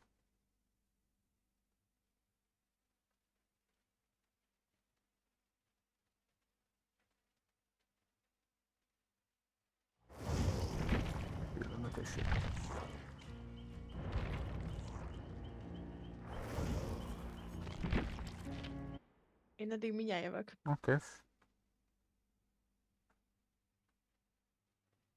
Akkor nekem is pia. Rendben.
Itt vagyok? Oké. Lépek vissza.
van gép, vagy még jelen vagy a chatben?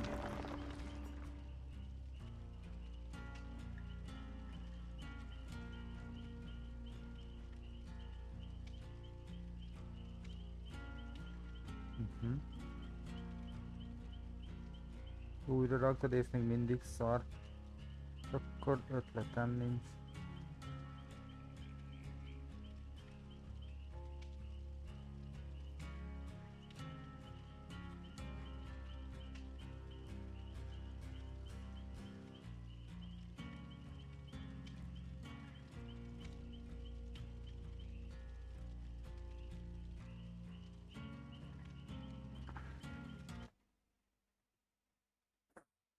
Ha nincs, akkor mi lehet a probléma?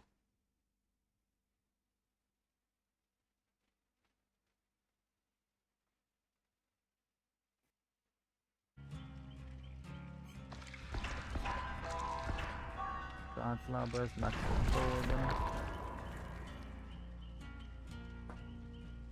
Hát vagy még azok lehetnek, amit Sioru mond.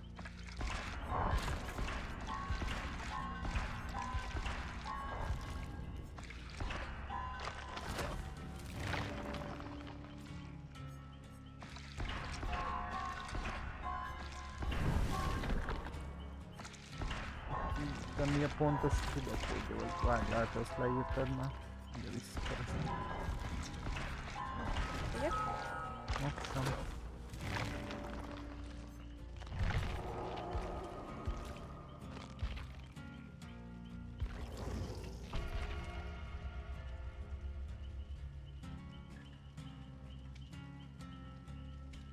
Ja igen, az lehet, de elvileg az Epic Online Service az ilyen automatikus, tehát amikor letöltöd az Epicet, akkor az vele együtt jön, elvileg.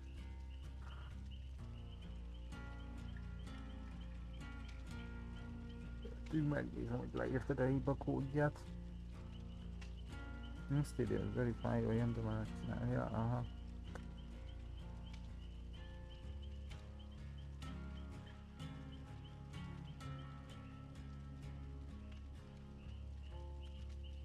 Nem tudom, mi érdekes.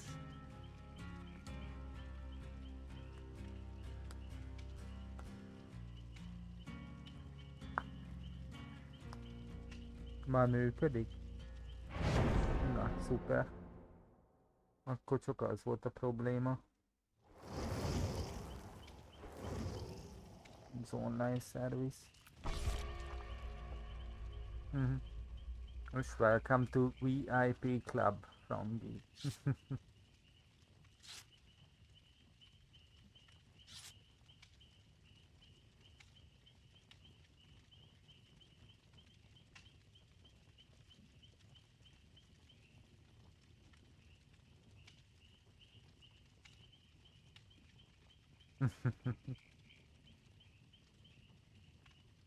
Nincs mit.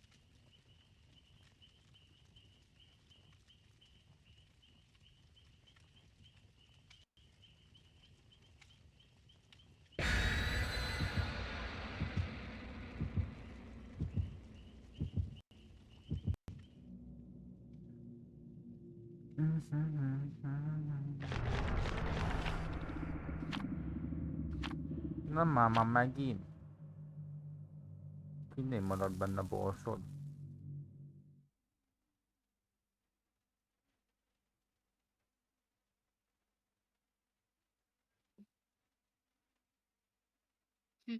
Lehet nálam. Nagyon jó.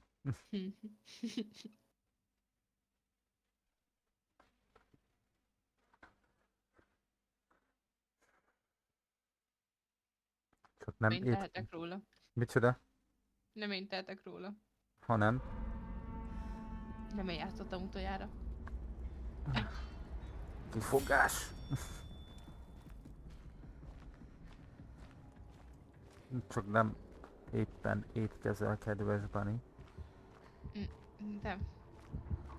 Jó étvágyat. Köszönöm. Ez egy nurse. Köszönöm. Lihegj már el innen.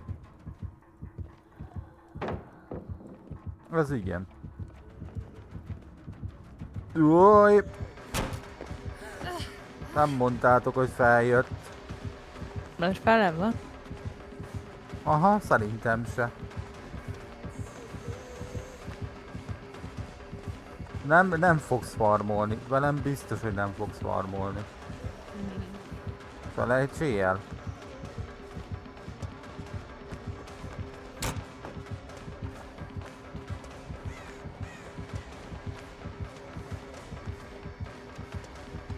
Hagyjál békén.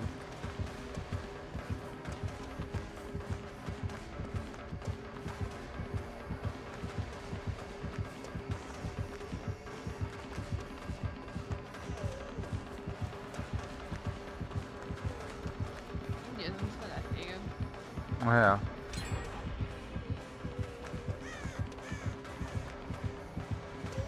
Hát jó, ha farmolni akarsz, akkor én ezt a totemet elteszem. A lemezgrebelni főgyújtalak. Persze, takarodj az anyádba.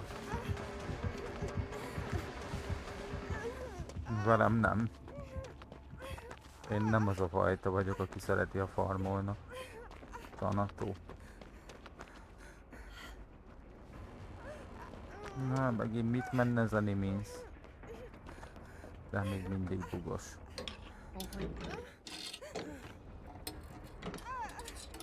Remélem majd már mikor jönnek a születésnapi cuccok a DVD-be, akkor visszarakják a niminzt is. Ó, sír. Jó, megtük.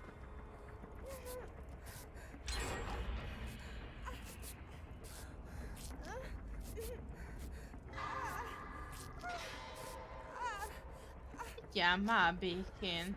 Én mondtam. Már siorút szeretgeti.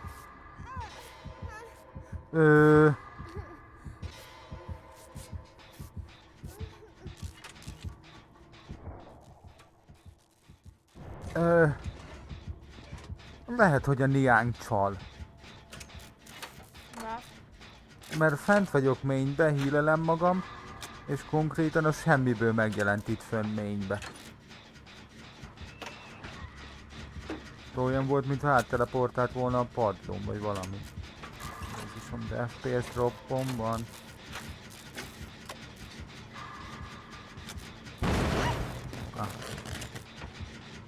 FPS droppom van.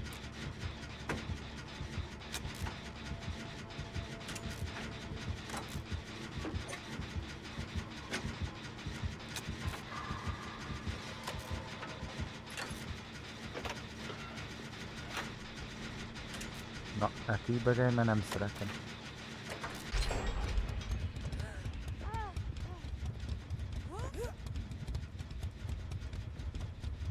Nem tudom, furcsa nekem az a Nia. Tané. Tudod, hogy szeretlek.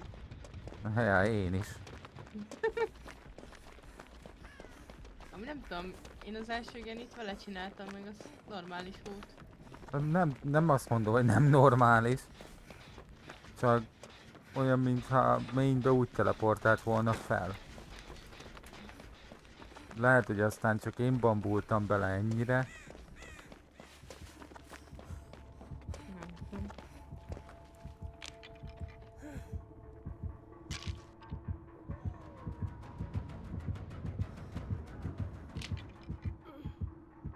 És ezért mondom, de nem tudom, érdekes. Na, használja a blinket.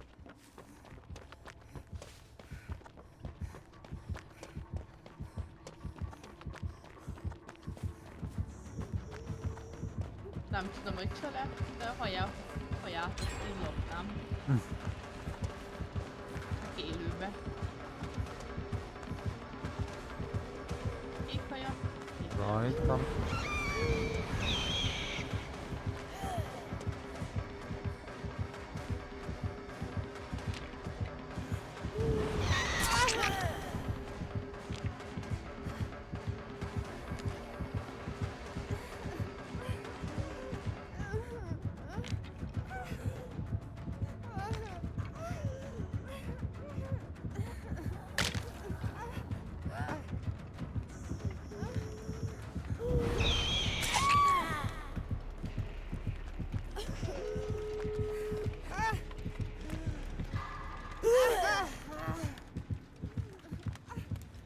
Hagyd, hogy felakasszam.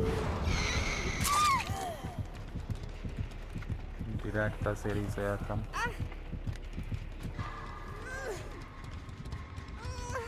Nem akaszt fel.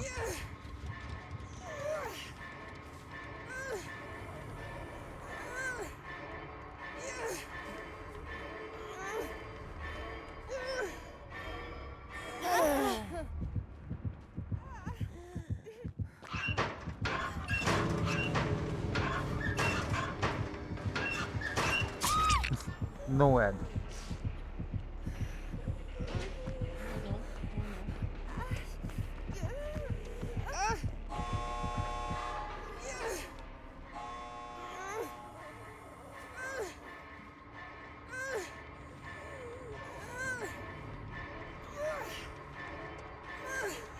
Akasd már föl, vagy tedd már le! Az Istenem!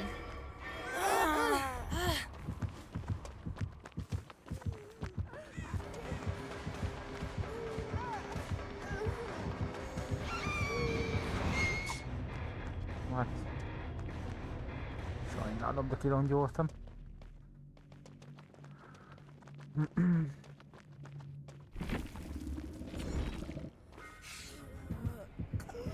Siorú megtalálta Noedet.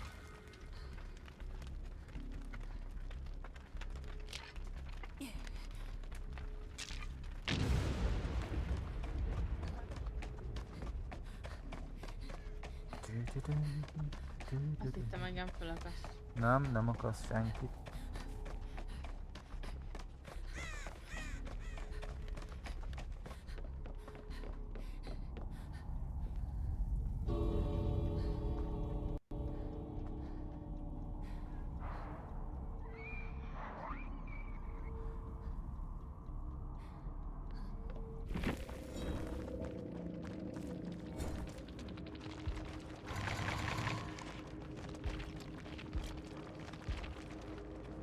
Nurse calling, Noed, Lita, meg Kanatu.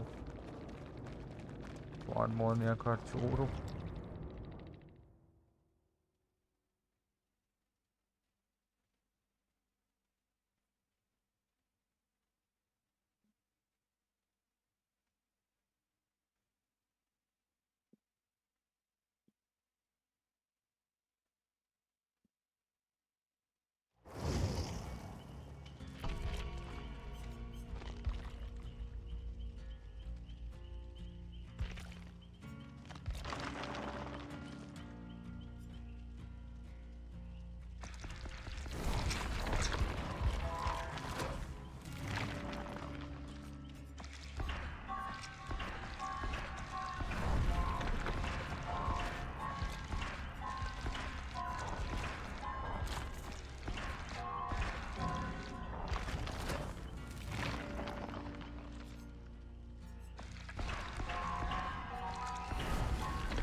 Akkor mehet a Fall Guys stream, Frangi.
Ja, értem, Frangi.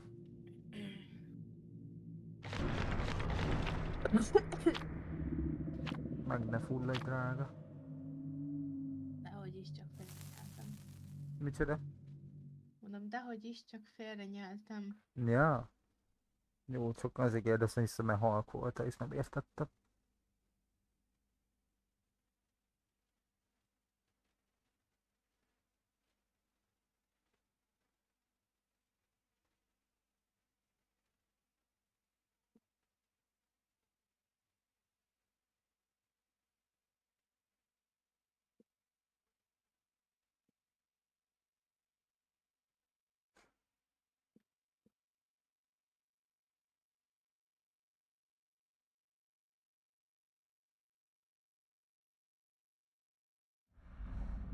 Megint. Most voltunk. Ettől a két pályára nem szabadunk. Nem.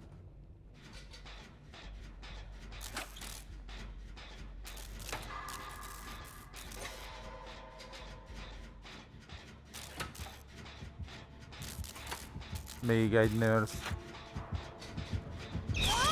Az anyád.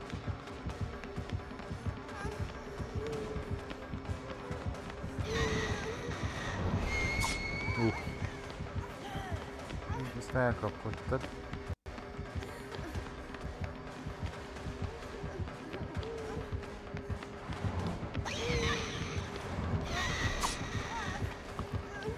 So close.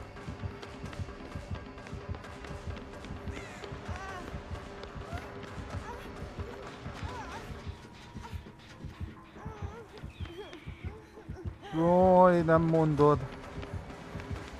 Eci.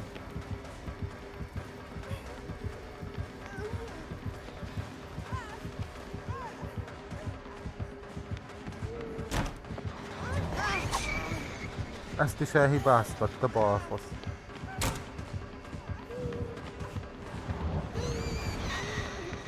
Azt is. Most már hagyhatnál élni. Köszönöm.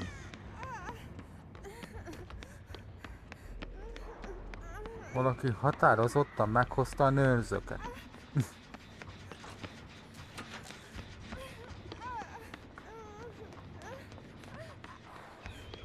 Gyere el a lépcsőre. Lépcső nem lehet hírelni. Nem igazán. Tesz szar. Nyújts be kérvényt egy behaviornek. Meg is teszem. Köszönöm.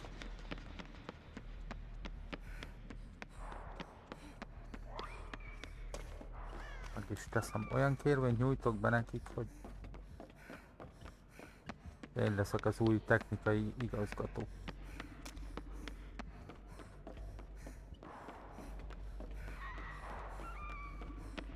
Okos.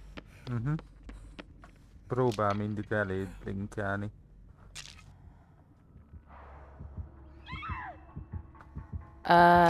Lennének kéréseim. De inkább nem teszem fel őket.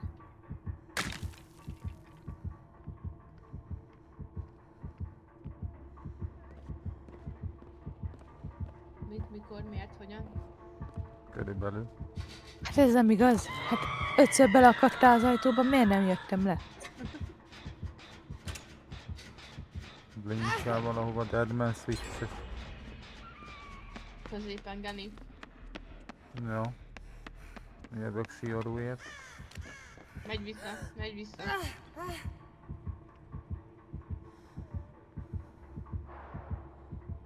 Látom. Még lógok. Köszönöm szépen, a púzusom is jól van.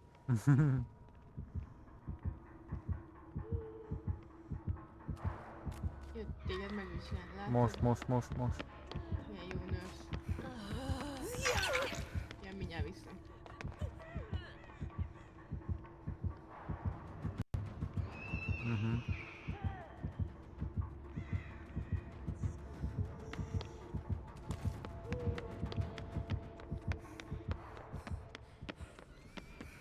Nem tudom hova blinkelt.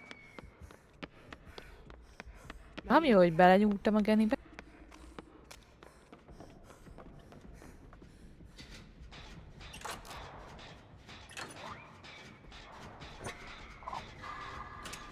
Jaj, de kár, hát nem arra fordultam, jaj.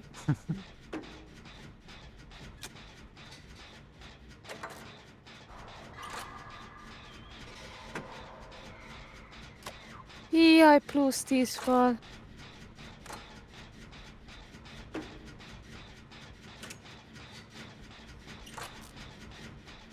Feladtad? Ez az én nyertem.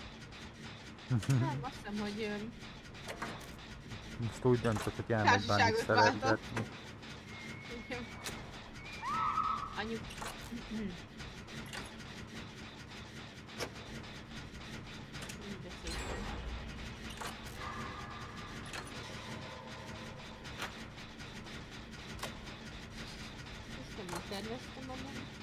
Jakey Poo! Jakey Poo! Scared, Fook, Deadman, Switch.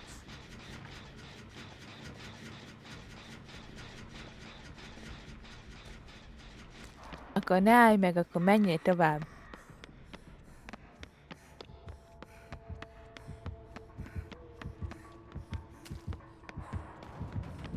Rajtam.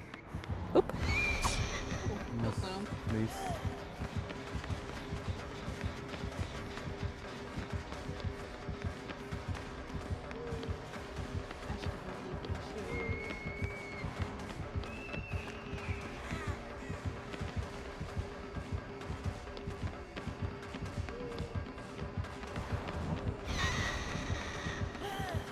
Megint elfáradsz, de kár.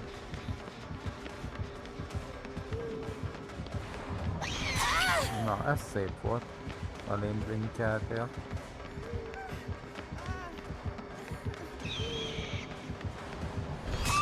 Ez szép volt.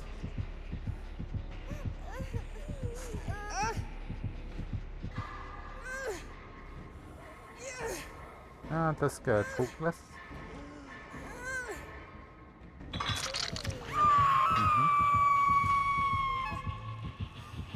Szembenetem van. Jake fele kacsingat. A kis Sprint Burst-ös.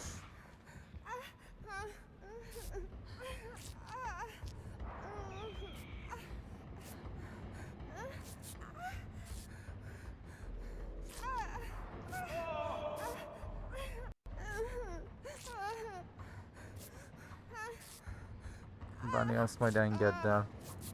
Mit? A generátort majd. Scourge Hook miatt. Hát ez nagyon visszaesik. Igen. Ez nem szimpi.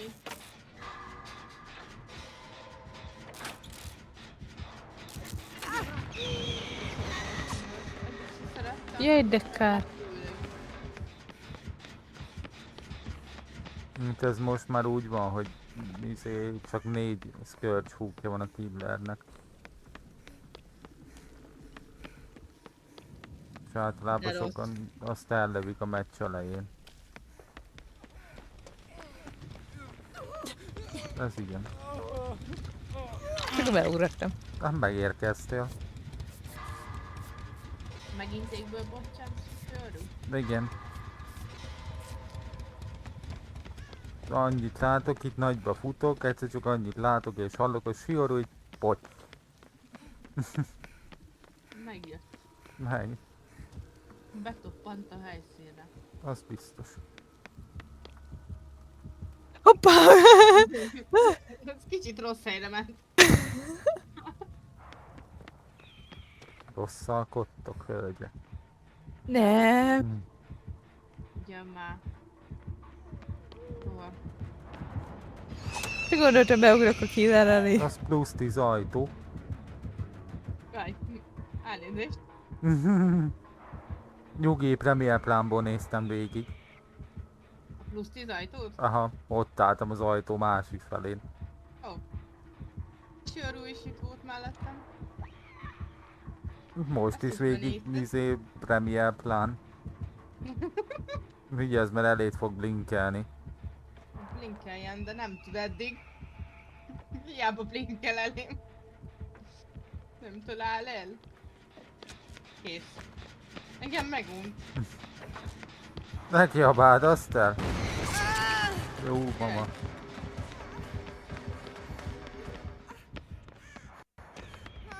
Jaj, de csúnya volt!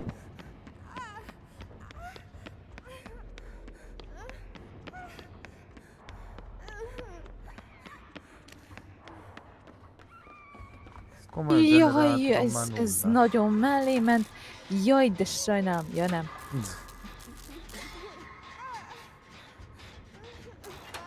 Kész, megunt. Hoppá, hoppá, hoppá. Hoppá, hoppá, hoppá.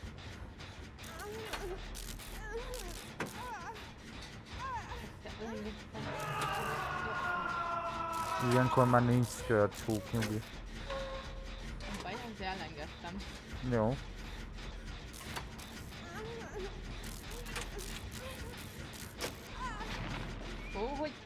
Hogy persze, hát hogyne, hogy de. Nyajjam meg a lábadat. Inkább ne. Nagyon finom lehet. Az. Düs már nem jár rajta. A csirke lábakkal. De olyan paletta alá jól bepúszik. Bekamuzom a power slagot.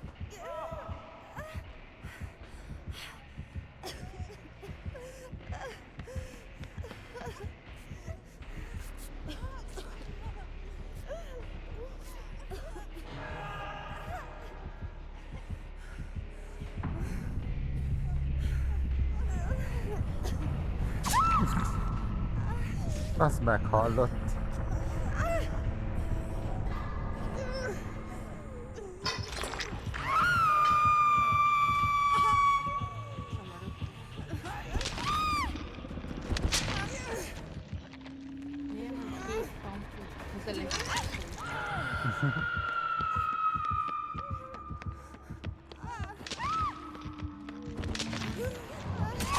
Nem mondod. Tetszik.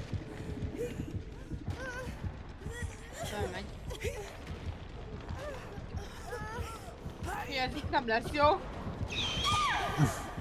Ez így nem jó?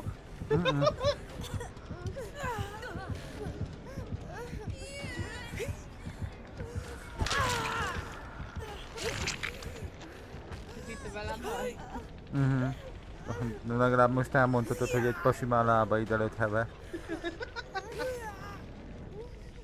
Csak hogy még valósághűbb legyen. De végigért a csík! Bugos! Ezt köztudott.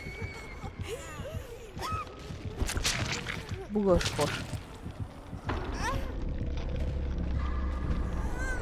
De könyörgöm, ha végigér a csík, akkor miért nem ugrok le? Hát már hova töltse a csík? Bugos fos, ez a végül. Úgy ahogy van.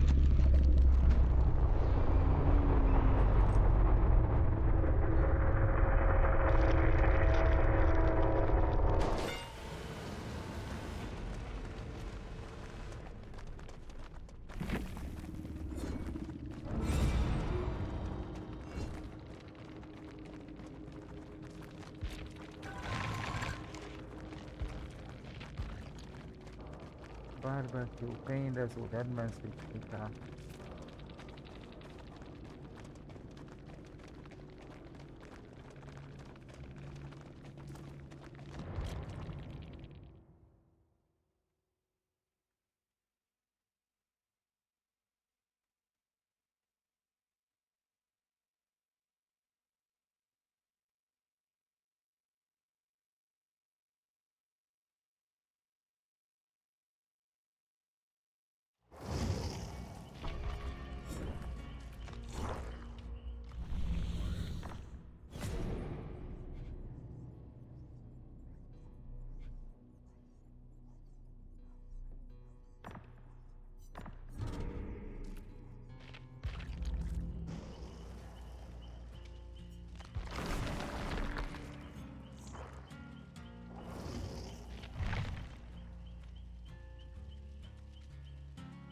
Nagyon pici fog, visszatértél?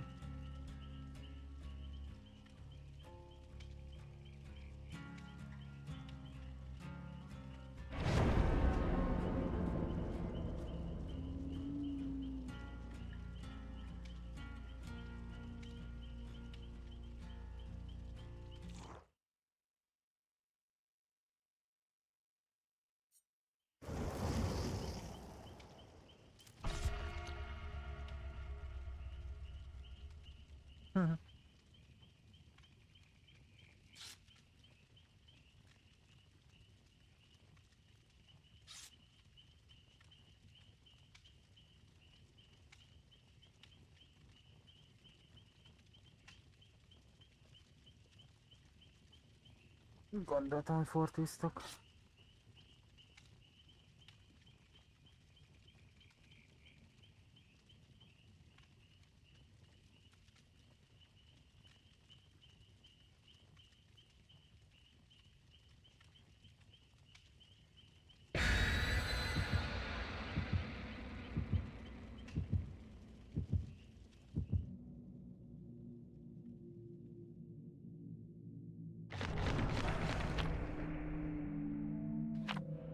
Örvimon.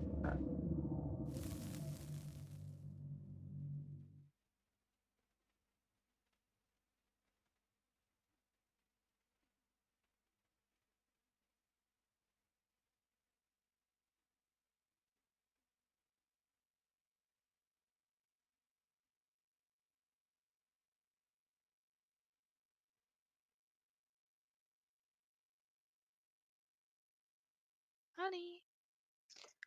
Jöjjél! Sziasztok! Hát te... Gondoltam, benézek, mielőtt lefekszek. Ja. Jó. Ilyenkor. Mi? Ilyen korán. Nagyon helyes. Hát ja, csak holnap nyelv vizsgázni kell, csak azért. Megint nörsz, hát én már leszopom magam. Ez a új pálya. Ja, Ez mai nagy jó nap... hír, tudod? Ja, mai nap már új. Már faszom is eldurrant a 4 RPD-től, meg a 2 borsottól. Kb.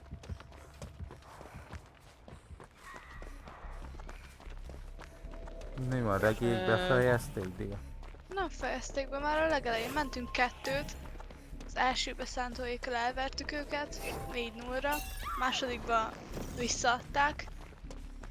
Aztán annyi elég is volt, vártak még 5-en arra, hogy legyen helyük. Akkor elmentünk 5-en szántóékkal rankedezni inkább. Úgyhogy nem is voltam ott sokat. Értem. Nagyon jól esett lelőni őket. Bocsász, hogy most nem vagyok hasznos a teamnek, csak nem is áldozok. Te nem szoktál ilyet mondani. Mit? Nem vagy hasznos a teamnek. Ezt én szoktam mondani. Hát mert most abszolút nem voltam, mert konkrétan csak futkoztam és szedtem össze ezeket a kiskenyókat. Nem érdekel, mindig hasznos vagy. Ja, pláne amikor a randomok rám hoztak a killert, és csak azért nem lógtam, mert kiforogtam 360-nak. Ja. Az egy haszon. Csináltál valamit? Amíg nem afkolsz, addig hasznos vagy. De hagyjál már békén, nörsz, a faszom bele. Nem tudom, mert aki folyamatosan a bokorba bújtja, végülis az sem afk, de olyan csinál semmit. Nem akarom a nőrzőket. Hátráltott se hasznos. Mi? Aki hátráltott se hasznos. Hát, azt tényleg. Drága bloody blokkosok meg ezek. Na most kajra befarmolsz a killer arcába? Ó, anyám. Hát akkor... Én megyek aludni. Jó gémet, Köszi. Jó. Adiós. Holnapra sok sikert! Hát te, ez extra rövid meccs lesz, azt hiszem. Na. Én fekszek. Igen. Én is a húk alatt. Én nem a húk alatt, de a húk mellett. A húk mellett. A húk. A húk. Hú, van itt egy pala, már kúszok alá. Hát ez csícsi végig. Csodálatos. Nem azzal van baj, hanem hogy az úristenben már portált, és még irányt váltott. Igen. Te csalsz?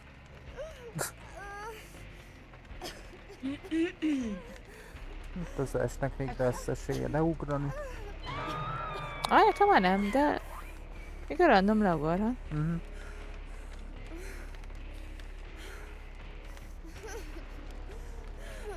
Persze, ennek is itt kell lenni a húknak. Há, hogyne?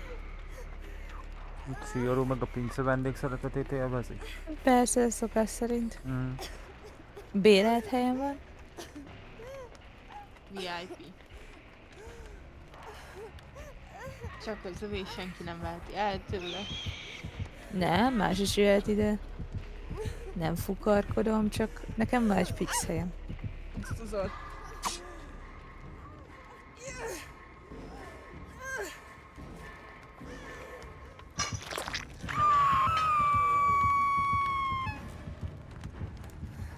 Tudja, Unbreakable mekkorát ment volna? Ups.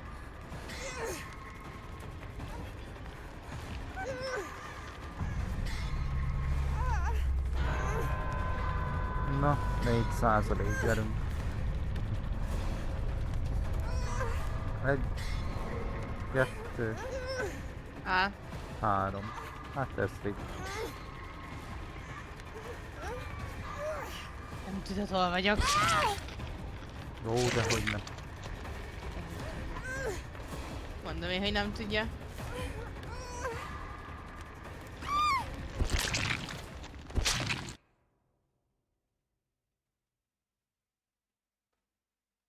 Elkúszok. Mondom, hogy nem tudod. Akar itt kinyílni, itt a hegy. Nem. Nincs ilyen szerencsém. De nincs, de olyan lesz, hogy elvérzel. Ja. Hát csak fel nem akarsz. Na.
Élvezetes játék volt. Let's calling more internet videót.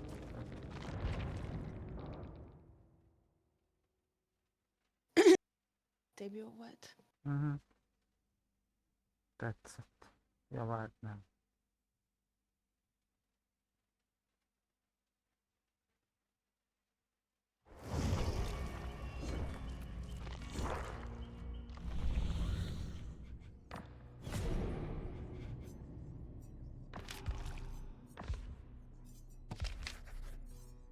It was his most difficult.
Egy pigi.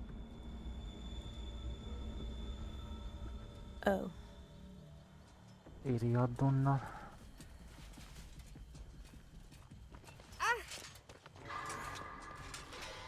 Meg olyan addonja van, hogy lassabban szedjük le.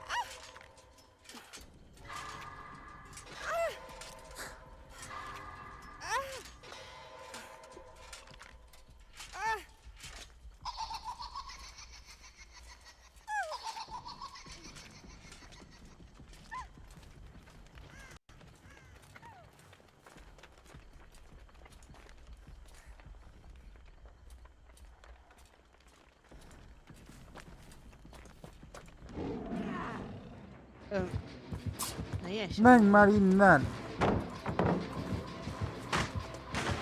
Brutálos. Faszom gecen másik néha begugolt a palett alá. Ezt majdnem miatta kaptam Le hitet. akart imálni. De örülök neki. Malacka? Vagy a Nia? Annyira akart lekimálni.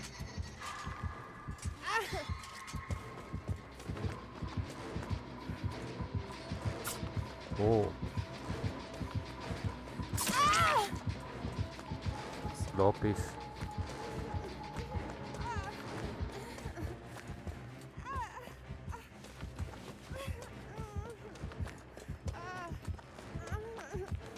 Három. Aztán.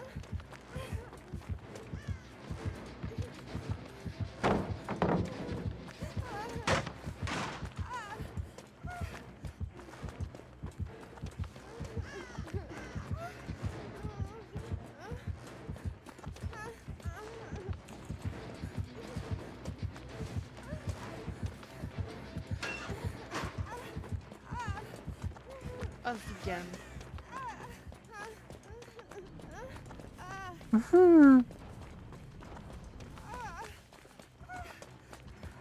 Ott egy kicsit bebételtem.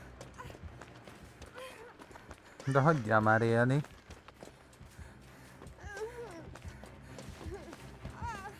Jött. Az jön tovább.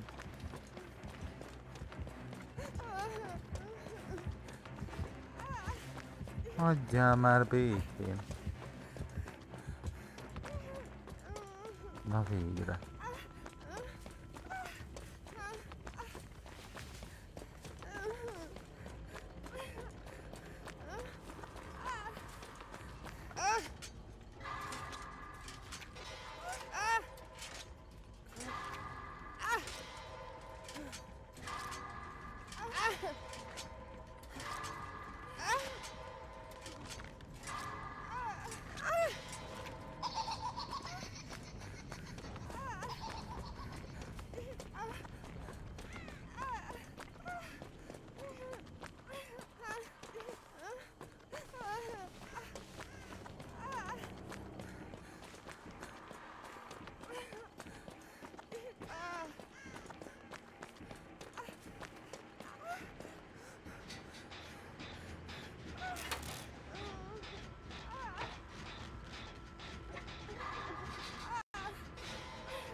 Google a pigi. Gondoltam. Rajtam, az plusz 10 asztal. Mennyit néztél el? 3-at.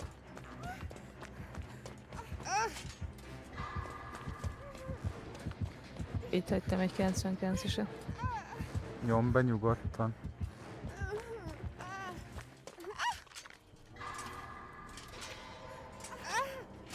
Hú!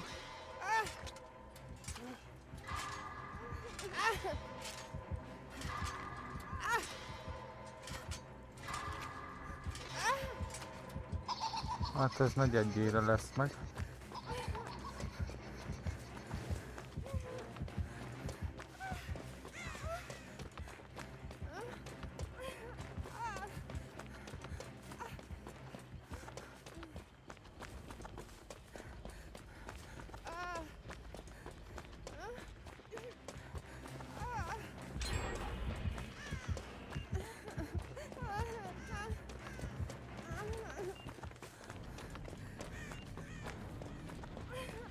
sarokba csináltam.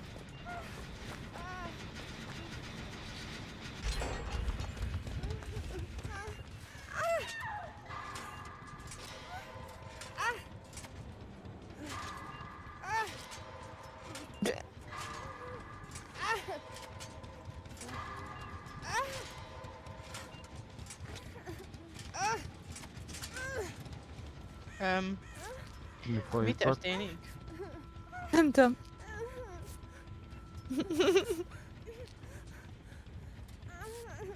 Nem tud felvenni? Nem tudom. Meglepődnék. Nézd. Felvett!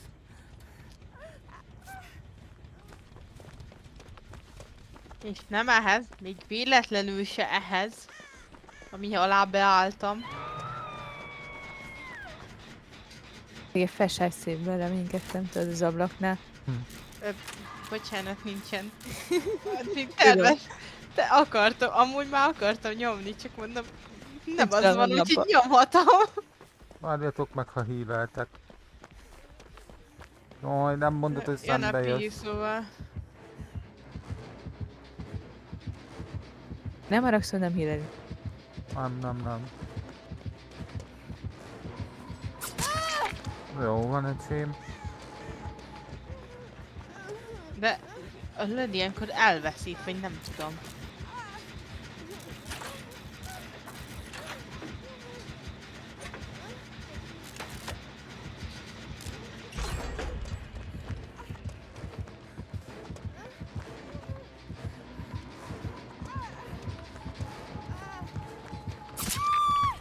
Hol alatt? Messze vagy. Iron Gaspes. Ó, Nia, honnan van ez a gatya? Tetszik. Te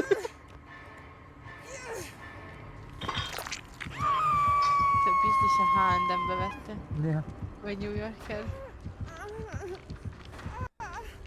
Peska meg a társai. Hol a Itt mellettem Háj. őrződő szolgálat. Személyes testőröd van? Ja. De inkább rúgnám Szia, pofán. Piggy! Szia! Gyere! Megy is. Gyere, addig a többiek leveszik, jó? Beakadtam! A hülye ládák. Oké. Bekapta kétszer a 360-at. Nice, nem hiába tanítottam. Meg egy palettet. Ó, hát ez okos ez. Nem hiába tanítottalak, ifjú padawan. Nem. Hopp. Megjöttem.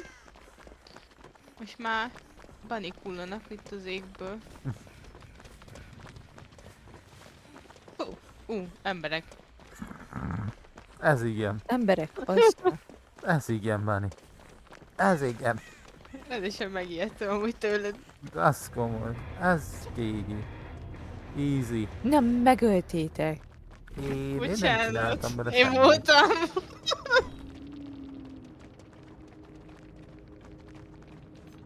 Nem gondoltam, hogy csak azért, mert elveszít.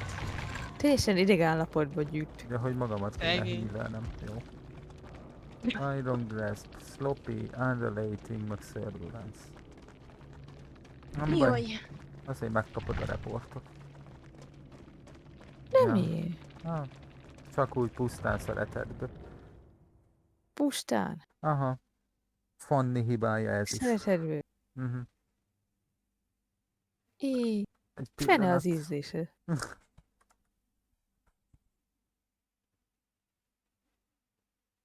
Na jó, egy gyors pill.